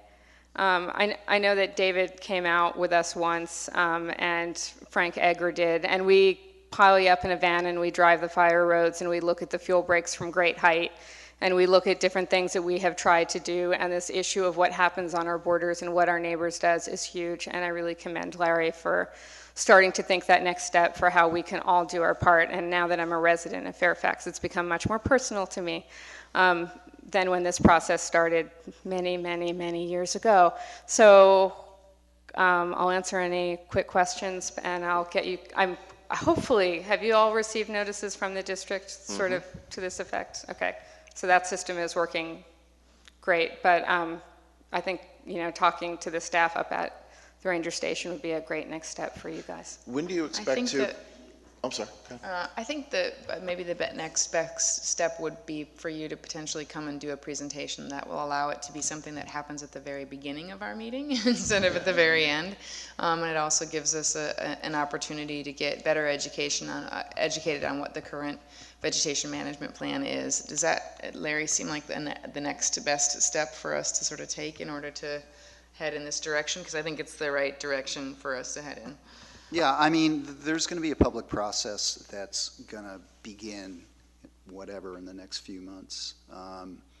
But, you know, if you guys have the resources and want to come in, I mean, honestly, I've got some, you know, real concerns about the direction that I think the water district is going to go, because it seems, you know, axiomatic in this day and age that governmental agencies make decisions based in large part by financial considerations. And the way the study is set up and the plan is set up, I mean, there's the financial comparisons between conventional, and I'll just call pesticide and herbicide use conventional versus non-conventional control. There's huge cost differences built into the equation. And that's a real concern for me, because I don't think we should be putting herbicides into the watershed. The one comment you made during the presentation, which kind of struck me, is, we're talking about a minuscule amount compared to the amount that is drenching our food crops, our gardens, and our driveways. And, I do understand that, but it's a real concern to me that we would set as a public policy the tolerance and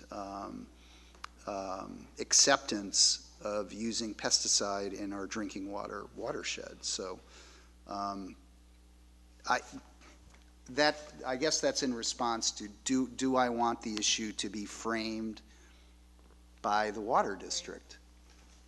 It's a great presentation, and if you, in the study, the way the study's done by breaking down the watershed into zones, I think is really interesting, because if we could, I think if you really take it zone by zone, we can, and you eliminate some of the work in Zone 5, which is our zone, the cost comparison between conventional and non-conventional control is much more favorable to non-conventional, because 60–70% of the expense is in Zone 5, and that's us.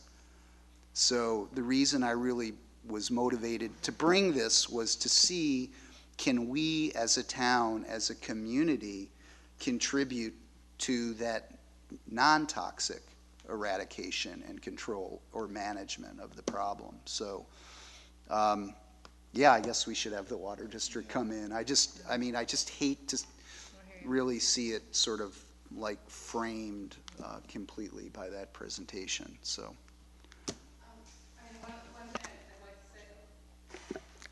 one thing I'd sort of like to say to that is that the plan has drafted right now has both a fully developed alternative that has herbicides integrated into it and a fully developed alternative that has zero herbicides integrated into it. And the district board is committed to us running the EIR process with those two alternatives fully evaluated as equals. And part of the process going forward within the EIR, as part of the EIR process, is the opportunity to develop additional alternatives. So my own opinion is that it is not a foregone conclusion that the district knows which way it's going to go. Yeah. And just in terms of my own relationship with the board members, I think they're still very open to multiple outcomes. Yeah. And I really don't think that the herbicide determination is a foregone conclusion at this point. And I think that that's why greater community input is really valuable at this junction. Yeah. But you have to have a starting point, and so the plan is on the table, has a starting point for conversation, which is now extremely specific.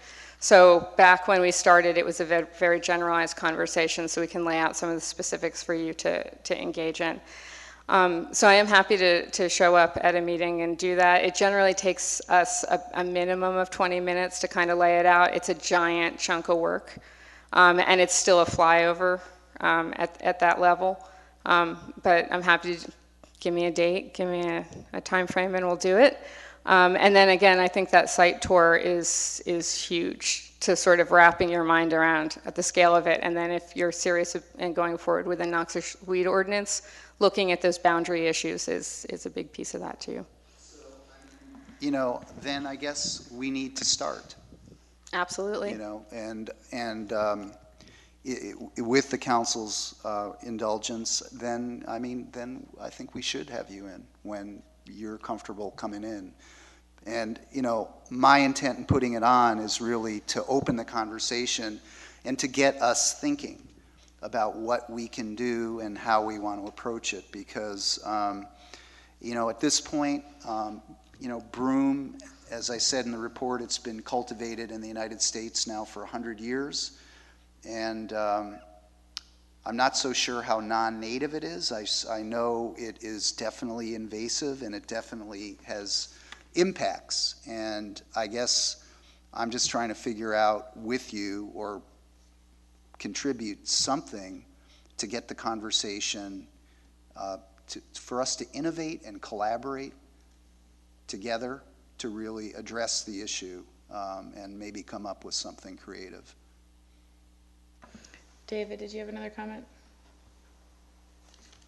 You lost So it. in the weeds listed, are we in agreement that broom and all the other stuff is an invasive disaster?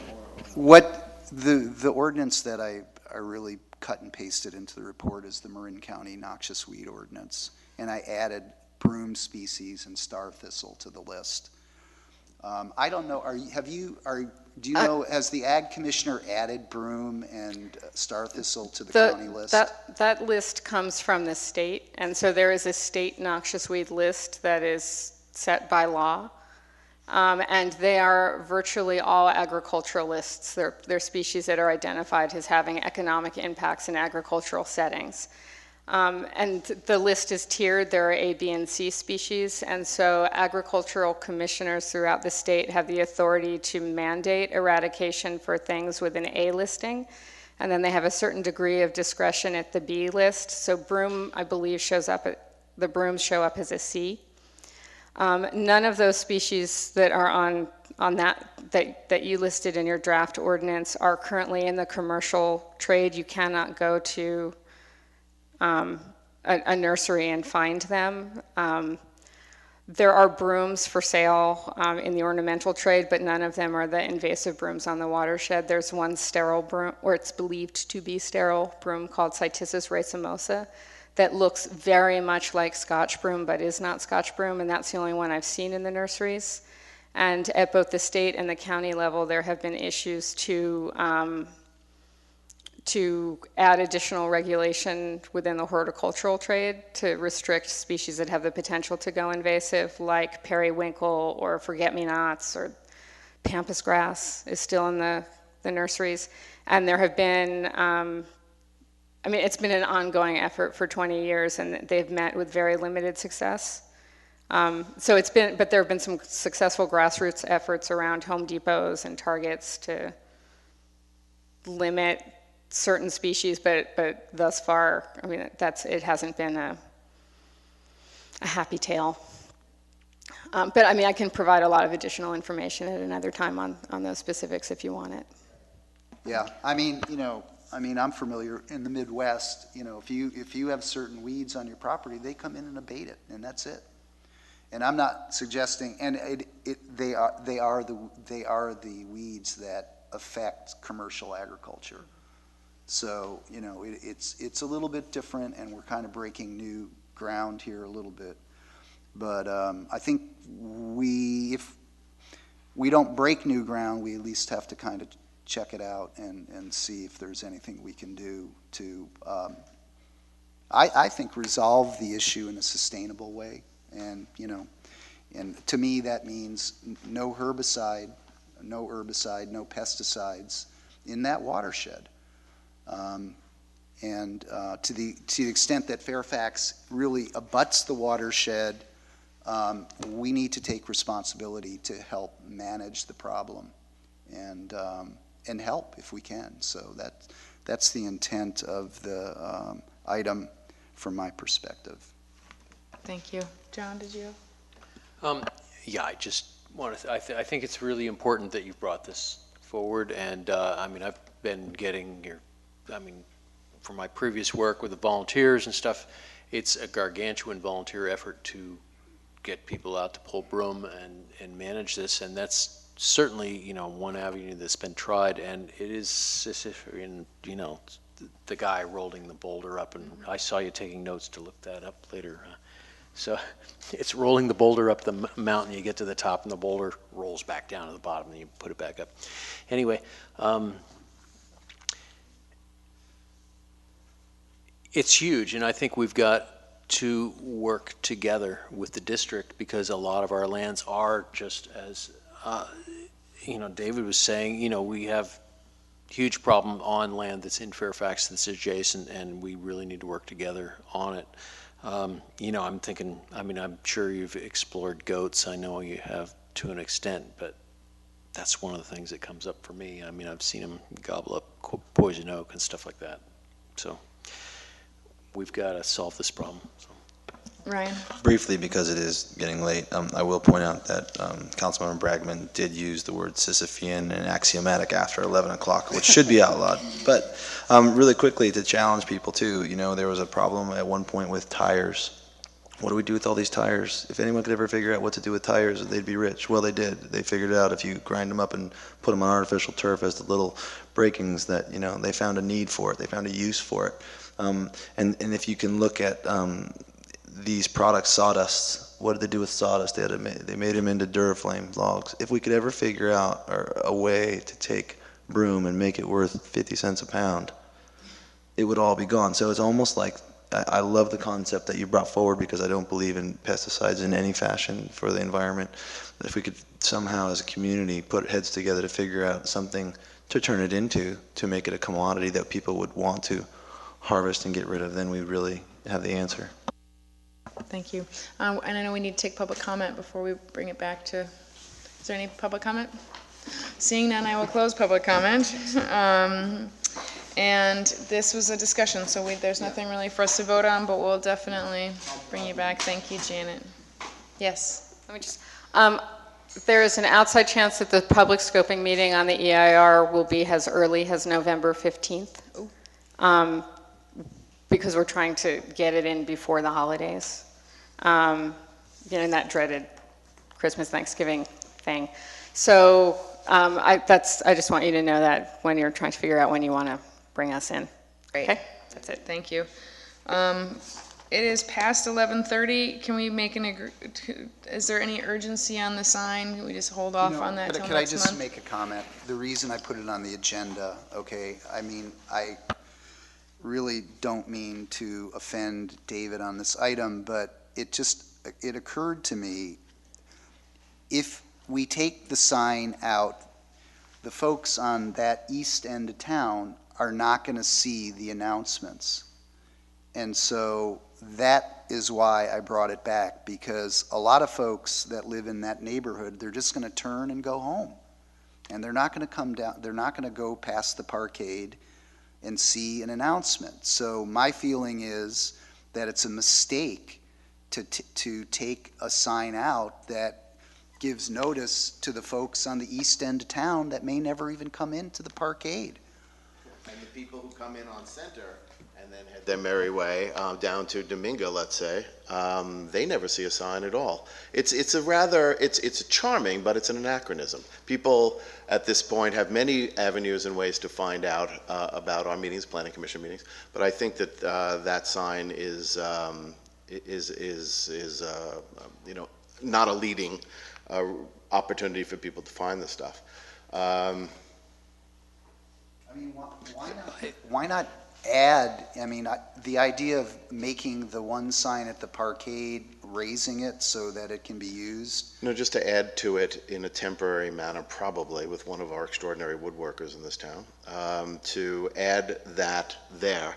And then when we get into the more permanent signage thing, if the GPIC comes back to us with recommendations, what I'm suggesting is the theme here was, in my opinion, tired, dilapidated signs sitting under some miscropped redwoods in the back of a supermarket next to the grand monument that appropriately entrances the folks to the good earth.